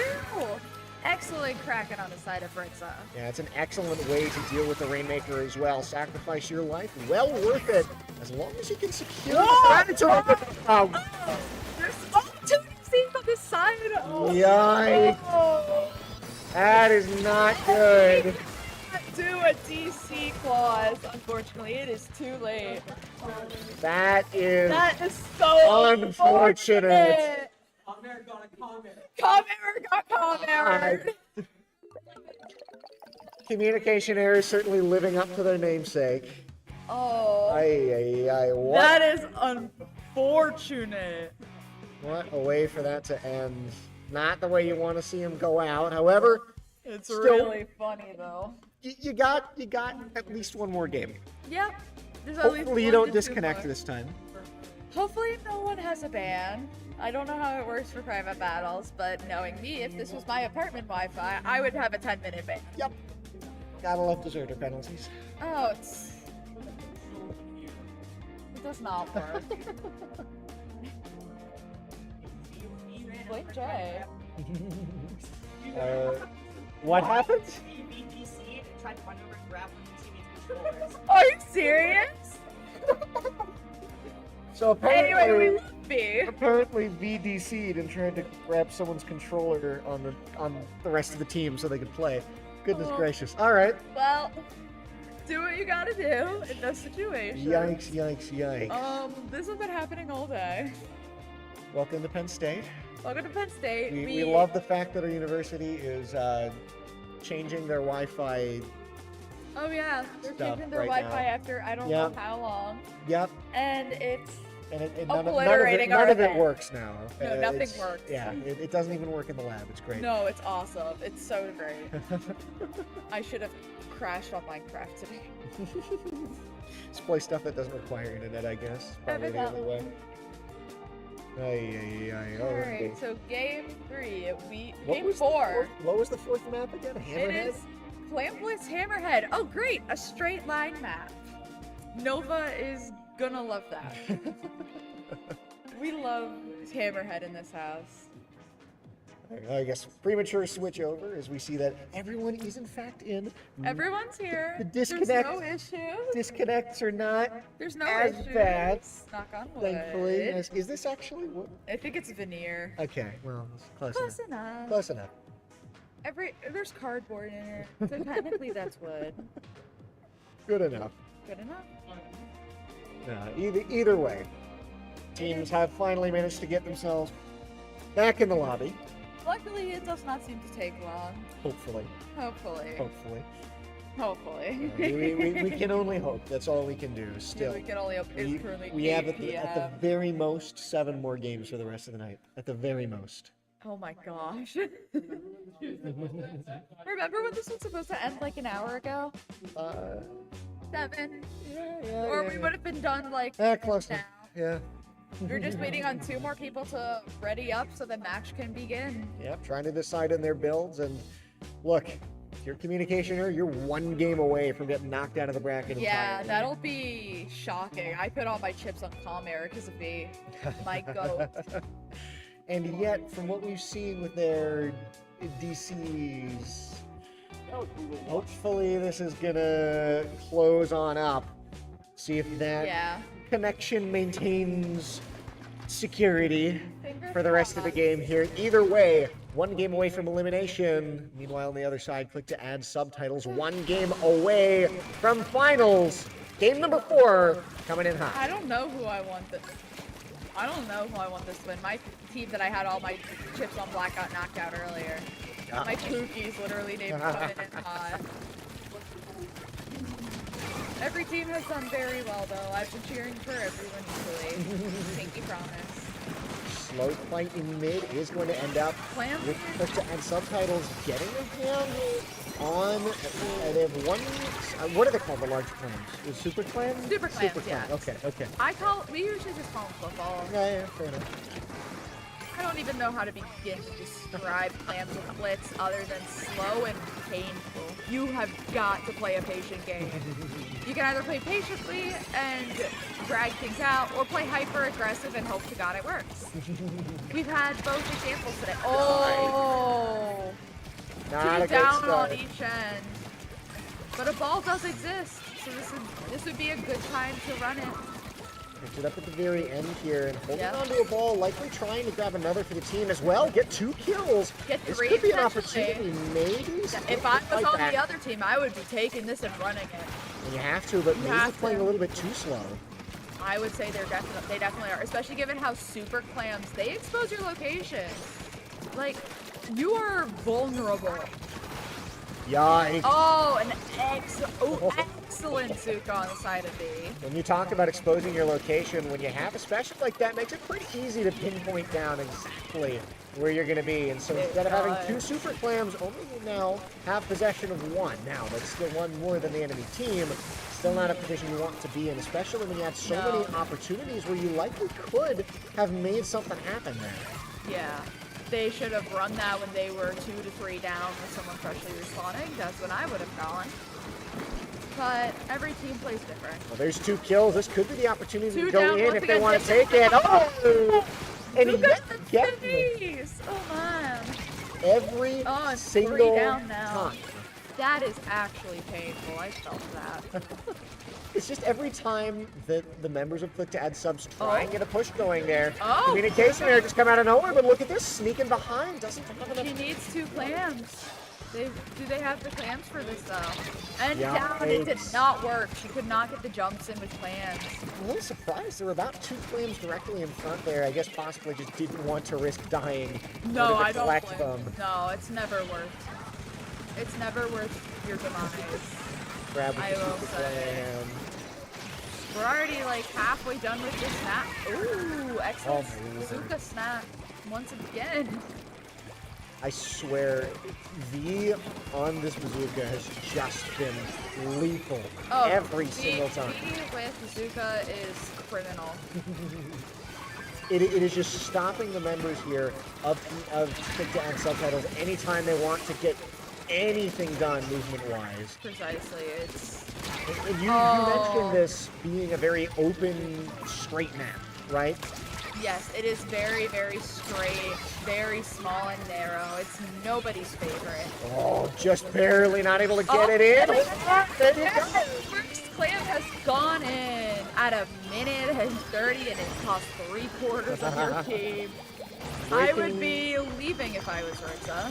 Breaking the barrier both on the goal and of the points in this entire game, right? Yes. You finally broken the glass, and now Click to Add Subtitles are the ones who have to make something happen. The status quo cannot continue if Click to Add Subtitles want to guarantee themselves a spot in finals here. Yikes. This V's one, taking that at this directly. point, it's almost anybody's game, I would dare say. Picking up the pity on the side of subtitles. They're just evenly matched, I would say. This could really just go either way. Once again, it's not a comfortable lead. Another, a super clam and 2 clams on the side of subtitles would get them in the lead, and it looks like they're going. Not quite able to end it, unfortunately. Same thing. Flashing down, that's gonna get 2. Are they gonna be able to come and pick it up? they're No! not. But one super clam on the side of Palmer would get rid of that pity and take their score down more. Super clams, if I remember right, are 20 points each. That is scary, but with 10 seconds left. I don't With think 10 communication seconds, I error. don't think, and there's no balls on the side of subtitles, I don't think they're going to be able to make a miracle out of this. And it looks like they do not. It is 2-2 now. It isn't 2-2. anyone's game. Game number 5, We're on game semifinals. 5. We are on Take- Zone's ship shape next. Taking as much time as we possibly can in Yeah, order they to do end not this want us event. to go home. Certainly. Do not want us getting a good night's rest. Do Who not needs pass sleep? go. Do not pass go. Do not collect your 200. No It's late. rest for the wicked here. Yep. Nothing at all. And even though Game 3 ended in a bit of an unfortunate manner, we are still here in game number 5. Yes, we are. So whoever wins this game, it's best of 1. You win, you're in. You win, no you're in. dawns, no complaining. If you can't win this game, you've lost the set. Yep. And unfortunately, they are. I don't think this is 3rd place. No, they're playing for 4th. It's going to be Ship Shape Ship as our shape. final map of semifinals. I like ship shape. People hate on her. I like her. I have no strong feelings one way or the other. Yeah. I don't have a favorite on that. My favorite's Mahi Zones, and that gets me killed enough with everyone I meet. But ship shape, I've noticed, is kind of zigzag. It's like Hammerhead if it was zigzag. I noticed. We're going If to you think zigzag about our way it. straight into the map here. Game It's squish. number 5, semifinals between Communication Error and Click to Add Subtitles. Both of these teams fighting for their life and their chance at the win. Who's going to be able to take it, though? Going right here into game number 5. 2 immediately on this side. 3 down Oh, now my on word. Palmer. But the Lava zone back? is very, very small. It is long and small. Great fight back here. 3 from down on Communication Error. subtitle side now. It was a GG strikes going out into the zone. strong opening from Click to Add Subtitles. Is immediately Very stifled by that strong. flank play here. Yes. And there's a very nice trade there as well. And then a crab popping out, which is always good to see. We love the crabs. They're just little backer dogs. And Calico, you mentioned here how small this zone is, and we're really seeing that translate into constant wipeout. kills here. Wipeout. Yes, it's very small, very central. And as you can see, we got the wipeout, and the lead has been lost. Very hard to coordinate plays here. This is just turning into fisticuffs right now as these Yes, two it teams is. just try and find the picks that they need. Communication error, though, are the ones who are constantly finding the win Very in good these team read. fights. 50 and counting as they continue to hold on to this point. You gotta take this back if you're quick to add subtitles. The communication error That'd be so are quick. You're not unstoppable. gonna be able to get it. It's such a small map. It's so difficult to defend. Difficult. There's so many pits that people can hide in if you don't notice it. There's grates everywhere. It's Quick to add subtitles, trying to dislodge her. Remember the communication down. errors. That's 2 down. JJ Finally. down, and now it's back with subtitles back in their custody. Funny number as well here for the pity Funny point. number. We love that number. But still, what an opening gambit there Incredible. from communication error. Oh, I thought I saw something. I was nervous. Sorry. I thought I saw something. I was like, there's no thought. With that subtitles, though, they have to fight back, and they got a really large margin now. As surprisingly, Quick to add subtitles are starting to bring the score a lot closer than I expected them to, and they continue to maintain a They're stranglehold on the defending point. very well. That this game is this map is actually lockout heavy. But with the crabs, this should Suddenly provide a even. very, very good, hopefully good way in. Hold on, But though. it doesn't do anything. And now 14 seconds, 13 12, and now it's just Look at this, the Oh aim my strike's God. fixed. 5, 4, 3, 2, 1, and they're gonna do it! Quick to add subtitles has subtitles. done it. From the brink, they hang on to that point, flip the script, and the rest is history. That was incredible. I was not thinking they were gonna pull it back, but they pulled it back. Let me click to add that final score. Goodness Literally. gracious. Communication error, a valiant effort, but Very good unfortunately effort. for them, But they can go home now and sleep. they get the benefit of rest. Instead, on the other side, click to add subtitles. They do They not have to get stay to here a sleep. little bit longer. They get to stay here at Westgate all night. Fun fact, the winning team gets sacrificed immediately after this to the Splatoon god. Yikes. All right, well, make sure none of them watch this VOD back before that happens. Yeah, no one will know. A Trouble. valiant effort by Very good communication error effort. has occurred. However, partially due to some actual communication errors and partially due to excellent play here from Click to add subtitles. They're going to be taking a bow and walking out. However, Bowing out with 4th place. we're not bowing out quite yet. Not yet. We will be here soon with the other semifinals match, and then the finals match right after. Yep, we still got one set left, so don't get anywhere. Just grab some food, maybe come on right back. Maybe take a nap. Well, A little we'll cat see how nap. much of a break they need. And we'll send will things see. to break. We'll be right on back with finals. Don't go anywhere.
Alrighty, everyone, hello and welcome for the final time to the finals of the PSU Splatoon Finale. A lot of final things happening today.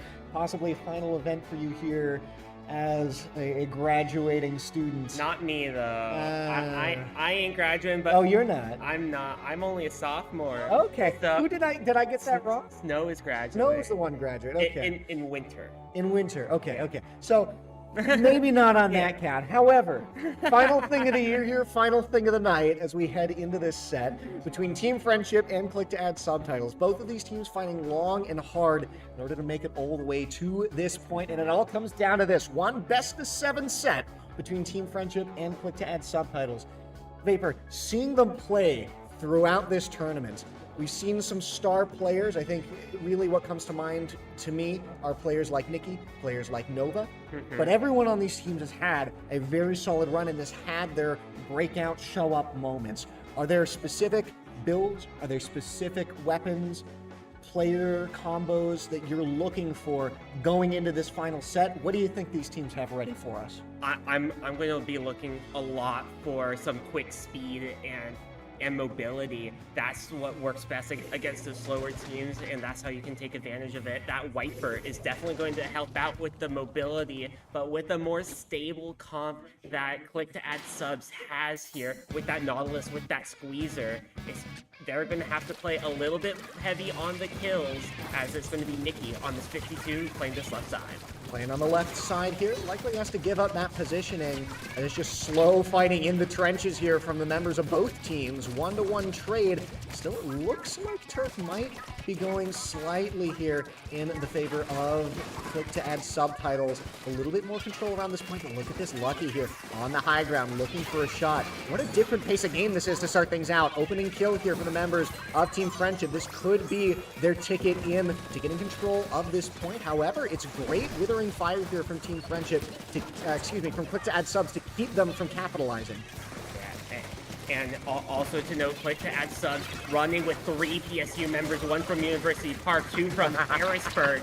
So really good opportunity here for PSU to step it up, but with 2 members going down, their opportunity is going to slow down, as now it's going to be a one-on-one on the field. Nautilus versus Tri-Slosher, and the Tri-Slosher is going to play a little bit sharky around the stack. How many times have we seen this happen? A team is able to get some kills, take the point, but risk their lives a little bit too much in doing so. And it's going to give a lead, if ever so slight here, to the members of Click to Add Subtitles. However, with the tower back in control of Team Friendship and another kill in order to keep opening up this lane, the members of Team Friendship are going to keep pushing this tower along, staying on top. Nova coming around with the flank. Is he going to get flanked himself? Is he going to win this duel here? It's the sword. Yes, he will. The sword ran out of ink there, but the tower is still moving towards that first checkpoint. It's going to be Team Friendship to try to push it forward, but they're going to slow it down a bit, play around the stack, look for kills here, as Nikki's going to trade out with Nova. 3v3 on the field. Great. Playing this left stack with the hammer chasing them. They're barely able to get away, and finding a pick onto that well string, continuing to poke on that tower. Wiper looking to go back into mid, stop the pincer play, but that's not going to be enough. Well, goodness gracious here, Vapor. This is one of the most even starts I think we've seen to a game all day, specifically with regard to tower control. We've seen some even starts for other game modes, but this game mode usually tends to snowball a little bit at the beginning, but I think that only 1 checkpoint's been claimed, just barely. No, looks like it's still up. Goodness gracious. Nothing ever happens, I guess.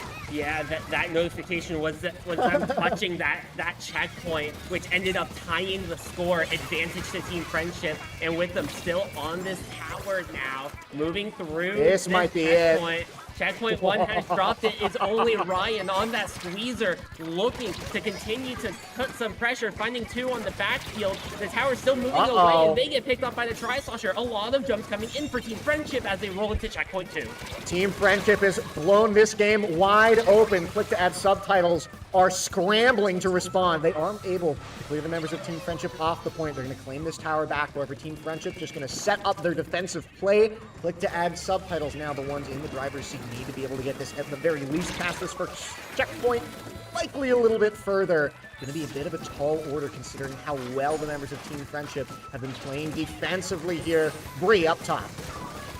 trying to look for an opportunity to use that splashdown and keep this forward pressure going, make an opportunity for your team. But with one member going down, the whale's out from Team Friendship. That's going to slow Click to Add Subtitles very much down as they go 3 down at the end. And Jay Raditz trying to make a play of their own as this tower is moving right by where that first checkpoint was. Yep, Team Friendship. They just slowly, methodically pick apart the members of Click to Add Subtitles here, and in one fell swoop, able to take the tower back. However, members of Click to Add Subtitles very quick to respond, trying to push the members off of this tower, and looks like they will. This is going to be a delayed wipeout, not quite, and able to claw 1, make that 2 back. Team Friendship still able to put kills on the board even when they end up losing some of these fights. There was the delayed wipeout, as you mentioned, but with 30 seconds left on the clock, Click to Add Subtitles are looking for something big. There's the reslider, not finding anything. Splashdown out, 3v3 on the field. Fizzy Bomb, Wellstring, so many markers, and with multiple members going down on Click to Add Subtitles, they're not looking too hot right now. 15 seconds on the clock, it's only the squeezer. And look here, Vapor, the control is in the favor of Team Friendship. You get wiped off the board, but you're going to trade your life out in their stead. Just 2 members now. Team Friendship is trying to push this point up, and all that needs to happen is an ink strike or something to clear this point in the favor of Team Friendship. But it's still going, and the game finally ends with a wipeout.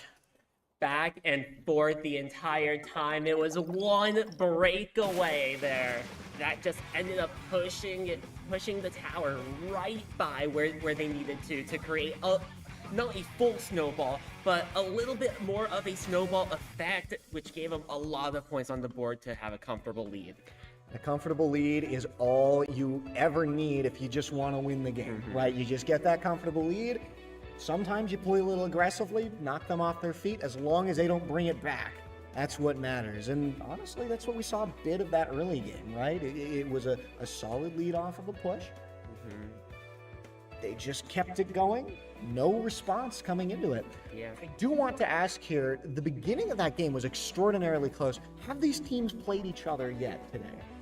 I am not fully sure if these teams have played each other. We could double check those brackets here momentarily, but either way, these teams played each other neck and neck throughout that early game, where neither team really wanted to make that first opportunity because they were waiting for the other team to get a nice little overextension. Just some passive play coming from both sides. So then, coming into this next game, we saw the passive play in the end ended up working out here for Team Friendship. Do we think that you need to see a change of pace here from Click to Add Subtitles, or was it just maybe a couple mechanical errors, some positioning errors in some of these fights that ended up costing them? I would likely say it's a little bit of both, where Click to Add Subtitles does need to play a little bit more on the offensive end, but they need to play safe offensive, work around their specials, work around positioning. Positioning is going to be a big one, especially looking into this next map. And the next map is going to be Rainmaker Museum Delfonsino, which is a little bit more of a bowl map as well. We've seen similar earlier in the event, similar to Scorched Gorge in many ways, where there's only really 1 or 2 ways forward without much else to work with.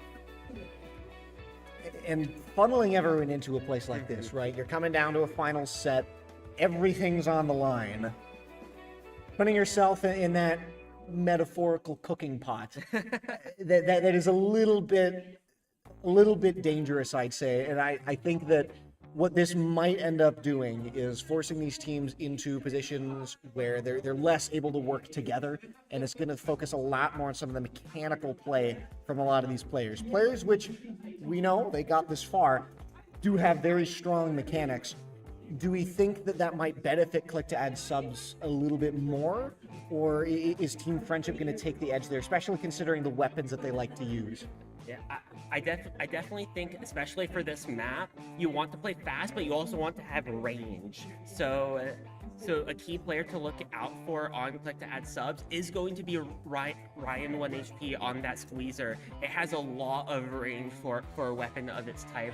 Really good kill power as well. Sure, it might not paint too well, but for a map like this, you're not really going to worry about paint. You're only really going to worry about getting forward and then establish what's behind you. And that forward positioning seems to be something that was lacking a little bit earlier in game number 1. Teams just weren't able to get that foothold that they needed. A bit of a trade blow for blow as teams vied for the high ground. But in a map like this, seems like it's going to be harder to really find those specific points that you're looking for.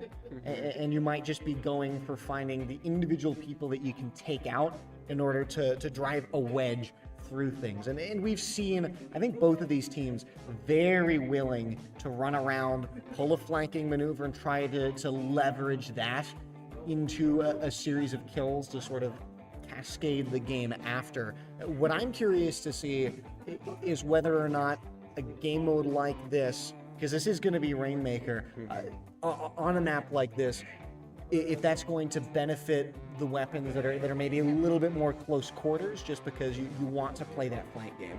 Yeah, you do definitely want to play a little bit of that flank game. Like that right flank out of the gate is something very scary on the defensive end, and it's definitely going to be a good opportunity to just try to make a forward play early. You want to get that forward establishment. Where if you drop into mid in any way, if you don't have your opponent's flat, it is almost a death sentence every single time.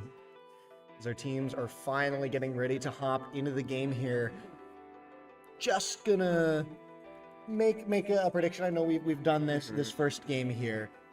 From what we've seen of the teams so far today and so far in this set, who do you have your money on winning? Winning this game or the entire set? Entire set. Oh. It's too early to call, but that's the point. Yeah, a little too early to call, but I'm gonna give a little edge to Click to Add Subs. Okay. That they're definitely going to look at a lot of these maps. Many of them do favor that more mid to longer range opportunities, which is what they have with that Nautilus in that mid-range category, that Squeezer in the longer range category, and with the kill power that they both have as well. They definitely have a very strong opportunity here. Very strong opportunity, and we're going to get to see what they do with it as we head here into game number 2. Apologies for the wait. We'll see what weapons they end up bringing here if they meet your expectations. Yeah, and looking over the bracket, these teams have not faced each other yet. Oh boy. So back at it once more. Rainmaker, Museum d'Alfonsina, we do see that Squeezer returning, switching over from that Nautilus to that heavy edit with that grab tank, but with one member going down early. It's going to be Team Friendship on the upper hand, looking to take out the Dreadringer in the corner, and they go multiple down, looking for the checkpoint, but unable to get it. The Reef Slider, unable to find any picks as well. Checkpoint not grabbed yet. Not quite grabbed yet, but look, it's a very solid lead as the checkpoint does finally get picked up here. Team Friendship off to a roaring start right now. And that's a 2-for-1 trade in their favor. 3 members down here on the side of Quick to Add Subs, picking the Rainmaker right back up and running it down here, Vapor. Yeah, I was not ready for this Wellstring pick from Clover. Pulling out that Wellstring, a lot of DPS to break that Rainmaker shield very quickly to almost give them pop every single time. Look at this hiding in the corner here, Nikki. Unseen, somehow spotted. Wow. Excellent awareness there. And that's a great kill to get as well, because that's going to give you a little bit more time here to try and push up with this Rainmaker. But look how far back they are here, Vapor. It's going to take a long time in order for them to get this back, if they can even survive that long. Yeah, Team Friendship pulling out the pump to play around that passive aggressiveness. Nice. Having that Wellstring and Dreadringer, really good shutdown weapons, just like that play right there, with 3 members going down on Click to Add Subs. Team Friendship back playing on this plat. Wellstring keeping some lob shots over the walls to keep the members of Click to Add Subs far back into their spawn with the Rainmaker shot support. Rainmaker shots supporting, and so far the Rainmaker's still living, and look at all of the specials that are being used to try and flush this Rainmaker out, but none of them are going to work. The stamp's going to come down. You trade your life for it, and likely not going to end up working out here. Look at this excellent flank maneuver here. Unfortunately going to get killed off, but you still stall the Rainmaker push a little bit, but stalling is not flaming. And that's the issue here for Click to Add Subtitles. They've been able to slow down this push, but absolutely reversing it's going to take a little bit more effort. Yeah, trying to grab that Rainmaker to make an opportunity play here. 3v3 on the field, jump coming in, Rave Slider getting canceled. Another 3v3, but now it's only the Rainmaker. They just decide to opt to dive the Rainmaker for as many points as possible. And just like that, 23 points remaining for Team Friendship as it's now Click to Add Subs. 1 HP, popping the Zuka, finding one pick onto Nikki, finding another pick onto that Wellstring, finding a third pick onto that Dread Ringer. It is only the Swiper in mid, and they can't do anything about this checkpoint. Hammer ready, here comes the Hammer, finding that heavy edit, looking for another with that Rainmaker. They do grab another with the pop, and just like that, it's going to slow very much down, but it ain't over yet.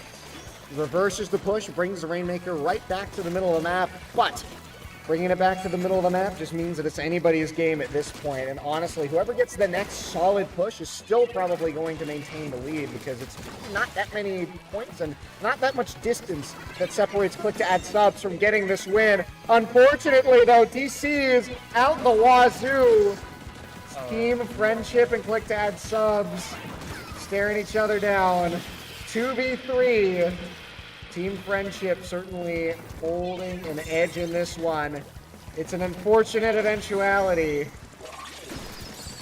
Managing to hold on just a little bit longer, but look how close the Rainmaker is to the very end.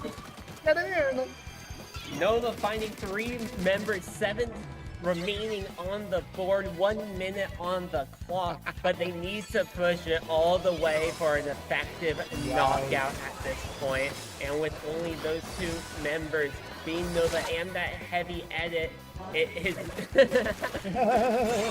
thank you Speckham for showing that. But now 30 seconds on the clock. There is not much time to waste if you are Click to Add Subs. If it's even going to be possible to get all the way through that Rainmaker at this point. Yeah, this is looking extremely difficult here as the Rainmaker is slowly but surely pushing its way into the base. Team Friendship, they had a lead this entire game. The DC comes through. Unfortunately, it's going to spell the end of the game here. Team Friendship going to go up 2-0 in the set. And they're now 2 games away from finding themselves the winners of the PSU Splatoon Finale. Still not over yet. Still not over. You're now learning at who you are going up against. So, yeah, you lose 2, but it is not over. It's not match point yet. This is not a best of 5. This is a best of 7. We could be here a very long time. Oh, we could. Is what I'm doing. This could take as long as 2 of those pools games that we were doing earlier. Maybe even longer if this goes to game number 7. Goodness gracious. Yeah, definitely could. It is currently 8:45 Eastern Daylight Time. Gotta make it a little correct. All right. What about UST -5? Is that better? Is that better? All right. Alrighty. But yes, as our teams get back in here. What? No replay? Well past the time. Yeah, that was they gotta run it. What? Yeah, that was not okay. What's going on? Okay. Yeah. No, we're fine. Scores correct. We're fine. So score's correct. A little bit of lobby issues going on from what I'm understanding. Likely, yes. Yeah. Some DDoSing, I guess. I don't know. No, this is not malicious, except for the fact that PSU Wi-Fi is awful, and yeah, we love it here. I'm what? Our audience is quite fun. Yeah, to try and figure out what this next map is going into. Dude, I don't know what maps even exist. But the nice little voices in the air telling us Barnacle and Dime on the Clam Blitz. See, I have no idea what the significance of that is. Pretty much every map today has been a different map. Yeah, this map, you have your Clam Blitz as your objective. Wait, what? That. What? Let's I'm a little confused. We're all a little. We running it back? Okay. Wipe out! Run it back! Run it back! Okay. Not quite sure exactly what was happening there, but That's what the conversation was about. some strange ritual mid-set, I guess, is what we got to experience there. Goodness gracious. Just a slight little ritual as we now will be looking towards Clam Blitz, Barnacle, and Dime. In comparison to Museum, this is a very small map in particular, and also very flat as well. All you really have is the stacks, a slight hit right where that clam basket is. Elsewise, very neutral level. And when you have that clam basket in a very unique position, I'm assuming what's going to happen is that you're going to have a very fraught fight in the middle of the map. And then once a team wins that, they still then need to get to the basket. And there's going to be another strong fight that's happening there. So there's two defensive positions that either team can take. Yeah. As an alarm goes off in the building. I don't think that's a fire alarm. I think someone left the door open that they shouldn't have. Yeah. That sounds like a door alarm. If there were a fire alarm, that would be going off, because that's a fire alarm. Yes. So, but either way, we are going to get into Clam Blitz on Barnacle and Dime. Again, it is very Okay, yes, this is actually Clam Blitz on Barnacle and Dime. Cool. All right. This is a very flat map overall. You're going to have two key positions to look for. The fight in mid, and then the fight towards the stack to get the points on the board. And these fights are all it comes down to. You can plan around how you're going to handle them, team comp, everything, but what really matters in the end is hitting your shots.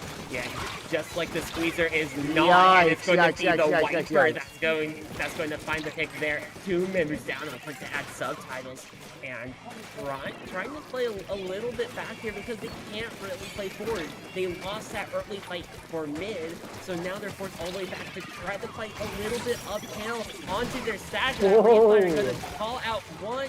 Nova able to get the pick on another, but it's going to be Nikki to clean that one up on the 52 gap. And it's just these constant trades that still seem to benefit Team Friendship. Solid advantage. When it comes to the clams, going to have a super clam on their side already. Meanwhile, click to add subtitles, still struggling to get their hands on things. Finally, going to knock one kill off the board. And unfortunately, for the members of Team Friendship, that was one of their super clam holders. But still, they maintain the super clam advantage because, well, they've got 11 clams and 3 only to the names of click to add subtitles. Trying to mid-story here, but that subtitles needs to try to play back into the neutral position, but they just keep going down one by one. They're not able to get some hits in their own spawn. Points going to go on the board for Team Friendship here. As they do break open that basket, it's going to be Erratic looking for a pick, but they end up going down. But it's going to be Nikki cleaning up 2, keeping that basket open. Few more points on the board. That is going to be 62 remaining, as it's going to be Ryan, 1 HP with that squeezer, trying to take the fight for the opponent's stack, and they do take out that well string. It's a very solid start here for click to add subs. Excuse me, taken right off the field. Team Friendship really get a very good score at the beginning there, but whether or not they're able to continue scoring here is what matters. Click to add subs have been able to push them off the point and have a super clam to their name, but a wipeout instead. Things are going to be turning completely around here as it looks like another super clam going to go into the goal here, opening things right up. Unfortunately, the stamp going to get snuffed out immediately, but still 40-37. remaining here for the goal. Team Friendship just playing a knockout game right now with the slushes. And have no ink. Oh no! Both Dreadringers had no ink going into that fight, and they both were just sloshing with nothing. Coughing baby versus coughing baby. Literally at that point. Goodness gracious. Trip strength going out for them to add subs. They are now looking to make this mid fight one of the important fights that they need to win to get back control. And taking out the Viper is definitely a start. They do have that numbers advantage. 2 power claims to their name is only Nikki on the 52 gal for Team Friendship. They're going to try to hold the stats, build the ball, but now is advantage for Click to add subs as they do. They get one in. They get the second power clam in. It's only 2 more. Only the Squeezer now left up. Jump going in. Squeezer looking to try to find clams to score into their basket, but it's going to close out anyway. Closes out, but you do waste a super clam from the side of Team Friendship here. Likely going to be able to reclaim the other one that's been lying on the ground there. What a great tactical retreat that was from Click to add subtitles. Recognized Team Friendship were playing very aggressively, baited them in, killed them, and made their way right towards the goal here. Holding on to another super clams. Gray waiting for the right opportunity here. Look to add subs. You can see them once again. Tactical retreat, trying to bait the members of Team Friendship in. Are they going to fall for it? And they do fall for it a little bit, as it's going to be the Dreadringer looking for a few picks, but a little bit of lag going on as we're it's going to be advantage for Click to add subs, as they are the one with 1 and 2 members going out to the ghost of whatever is haunting us today. The disconnect giveth, the disconnect taketh away. And suddenly it's Team Friendship that finds themselves on the receiving end of the bad news. However, I will note, 25 seconds left. They still maintain a lead. There's a solid chance they could still win this, especially almost getting that one in. And it's a wipeout. Hold your horses here. This could be bad. Yeah, Ryan wanting, he does get that There's power number play into 1. the basket. They have this last opportunity. The Dreadringer 4, looking for it. 3, also 2, coming 1. in with a few clams. Overtime, here we go. 2 more clams can win it right here. 1 going down. It's going to be Nova moving in. 1, 2. Staying alive in this. Right at the very end. That was unbelievably close. The unfortunate turn of events here that's going to bring our score a little bit closer to even. And honestly, we'll just call it a wash. 1 game for 1 game. Why don't we? Yeah, a little bit of a nice one-to-one action. As you said, CC giveth, DC taketh moment. Yes. Apart from the DCs, though, both teams really had a lot of great moments in that game. However, again, we see for the most part in these games, Team Friendship seems to be the one that stays ahead. This time, flipped at the very end, in large part, I will say, due to that DC. However, the fact that Team Friendship has maintained the lead for the majority of Game 1 and 2 and 3 is making me lean that they might still be able to take this home just because of that dominance they've been having so far. Definitely. They definitely are looking to hold on to the advantage they have had. And over to Splat Zones on Robo Ramen. It is going to be a little bit more vertical. What the heck is this? What is this map? Is that like, can you go on that ramen bowl? Is that what that is? It's a nice little ceiling That's decoration. That's not. Okay, all right, okay. That's more descriptive. Some of the maps in this game, I'm telling you, boggle the mind. It's a very unique game, though, and that's what makes this experience so special, right? It's the very unique ways that the game plays out. No game is ever really like the other. I mean, the games in particular within this series are Yes. definitely very alike. but in comparison to many others, you can make some combination comparisons, but you can't really do one with Splatoon 2 well, especially in a 1-to-1. So click to add subs. They're going to run it back with that Nautilus, run it back with that Squeezer as Ryan 1HP has been playing all day. And all I'm going to say here is that playing on Splat Zones does give us the highest chance of the game ending before a DC happens. Definitely. Whether or not that's going to be true remains to be seen. It will remain to be seen as the first zone will be flipped into click to add subtitles name, but with one going down, it's going to be the Nautilus finding a pick of their own advantage for click to add subs as Team Friendship does take the zone and lead for the moment. Going right back into click to add subtitles favor. This grading back and forth is going to be the name of this game so far here in the first minute. Stamp's going to force a lot of the members here from Click to Add Subs off the point. However, you lose your life in the process. Oh, just barely misses that second shot. Still, though, gets a kill, and now Control shifting all right back to Click to Add Subs. Team Friendship looking for an angle, and I think it's a flank coming from behind here. Watch the low ground. And with Nikki going down there finally, they will be flipped momentarily. So a nice little penalty on to click to add subtitles. But now, with one member down on Team Friendship, they have to play it a little bit slow. Lucky, looking for a nice little sharp play. Just off to the right side. There's the slider, looking for one. They find one, looking for that Nautilus as well. But with multiple members there, Lucky stuck in the pickle, and they're going to be taken down. But with two members on the click to add subs going down, it's the opportunity for Team Friendship to take that zone right back and try to start a lockout. Try to start a lockout. Ryan, you can see sitting on this special. 3 specials now. Ready and raring to go here. 4 click to add subs, and they're going to use it, but they lose 2 of their members and only trade out for 1. Not a great trade here as J Rabbit comes through with the stamp. Going to lose his life in the process, but I think you're fine with that.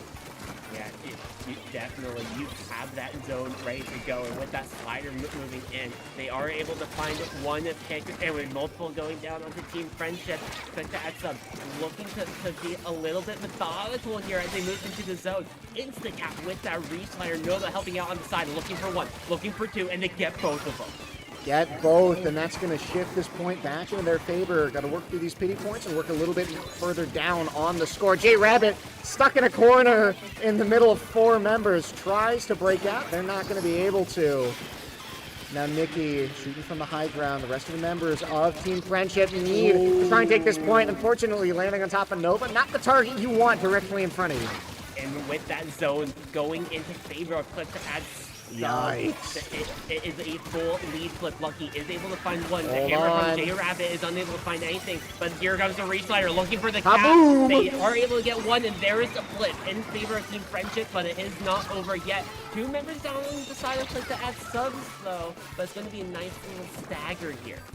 A little bit of a stagger. Ryan sitting below here, like to try to build up that meter for the special. You can see, though, gets found out, and this is what I was looking for the members of Team Friendship to do. Find those flanks, stop these sort of low ground invasions that keep happening. Now the stamp's going to come out here, not going to get the value you really want, though. Trading your life in the zone, just going to end up going still away from you due to the presence of these ink strikes. Still trying to hold on to this zone. This Team Friendship Lucky playing around this wall, looking to get shots over it, but with 2 members going down, Ryan 1 HP, looking to play around this flank, running right into J Rabbit, trying to stay alive, but you gotta be careful about other members and looking to go help out. J Rabbit's going to come out on top in that fight, and with those healthy points gone, looking for the Reef slider, 2 members down, this lead, looking to flip over, but back in favor of click to add subs right before that lead flip. Yeah, however, a wipeout is going to come on through, and that's going to give a little bit of room here for the members of Click to add subs to build up some presence on this point. Looking like we might see it flip, though. Team Friendship coming in from the high ground. In come the specials here. Stamp ready and raring to go. Hammer ready for J Rabbit. 20 seconds on the clock. There goes the Reef Slider. They're able to get the neutral on the zone, but they go to members down, splash down, looking for the cap as well. Splash down, trip straight, but the slider not in time. It's going to be a flip back into favor. Click to add subs, adding more penalty points to the side of Team Friendship. They just need to hold neutral at this point to take this game. Have to hold neutral, and they do! Click to add subs, bring us 2-2.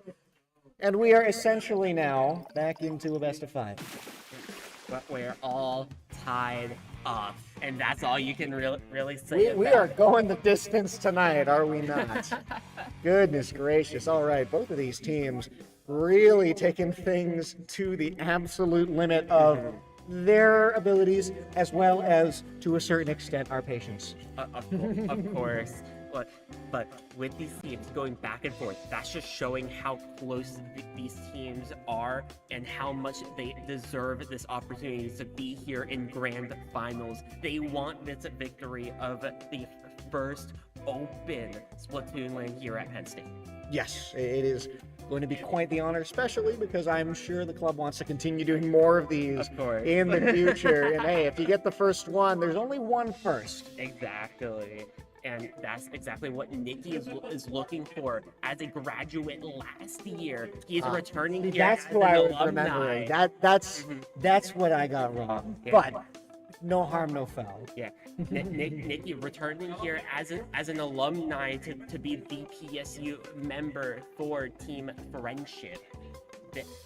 They are looking strong, holding their ground as they deserve it, but a little bit of misplace here and there, like in that Robo Splat Zones game, can cause some miscommunication and staggering out, which is what Click to Add Subtitles did perfectly. Look at the way, well, I guess the audience can't see it, but from our perspective, the members here of Team Friendship are taking a while to decide exactly what builds they want to run here. The members of Click to Add Subs, well, they were already all locked in, 2 of them just unreadied, so I guess my point is now moot. But I actually didn't know you could unready in this game, so my point's maybe a little less impactful. However, my larger point still stands that it seems like after taking 2 losses in a row here, Team Friendship are taking it second, stepping back, reconsidering, figuring out exactly how they want to proceed from here. Yeah, that they are looking to make their way as an opportunity for this next match.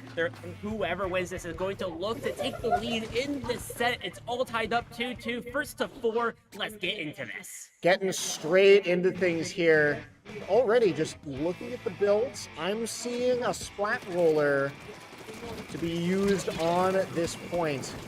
Just getting a little bit more close quarters, trying to lock down this tower. I'm very curious, are we going to see what we saw a little bit earlier, where this tower just stayed in the middle for goodness knows how long? Yeah, that roller, that's the Flame Cell roller. It has some Ink Mines and Penta missiles that can displace the opponents as much as they can. But with 2 members going down on the side of Click, or not Click Add Subs, but Team Friendship, they're going to be rolling towards that first checkpoint, but not able to claim it. Not able to get past the funny number, unfortunately. Or I guess fortunately for us here on the cast. Gray pushing up with the rest of the members of Click to Add Subtitles as they start making quick work here of the members of Team Friendship, looking to reverse this lead here that Team Friendship have managed to accrue just within this first minute here, Vapor. Yeah, Nova looking to play under this tarp, trying to poke above. It's going to be Nikki switching off that out to the Rapid Blaster, but with J Rabbit pulling out that hammer, they're unable to find much. It's only 3 with that Flings of Wipe out. They go down, full wipe in favor of Team Friendship. And look at that, right before that 69 mark, stuck at 71, is now the objective. Going to pass all the way back to the other side of the map. Going to be stuck at that checkpoint unless the members of to add subs can push them off of it. Ryan 1 HP, trying to play that flank side. Nikki falling back.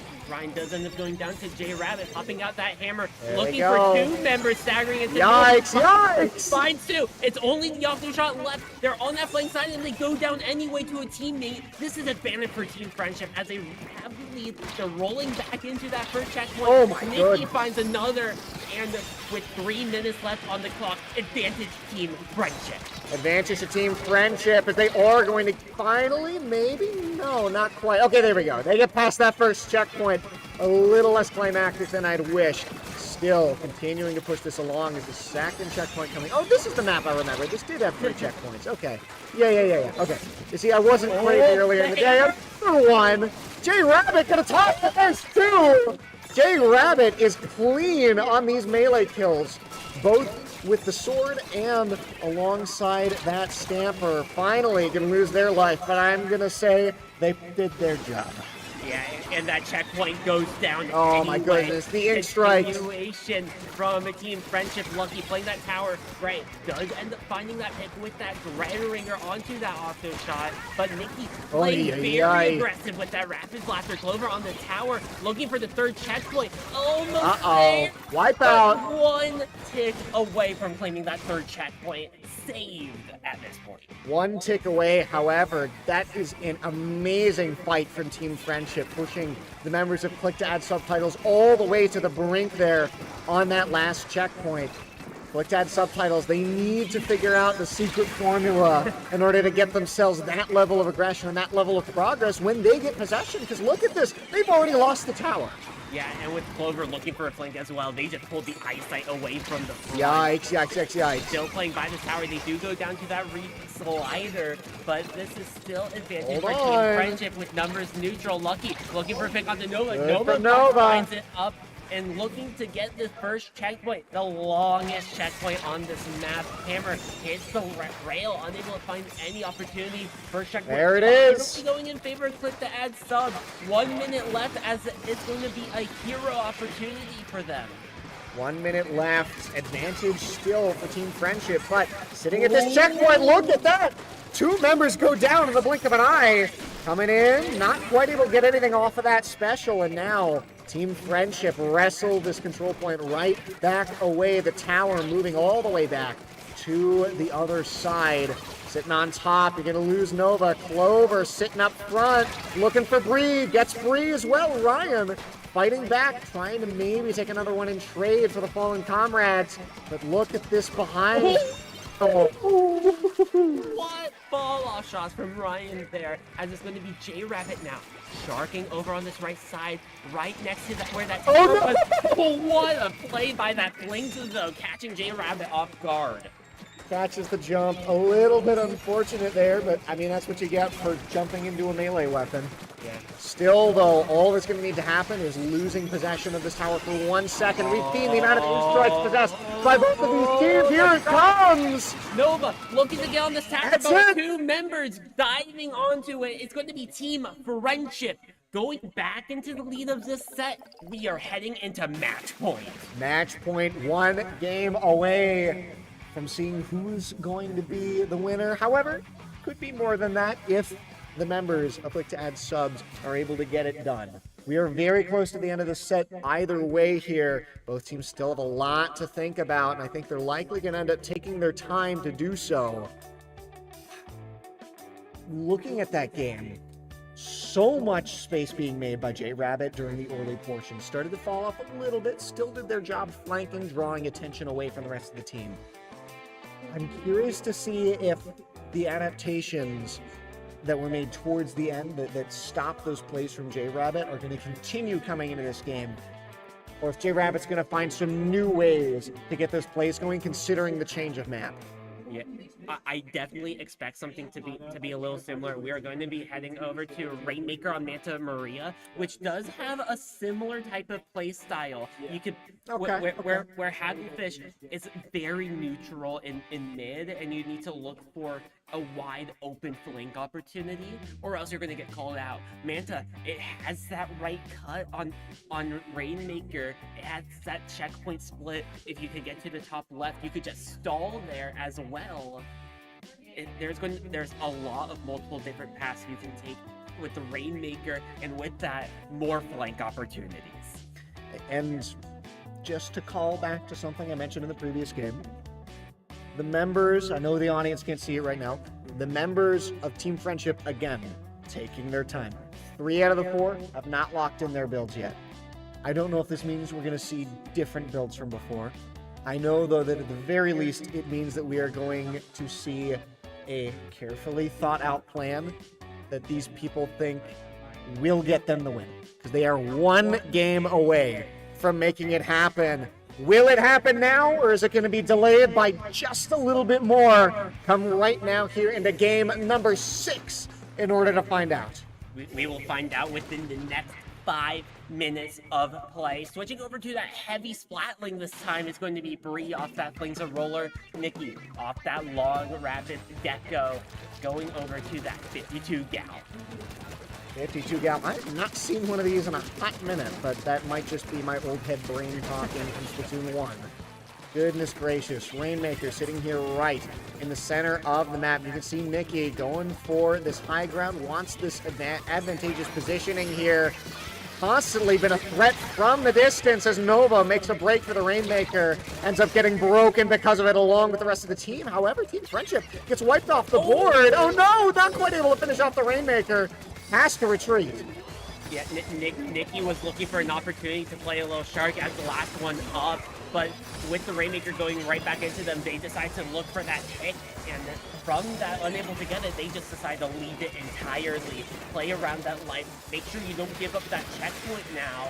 Reslider ready for Lucky, ready to use it on whatever checkpoint they need to, or even that Rainmaker right above them. Hammer from J-Rabbit getting canceled out. 2v2 on the field, back it into the neutral space. Bree looking for the pick onto the Dread Ringer that runs out of ink. Advantage for Click to add subs here as they pick up the Rainmaker. 3 members down. It's only that Wiper, and the checkpoint will drop.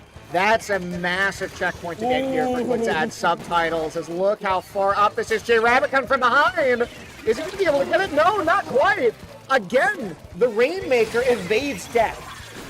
Exactly what they wanted to see if you're Click to add subs. Lucky able to use that reach slider to keep some offensive pressure up, but the Rainmaker will be dropped right back into mid. Still by that cut area though, which is a very dangerous position because you don't want to get knocked off with that recoil. Finally back in possession of the Rainmaker now, our Team Friendship. They got a real mountain to climb here. Have to get past this first checkpoint, which, as we've seen pretty much throughout the rest of this tournament, is extremely hard. However, just waltz in and grab it, why don't you? Yeah, the flank from Nikki, though, trying to find an opportunity, but with 2 members going down on the side of Team Friendship, half the game left on the clock. Checkpoint gone for both teams.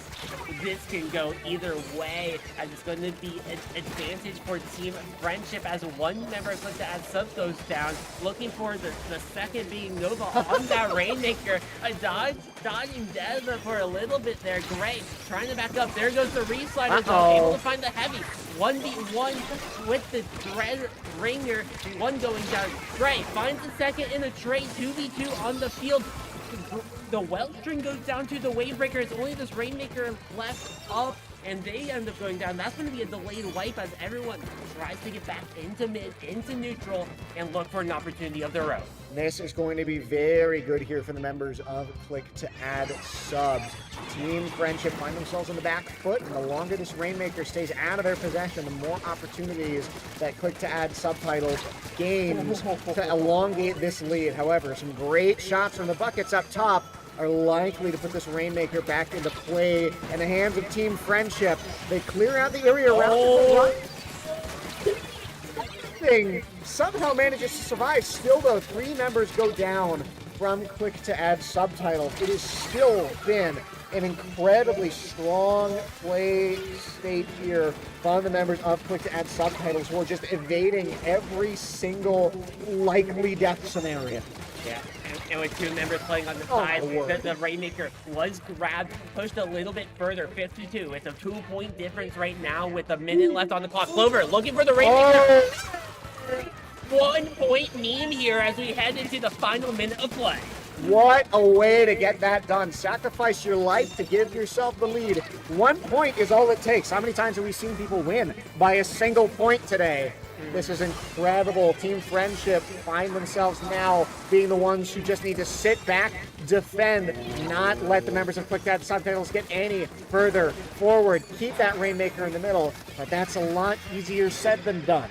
Yeah, you don't have to rush it if you're quick to add subtitles here. You just want to play around your special and find the opportunity. Uh-oh! Reef slider from Lucky finding 3.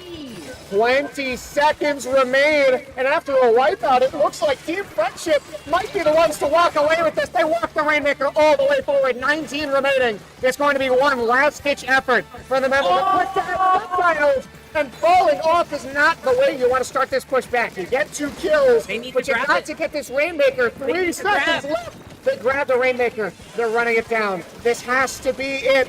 All that it takes is getting rid of that one player holding on to it. They got to do it within these 50 seconds. They're walking it down. Ryan, 1 HP up top. Staying back. Gray fearing for their life. Jay Rabbit sitting here as Gray holds on. 40 seconds left. With this Rainmaker, you gotta make something happen. It's a slow, methodical push forward, singling out this Rainmaker carrier. Look at all this. They know where Gray is. They know who they need to kill in order to move on. And as this game winds to a close, it looks like Team Friendship might just have stuck out. Down. The well-string shot from the top row. Perfect placement. All you had to do is be patient, and just like that, Team Friendship will be your winners of the PSU Splatoon Finale event for spring 2025. And what a fitting team to do it. Unironically, the power of friendship conquers all here at the first Splatoon Finale. What an event this has been. Vapor, thank you so much for being here, for helping everything around here, J Money, as well as the rest of the people running Splatoon Club. And thank you to all the people who came here to participate, to spectate. It's been an absolute wonder having you here. Yeah, it's been enjoyable to be here as well. Again, couldn't do this without the rest of the board, and to finally close it off with the new board coming in, we like to give a wonderful thank you for our now former president and social media manager, Snow, stepping back from President Calico, stepping back from social media manager, is going to be Wallace and Nova stepping in onto the new board, continuing with myself, J Money, and Arctan. Thank you once again to everyone who helped put this event together, as well as all the people who came in. Absolutely loved having you here. It's been a blast. I think that's going to be all for us tonight. Hope you all have a wonderful night, and we'll see you next time.